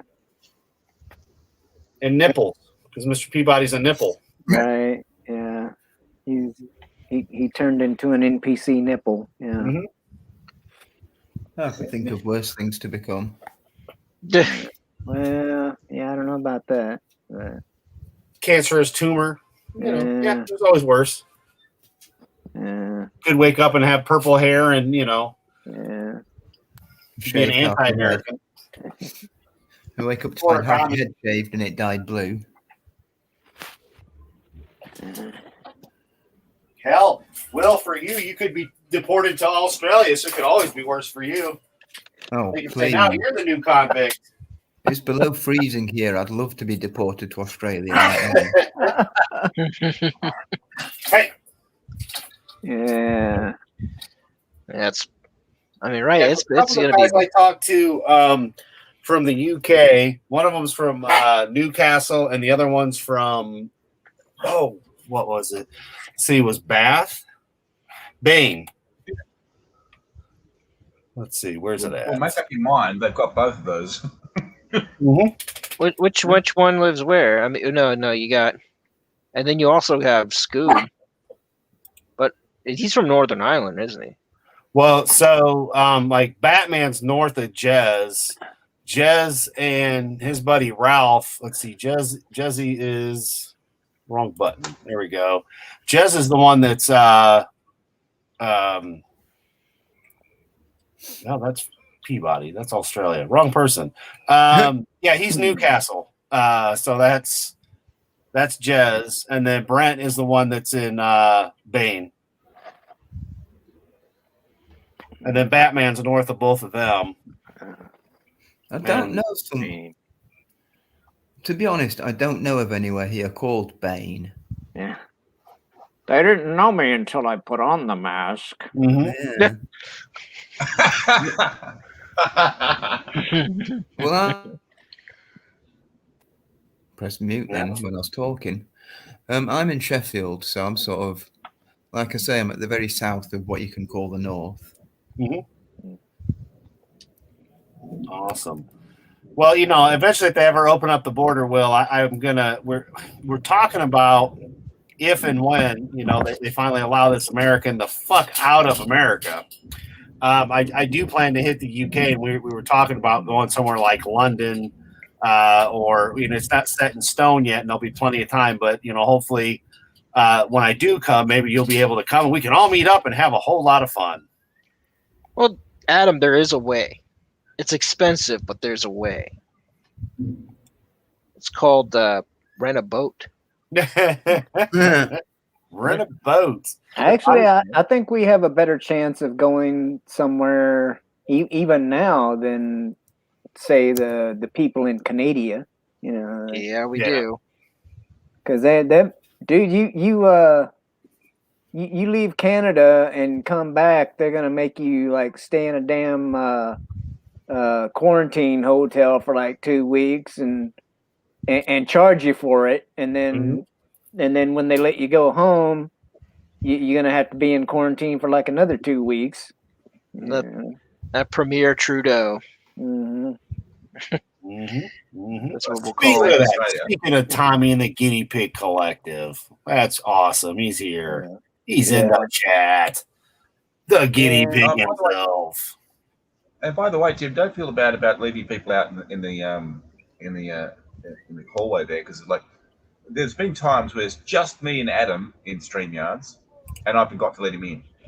Yeah, he's been sitting there waiting. And it's just me and him, and I'm sitting there waffling away and carrying on, and he's sitting there going, "Oi, oi." Hey, fuckwit, let me in.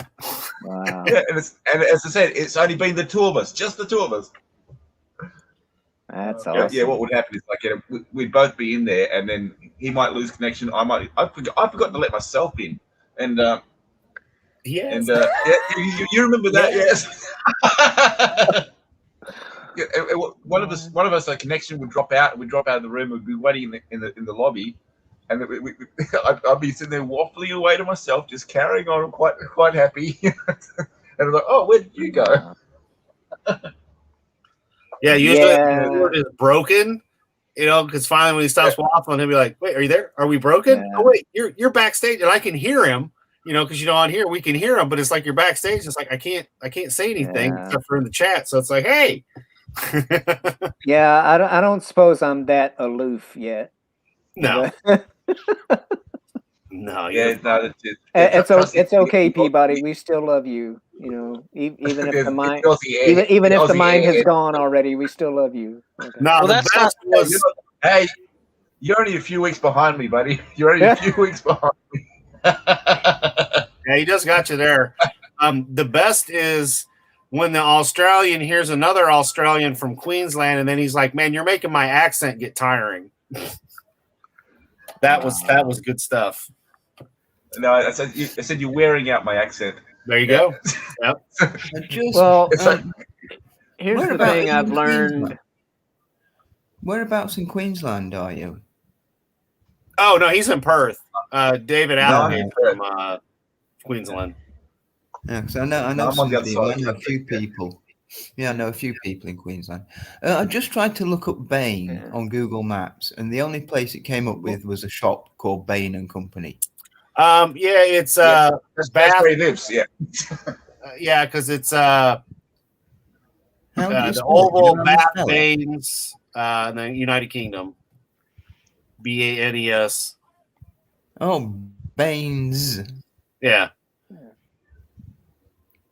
Because that might. Sorry, I got lazy with my I know where English. Bath is.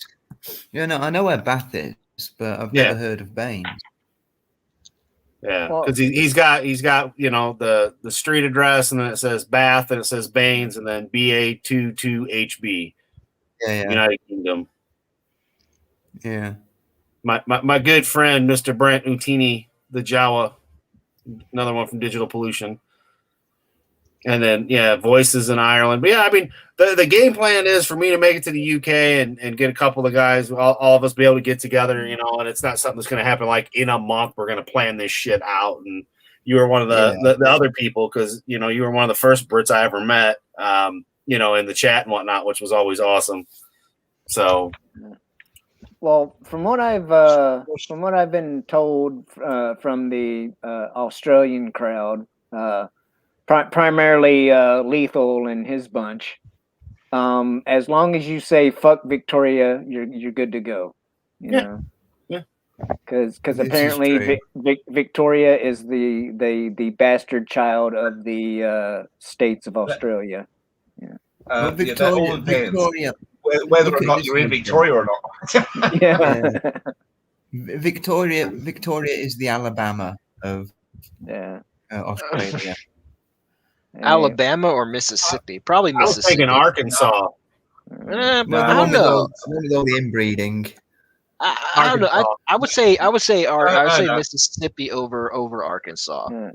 I've Well, been all around. I've been all around the South. I'd stick it and say Mississippi because there's nothing about Mississippi that I really care for, other than that river. Which you could also be on in Louisiana. So you know that river runs all the way up and down the center, not the center, Well, the center of the eastern United States. Let's put it that way. If Victoria, Australia is like the Alabama or Mississippi I would say of Mississippi. Australia, I might actually have to go there. Well, where are you at, Because Showback? those are kind of my people. But you know, No, he's in Washington State, aren't you? yeah. That's where I live. But Oh, it's where you live. I was like, you ain't from no Washington State. no, I was actually born and raised in Missouri. Okay. But like southeast Missouri, like right on the river, you know, top of the Boot Heel, you know, go across the river, and I'm in either Kentucky or Tennessee, you know, that. So, you know, I was okay. You know, so that that's why, you know, even though, you know, I'm from Missouri, I consider myself a Southerner because, you know, I was about as close as you can be to being in the quote unquote South. That's still considered. I mean, because Missouri, I believe Missouri actually fought for the Confederacy. It was either or. I think they were somewhat neutral, if I'm not mistaken. Yeah. They were like the Switzerland of the Civil War. Yeah, technically, Missouri, I think, was a neutral state, but you could so you know, you could fight for whatever side you wanted to. But actually, in my hometown, we at least years ago, we used to have a Civil War reenactment every year at the Hunter Dawson home. It's an actual historic site. It's an old plantation house, and apparently there was a little skirmish between the North and the South there. So that's why Wes is here. That's why they do the reenactment. Yeah. Just What would be a state in America that's Hey, everybody. What's up, Wes? Happy birthday, Shellback. 50. All right, Thank you, man. sir. Yeah. You give me hope. That's very close for me. Right. Yeah. Yeah. Some days I feel like I'm 80, but you know, it is what it is. I hear you, man. Shut up, man. You know we're still in our teens. Yeah. We never let those. Yeah, I'll be celebrating the 23rd anniversary of my 21st birthday this year. Lovely. Yeah, my you're only a baby. 14. I'm probably the youngest person here. You are, Brian. You always are. Not always. No, not always. Well, pretty much. I mean, Well, you know, no. yeah. No, I mean, Back in my day, I used to be the youngest person there. Yeah. Yeah, I remember when I used to be the youngest person in places. Well, now I just look it. How old are you, Will? I'm 42, about to be 43. Okay, yeah, I am the youngest person. I just turned 37 the other week. Yeah. Yeah. Well, I I'd still say look 90 about 20. 90% of the places I shop these days, I am the oldest. Yeah, you're the oldest. Then it goes to Tim. Then it goes to me. Then we got Will. Then it's just and Brian is the baby again. Brian is the baby. You know, Sorry, Brian. No, that's okay. even I can though still buy lotto tickets and beer. Exactly. Yeah, there you go. That's all you need. Awesome. That's all You know, need. you got to get a little bit of mileage on the old liver. You know, once you get some mileage on that thing, then things equalize. But I don't know. I'm kind of even though the first 50 years have definitely not been all sunshine and rainbows. You know, I kind of hope I got like at least 50 more in me, but You got 70 more in you, man. What are you talking about? I think you're thinking like I did. When I hit 50, and I think back of my life, I'm thinking, how the fuck did I make it this far? All the crazy shit I've done in the past. It's like, how did I make it? You know. How did I survive all that shit? Well, it's a mix, Yeah. isn't it? When you hit a milestone, it's a mix of how the fuck did I make it and what have I achieved? It feels like I've done Yeah. nothing. Well, let's not go. Let's not try to punish ourselves here. What have I achieved? Yeah. Yeah, I think I've had enough of that. Yeah, Especially- punishing yourself doesn't do any good. especially over the past, say, I don't know, 6 months or so. Yeah. I But, think if you get to 50, I think if you get to 50 and you look back and think, well, I didn't destroy the world, you're doing Yeah. well. Yeah. Well, Yeah, you know, like I was saying, some days, I'm like, I feel like I'm freaking 80, but other days I'm like, how am I this old already? It's like, it got here quick, But, Well, it's crazy how fast time goes when you're not keeping track of it. The years can just fly. by. I hear people say that, but it pretty much feels like, and everybody's like, I can't believe but it's already been 20 years. I'm like, yeah, it feels like 20 years. Yeah. I don't know. Everybody's different, I guess. I mean, at least you didn't think you were older than you were. All of 2019, I thought for whatever reason that I was 36, probably because my life felt so humdrum, like everything was all kind of stringing together, and I was going through the motions. And it wasn't until 2020 where I actually counted the years. Wait a minute, the whole year I was 35 and thought I was 36. So I had by whichever way you look at it. You gained an extra year. Yeah, like a leap year.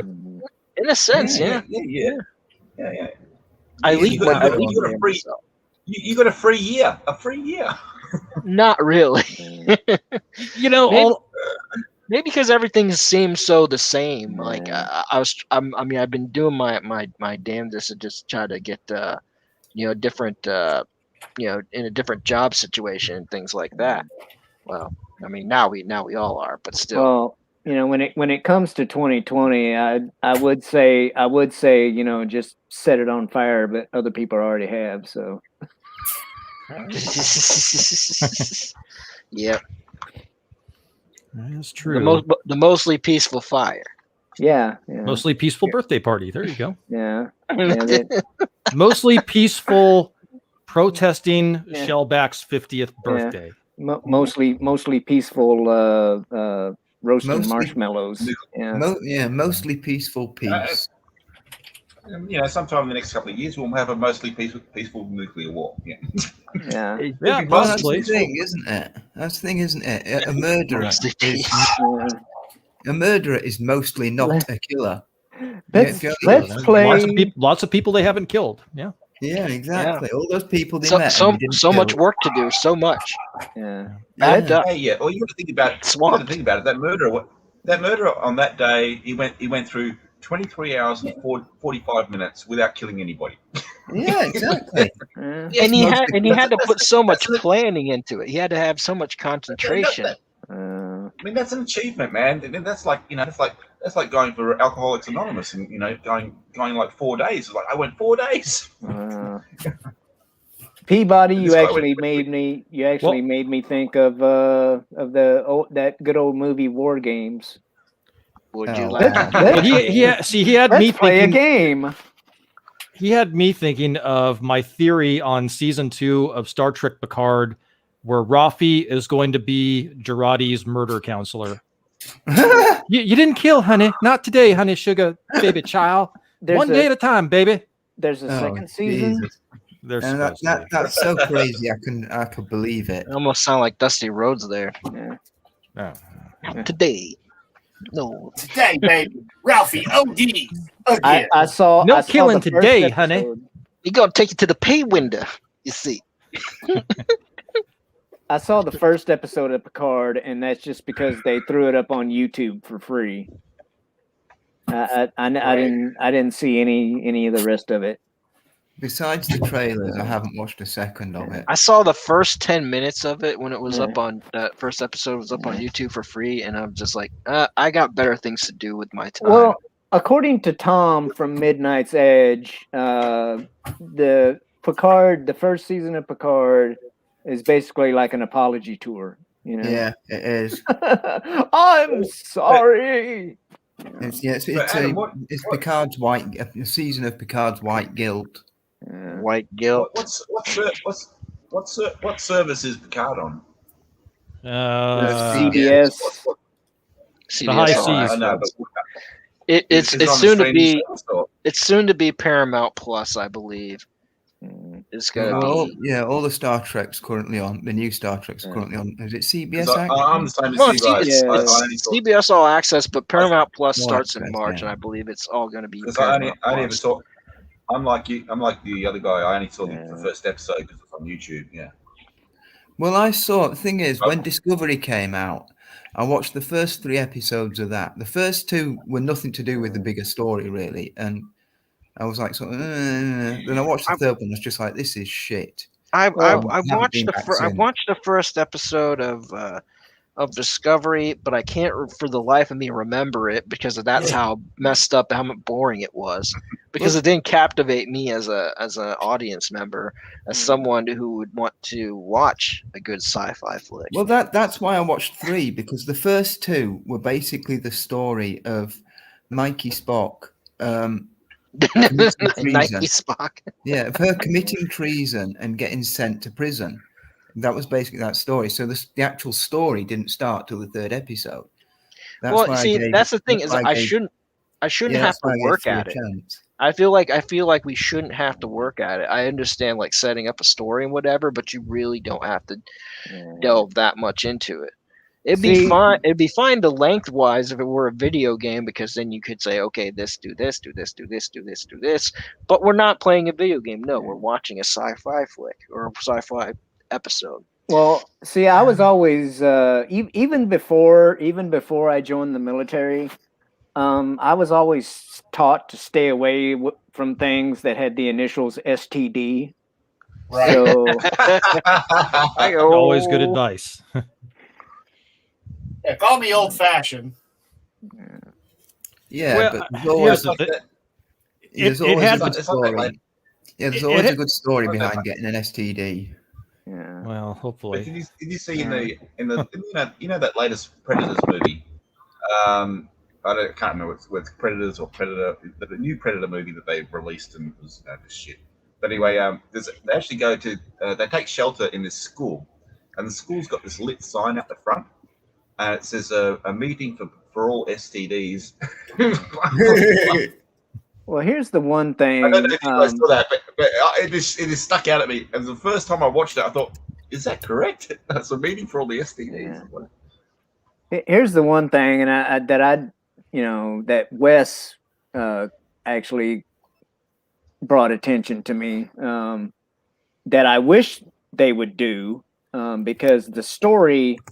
You watch this little documentary movie, and the story behind it is so good. You know, it's like they're stupid for not having it on the air, but it's a little documentary movie called What We Left Behind, and it's basically supposed to be like a new season of DS9.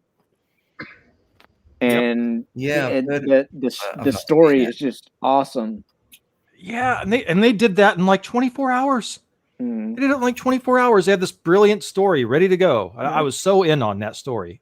I mean, they were just like sitting there bullshitting,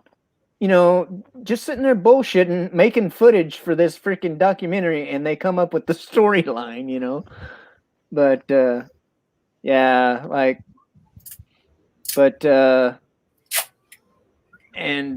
what was it? Well, that's what happens. Not to when like you get, spoil when you- anything.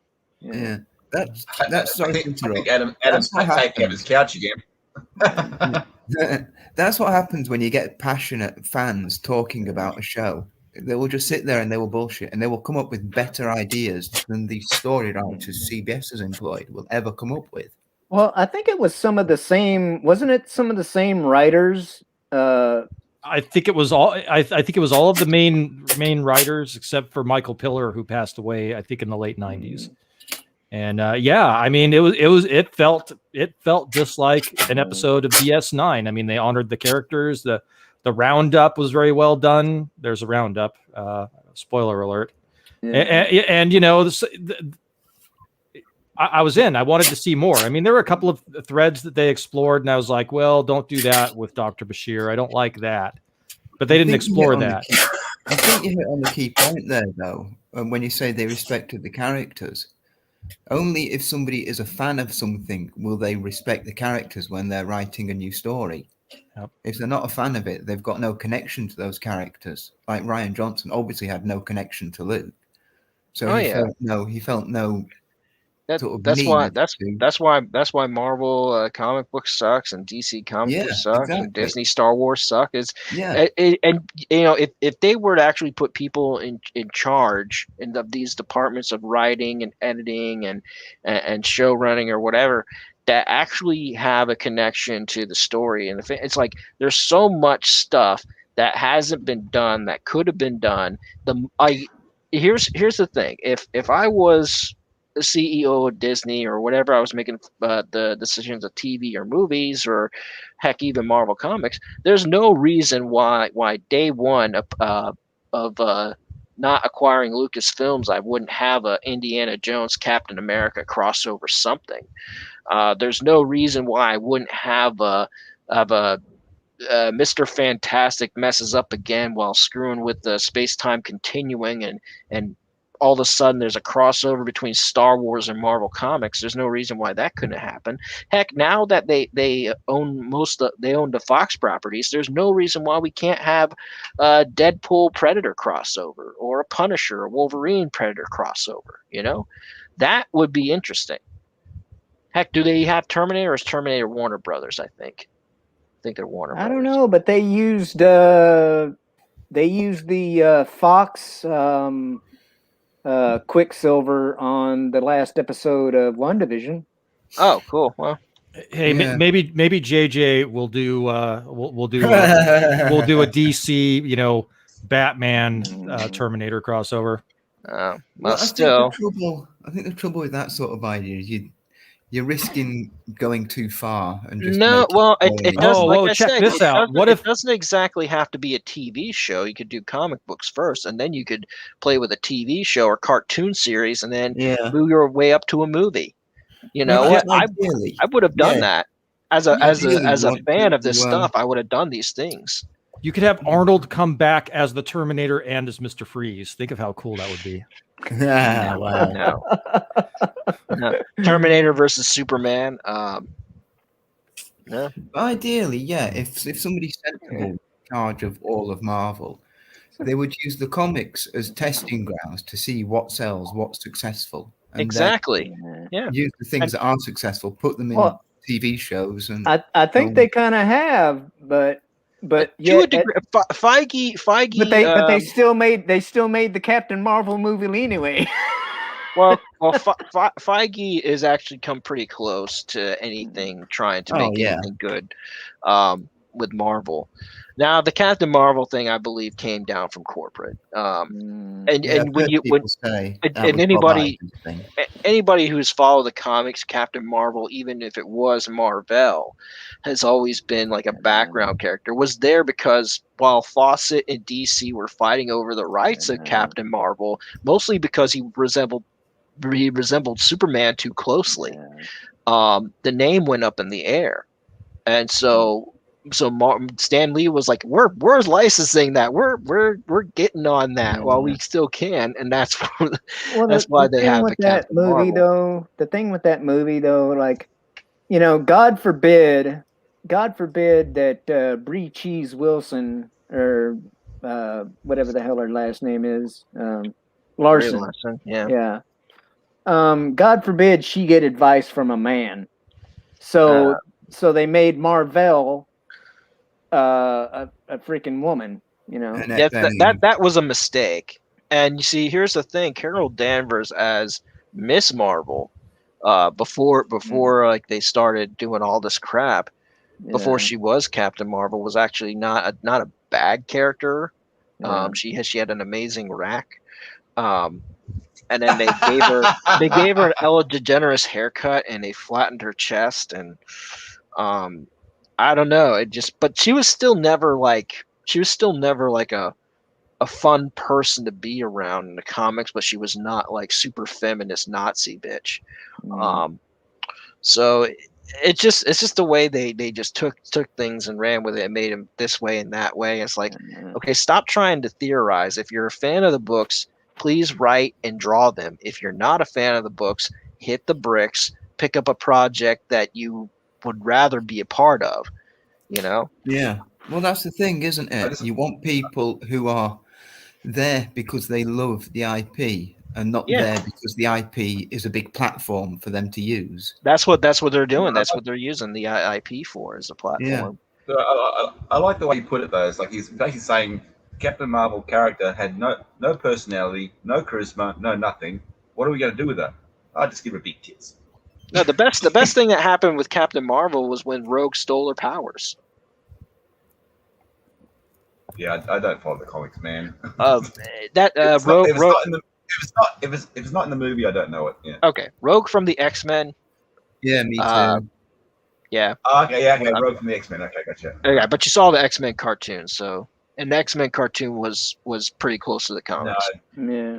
Didn't watch the X-Men. Oh, dude, I was all about the animated X-Men back in the day. Dude, that show was awesome. My niece doesn't like it because of the animation. And I was like, what don't you like about it? I mean, they were trying to get it to be as close to drawing comics as possible. And so I was like, what? You like Clone Wars? You like that animation at halfway between Playmobiles and Funko Pop characters? Yeah. I'm sorry, the way that animation bothers me. You kind of got used to it after a while, 'cause like I know I really like the Clone Wars. I'm not dogging on the story. I mean, the animation though is where it's like I got an issue with. But like X-Men came out in what, like 91, 92? Yeah.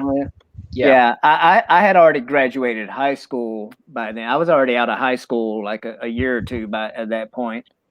And I was still all about it, you know. It's like I was, you know, it didn't matter that I was, you know, like early, you know, in my early 20s, you know. I was sitting there, you know, in front of the TV just like somebody half my age would be, you know. Yeah. I was second, third, and fourth, fifth grade when X-Men was about, and no, it was great because you know, it got me to go out and buy comic books, and I actually enjoyed reading the comic books, and the way the characters sounded in the cartoon was the way their voices would pop into my head when I'm reading the comic books. So you can imagine my disappointment when the X-Men movies came out. I liked them. No. Hugh Jackman was a terrible Wolverine. There, I said it. What? He didn't act like Wolverine. Wolverine is a little bit more feisty, a little bit more angry. He's got a bigger chip on his shoulder. Hugh Jackman would have been a better Submariner than a Wolverine. I wouldn't say he's a terrible one, but he's not Wolverine. See, this is a problem. You see, you're hitting there on a problem I have, and it's something. This is hypocritical of me to say. But I have a real problem. Let me explain this. All I know about superheroes is what I've seen on the cinema. So I love Hugh Jackman's Wolverine. I love Tom Holland's Spider-Man. And I get really annoyed when big people who are big comic book fans go on about how that's not Spider-Man, it's not this, it's not that. And like you there saying, that's not Wolverine, that's not how he acted. And it's really frustrating because I really like them. Which one was the one in the Amazing Spider-Man? Oh, go ahead. Let me just finish this, before I forget. And the problem I have is that while that really frustrates and even angers me at times, I'm guilty of the same thing because it's just my logic is it's a different interpretation of the character. He's still Spider-Man. It's just a different interpretation of him. But then when it comes to Luke Skywalker, you can argue that in The Last Jedi, it's just a different interpretation of him. And yet that interpretation of him irritates me to all hell. Right. But that's because it's a shitty interpretation. It is a Right. shitty interpretation. Right. But it all goes back to where when you were first introduced to the character, and it was at a popular time of its popularity in the '90s. X-Men blew up like gangbusters. And as far as Spider-Man goes, is it Tom Holland or Garfield? Which one was the one, the Amazing Spider-Man? Tom Holland is the MCU one. Well, Garfield, I believe, is the best Spider-Man I've seen on film. Yeah, he was the Amazing Spider-Man. No, because the Amazing Spider-Man, he was a smart aleck, and he was rebellious, and he had to learn responsibility. But at the same time, he was smart as all get out. Unlike Tom Holland. Now, Tom Holland didn't do a bad job, but this whole issue I have is keeping Spider-Man as a perpetual kid is bothersome to me because he eventually grew up. But Garfield, it was that sweet spot of here's his adolescence, yet going into adulthood. See, I like Toby. I hate Toby. I hate Toby because I call him emo Spider-Man. He does not embody the smart aleck wiseassery of what Peter Parker is. I don't hate him. He didn't do a bad job, but I would not have picked Tobey Maguire. He got there though. He was smart alecky enough. I liked his version of Spider-Man. I mean, I don't know. Like it. I don't like the organic web shooters. I don't like the I don't like he seems like a dork, man. He seems like a he seems like dollar bin Topher Grace, in my opinion. It was different, Brian, though, that's for sure. Because we weren't used to you got to remember, go back and watch Spider-Man and Amazing Friends. That's the shit that we grew up on. I mean, Maguire had it at that point, except for it was organic, and we're like, what the fuck, right? And by the second movie, it was like, okay, and then the third was just too much. Dude, I've been watching Spider-Man and his Amazing Friends here lately. Me too. That's why I watched before I go to bed. I got off with Peabody last night at like midnight, turned it on, went to sleep, got up, turned on Courage the Cowardly Dog for the dogs, and started my day at 8 a.m. Spider-Man, Iceman, and Firestar. Yeah. Now here's the story behind that. At the time, they wanted to do like the Human Torch with Spider-Man and Iceman, but something got held up with property rights. Because if you remember at the time, there was this TV show the cartoon show called The New Fantastic Four, or the New Adventures of Fantastic Four, or whatever, and it had the Thing, Invisible Woman, Mr. Fantastic, and Irby the Robot. Where's the Human Torch? And that got held up, and so they created this character Firestar for the series in particular. So it's like, we want a fire character. And so it's like, okay, we're going to make her a mutant. We're going to throw her in with the X-Men, and she's going to come over with Iceman to hang out with Spider-Man. But okay, nerd. Hold on, I'm not a nerd. I just said I like my Marvel comics, man. Yeah, I don't know. We're all nerds. It's just that a cartoon that came out when I was 10, and like. You're I'm not dunking on the cartoon. I'm not. No, but you're telling fun. me stuff that I don't know if I've ever heard before. Is what right. Well, now you heard it. I'm just giving you a hard time. That's okay. Well, we're all different. We're all nerds to a different degree, aren't we? Yeah. We've all got our own specialist fields. Like Brian, you clearly like comics, and I can't stand them. I think they're children's picture books. But. That doesn't devalue. Yeah, that doesn't devalue anybody else. It makes it easier to understand. Yeah. Kind of like how film is. I mean, if you think about what a film is, they got a storyboard, and a comic book pretty much is a storyboard. I totally get it, and I respect that people like it. It's just, to me, they have never appealed to me at all. But you rather watch we rather watch something on the screen or read it in a book. Yeah. And I get it. I do like to actually see what the vision is of the writer in front of me. Well, That's that's why I the do thing. like comic books, Well, and I do I like do either like proper film. books or film. I don't like the sort of the two mixed like comic books, like you say, kind of are. And I can appreciate like you're saying, like quote unquote different versions or whatever. Because like I like I'm gonna use the Mandalorian for example. That show I had a couple of rather heated discussions with a couple of people that were like that are like really into the EU, and they're like, oh well, that's lore breaking and that's lore breaking and that's and that's not right and that would never happen, and I'm like okay, but the way that they did it, like like one of the things was when they were sacrificing banthas to the Krayt Dragon, I was told that that wouldn't have happened because in the books the banthas were like sacred animals and that they would never use them for sacrifice or whatever. Yeah. And I'm like, in fact, apparently. But this was a huge Krayt Dragon. Yeah, though. apparently a Tusken, would sacrifice themselves before they'd sacrifice their bantha, and on a personal level, I was like, well, that's stupid, I'm like, I'm sorry, but I'm like of the mindset that, I don't care, quote unquote, how sacred, this animal is, I would sacrifice the animal before I would sacrifice one of my fellow, tribesmen or whatever, but,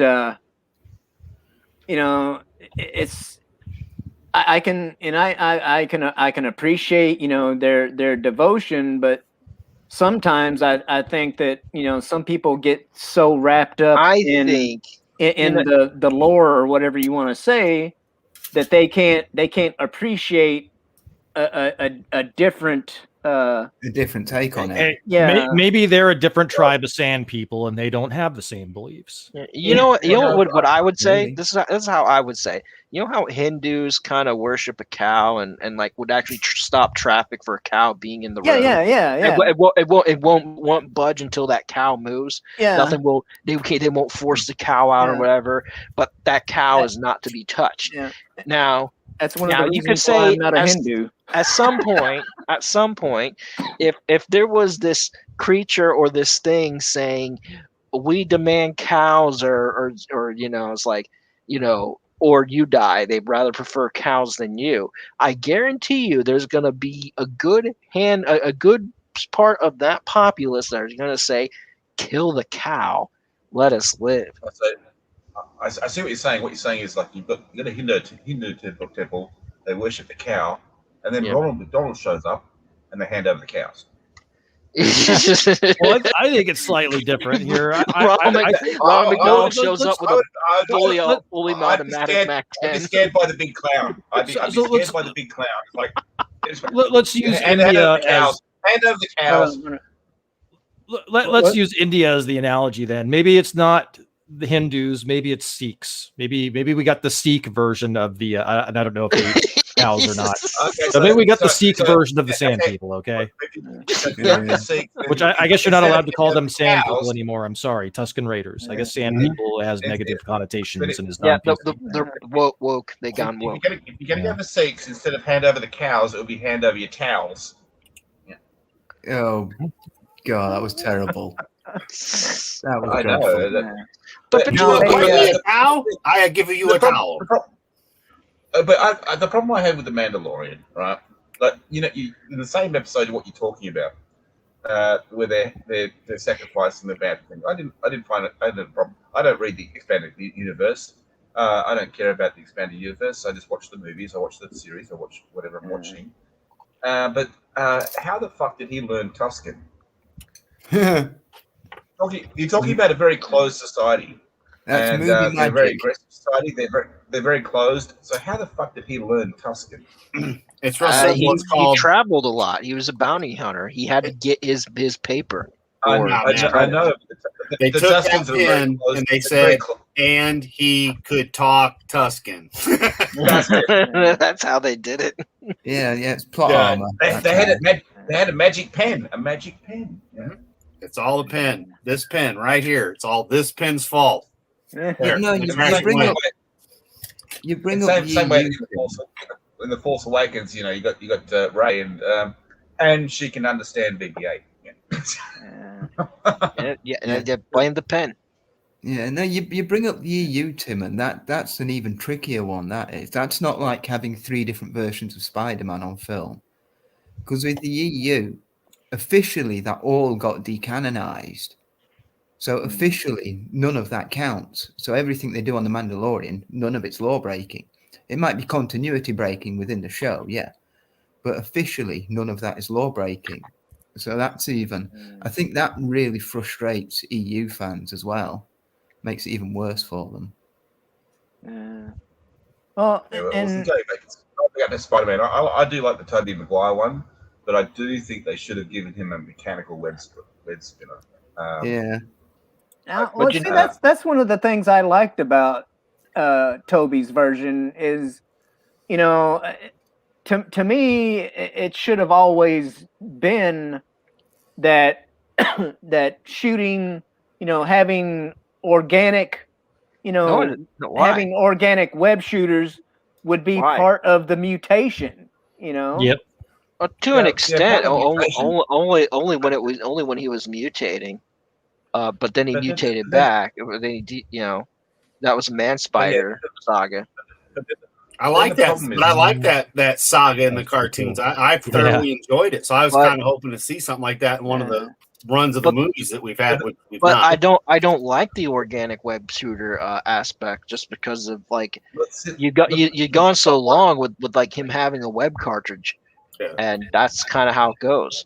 Which is Well, what I it's like like. you said. Which is what I like about Garfield's Spider-Man and actually Tom Holland's Spider-Man, because they both have to have that web cartridge to use. The problem with the organic one, right? I didn't mind the organic one, but the problem is as soon as he puts the suit on, where's web coming from? Yeah. I mean, There's no gap in it's the like suit. you said, And Brian. it's It's like you said. And they showed him when he crawled up the wall how he gets all these little spikes in there and he can crawl up the wall. What happens Yeah. when you put a fucking glove on? What happens when you put boots on? So Well, it so Again, that's goes into movie the magic. material. on the outside of the suit, yeah. Well, it's like I- it's I- like but you my- just Cut a said. my little, favourite cut one a is- little thing there where I can. Yeah, But yeah, it's my like you favourite one just said. is the Tobey Maguire. Yeah, Tobey Maguire one is my favourite, but he did need the mechanical web shooter. Yeah. Well, it's like you just said, Brian. A lot of it is to do with when you were introduced to the character. That often becomes your favorite interpretation of that character. Yeah. Like with me, only Star Wars I've known is the films, so I don't really care about if the books are different. Right. Although Right. that's not the Yeah. best example, but like Well, yeah, here's the thing about Star Wars, right? Here's the thing about Star Wars versus, say, like Game of Thrones or anything else, right? Game of Thrones had titties in The books. Okay, the Star Wars books came from the movies. Okay, the Star Wars movies were first. Yeah. Unlike everything else, where the books were first. Well, yeah, So, Marvel would have been a better you know, example. Marvel would have been a better example for me to use then. Yes. And the problem with the storytelling is you shouldn't need a book to explain what they didn't explain in the movie. Oh yeah. Yeah, you should. That's Disney Star Wars for you. Yeah, I don't like the, but you know, it's a marketing ploy. Oh, buy the book and you'll understand it better. Like, you know what? I watched the Avengers, like Endgame and Infinity War. I watched those movies. And I did not watch Captain Marvel, and I didn't need to watch Captain Marvel to understand any of it. Not at all. And they wanted to sell you, that, oh, you got to watch that to understand it. Yeah. Just like I didn't have to watch the Ant-Man movies, but eventually I did watch them, and I found it funny and charming, actually. Yeah. To actually watch what was it, the Civil War movie. It wasn't until after the Civil War movie then I watched the Ant-Man movie. I was like, man, this is kind of comical. Well, funny. Yeah. Here's an example of where like a quote unquote addition I liked is that you got the Star Wars prequels, right? You got the prequel movies. And then, when they came out with the Clone Wars, series, the animated series, that animated series made, it put Anakin, it put the character of Anakin in so much better of a light, than just, all the whining we got in the movies, it's so like that's one of the reasons why I like the Clone Wars so much is because, it actually, let you see, the quote unquote, real Anakin or, the not just the, freaking emotional freaking.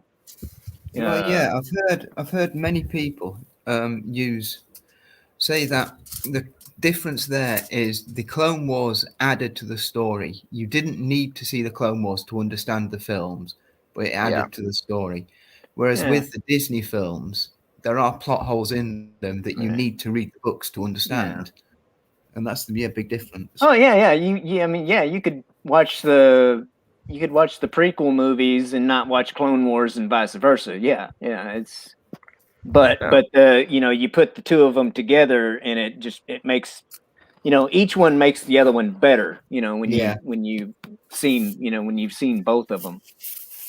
Yeah, you don't have to watch the prequels or not prequel and then like Rogue One, you don't have to watch that to understand Star Wars Episode 4. But if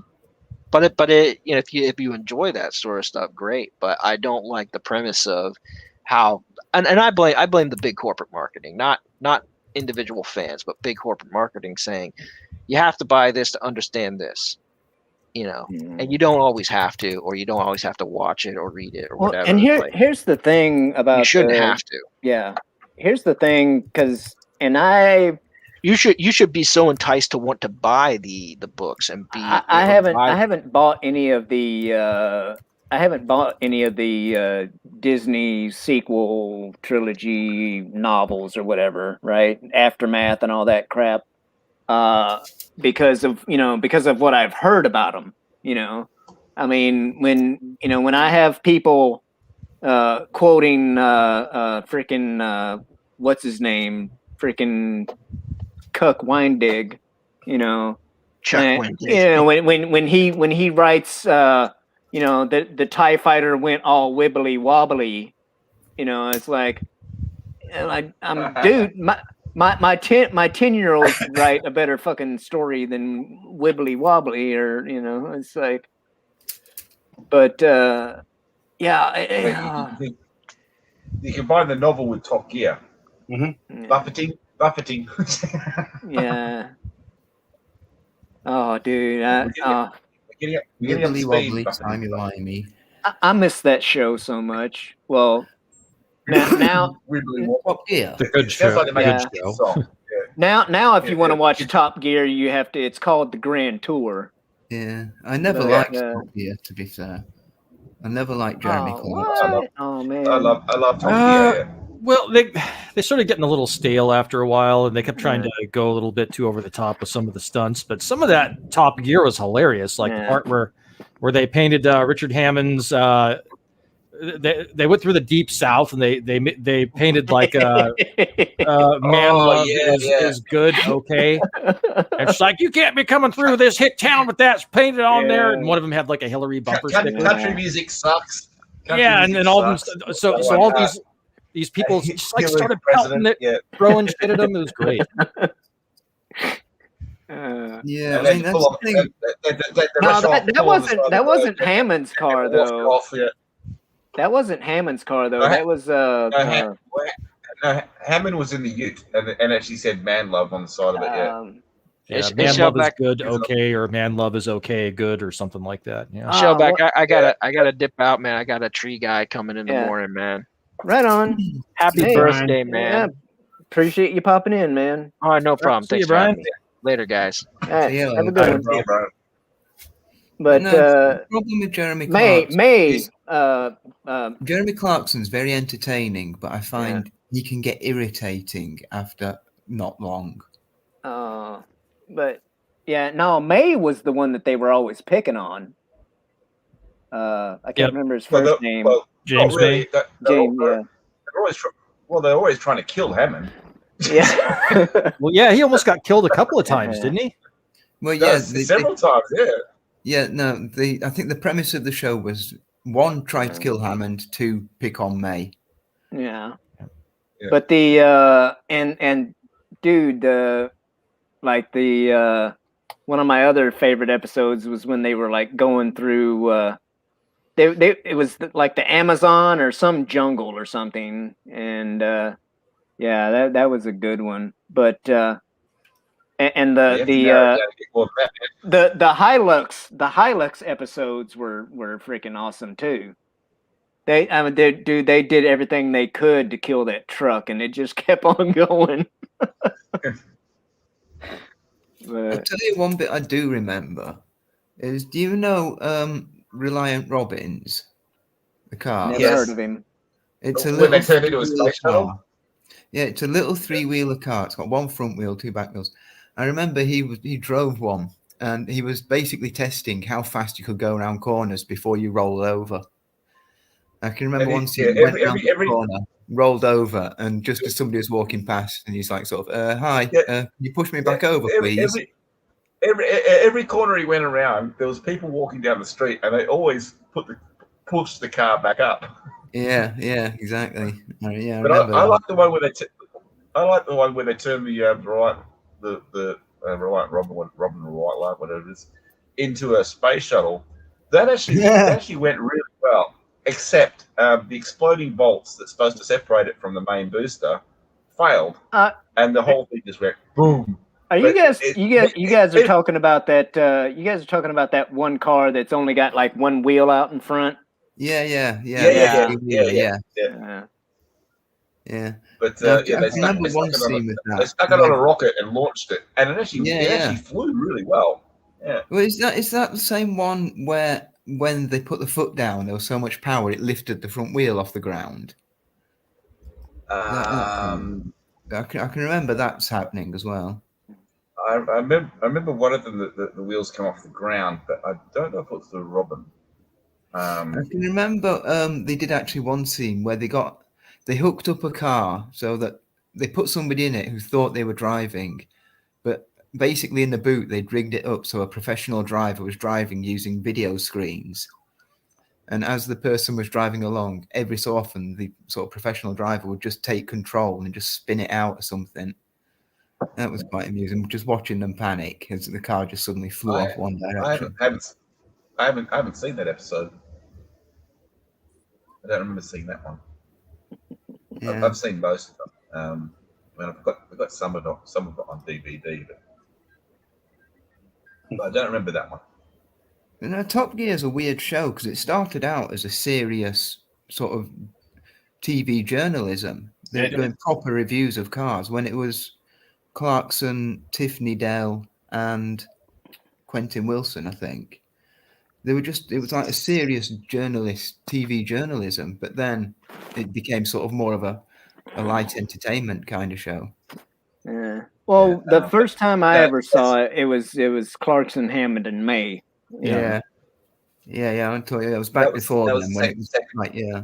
Yeah, that was the second season. Yeah, the first season had another guy in there, and I think the other guy that was in there, he was more serious than the other guys, and he sort of like that's why they changed it out and put May in there. But yeah, second season's May. Yeah. I just like how they had such chemistry. They had such chemistry with each other that when the dumbasses told Clarkson to take a walk, the other two were like, "Well, we're leaving too." Yeah, and then they tried to repeat it with the American Top Gear.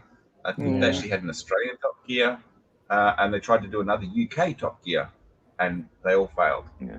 They just didn't have the same thing, And Well, now they've released another American Top Gear, which I think is Well, the far UK well. one, the UK one is still going. It had Joey from Friends as one of the hosts. It's had Andrew Flintoff as one of the hosts. It's got Chris Evans, a radio DJ, TV presenter, as one of the hosts. The American one, I actually got. I went to a rallycross race and got an autograph from Tanner Faust. Because he was a rally driver, wasn't he, Tanner Faust? Yeah. Yeah, he was a rally driver. Yeah, I knew he was the only real driver in the three, wasn't he? Yeah, I think so. Yeah. Yeah. But because one guy was like an actor / comedian, and I can't remember who the other guy was. The other one looked like they pulled him straight out of the mob or something. Yeah. He had a very New York accent, blah blah blah. It's like, I'm gonna take this car and go down here, and straight out of the mob. Yeah. It's like it's not just the chemistry between Clarkson, May, and Hannon. It's just the way they bounce off each other, and they just give out these comments to each other like, "Oh, you idiot!" and blah blah blah, and they carry on, and it was, they play pranks on each other, and all you hear is this, Clarkson. Right. Well, that's that classically sort of British deprecating humor kind of thing. Yeah, exactly right, and I think that's why Aussies really like that. We do the same thing. Well, you could make a drinking game of like how many times is how many times is Clarkson gonna be like power? Power, yeah. More power.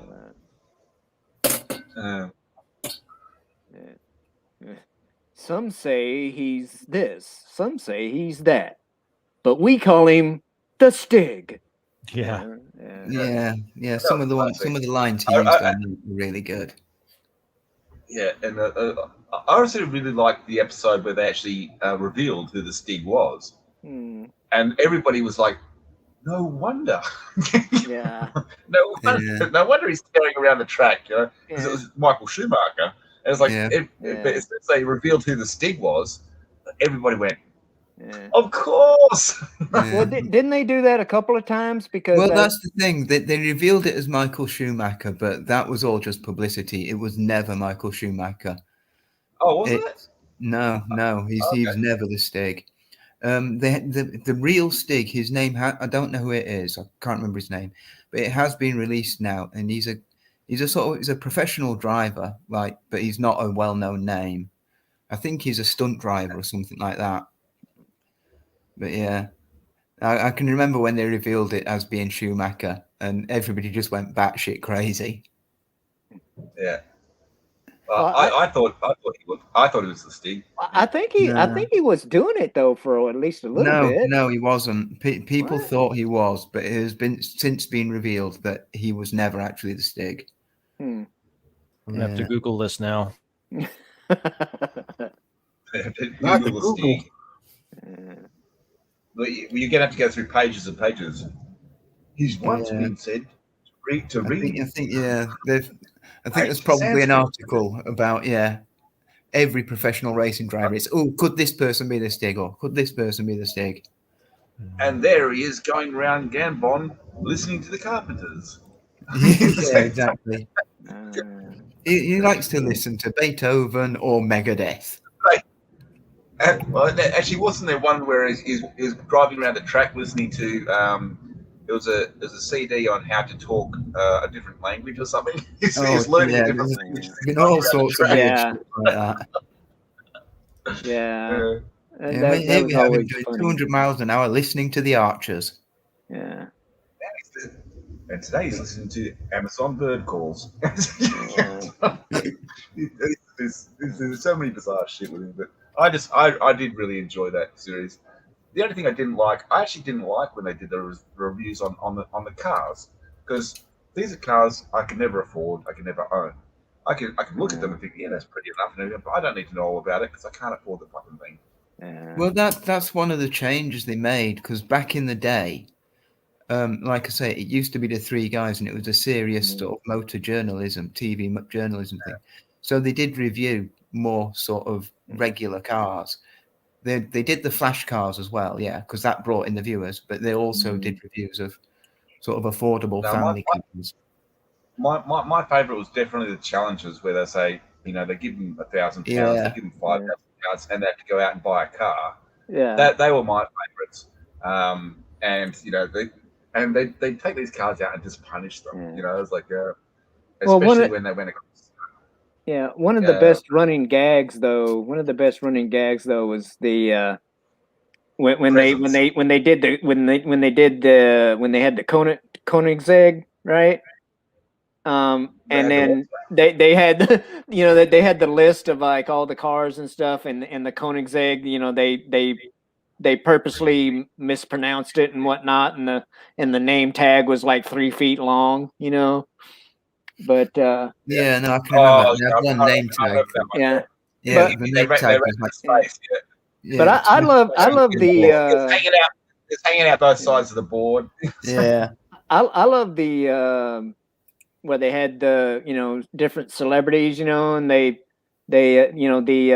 star star in a reasonably priced car. Yeah. Reasonably priced car. And they would time their laps around the track and whatnot. Yeah. But yeah, I also like on the challenges how they used to buy each other's gifts, and they'd be the most awkward gifts to carry. Especially when they were on the motorcycles. I mean, like Hammond had a bloody a galleon sailing ship on the back of his motorcycle. It's hanging out both sides and everything like that. At one time, didn't they had a piano on top of one of the cars? They buy them ridiculous gifts, and they'd have to carry them because that was the whole point. It's like if someone gives you a gift, you have to carry this through the challenge, right? And you have to keep it as intact as possible. I think at one time they gave Clarkson, they gave him a huge painting, and the first thing he did was he cut it in half. And put it both sides of the car. Wow. Yeah, that's the sort of thing they do. Yeah. And yes, looking at the chat here, Curtis, yes, I don't know the clip you mean, but I can very much picture them doing that. Finding a car that would fit inside an elevator. Oh no! Alrighty, folks. Like I got to get going, but Shellback, happy birthday to you, my friend, and it's good seeing everybody here on the panel. Will, it's good to be streaming with you again. I think it's been a while since we've. Yeah, we. I mean, I've had this thing going for like 5 hours now, and I was actually thinking about wrapping up anyway, and so maybe go catch the tail end of yelling at parked cars or something. I don't think they're going tonight. No, I don't think so. But, I just realized what time it is. Yeah. Anyway, so like, do you, Wes, since you've already started, announcing your departure, why don't you like plug anything you want to plug or whatever, and we'll wrap this thing up. Oh, all right. Well, I mean, we don't have to. It's a birthday stream, but you can catch me at youtube.com/Wes Moody Webcast to talk about current events, pop culture, occasional conspiracy theories, occasional car talk, gaming streams, and I will vlog about whatever the heck I want to because it is my webcast. Hope to see you there, my friends. Thank you. Right on. Thanks for being here, Wes. I really appreciate it. Absolutely, buddy. I wouldn't have missed this. Yeah. Happy birthday. Yeah. Anybody else got anything they want to announce or? Well, I mean, it's your 50th, so you knew we had to come and ruin it. I mean, right. Yeah, well, had to get some wiener up in here, giggity. Yeah. Fridays for me. Well, I'm all over the place, so tomorrow is Tuesday. Oh, it is Tuesday now. Shit. So there's a pretty cool channel, Red Pill Society. They've got some political talk that's good. Wednesday, I'll be on Digital Pollution Podcast. The Men's Room on Friday with Appalachian American Tommy Gunn and myself and Channel Dad Brian Late. And then, finding good people like you that sometimes just pop on and say, hey, I'm going to do a stream on my birthday. I am very glad that you did do this. Makes it easier. And I didn't have to pick up the phone and call you. So happy birthday, my friend. I almost didn't, but then again, I was like, yeah, well, I'd just be sitting here bored off my ass if I wouldn't have. So no reason for you not. Yeah.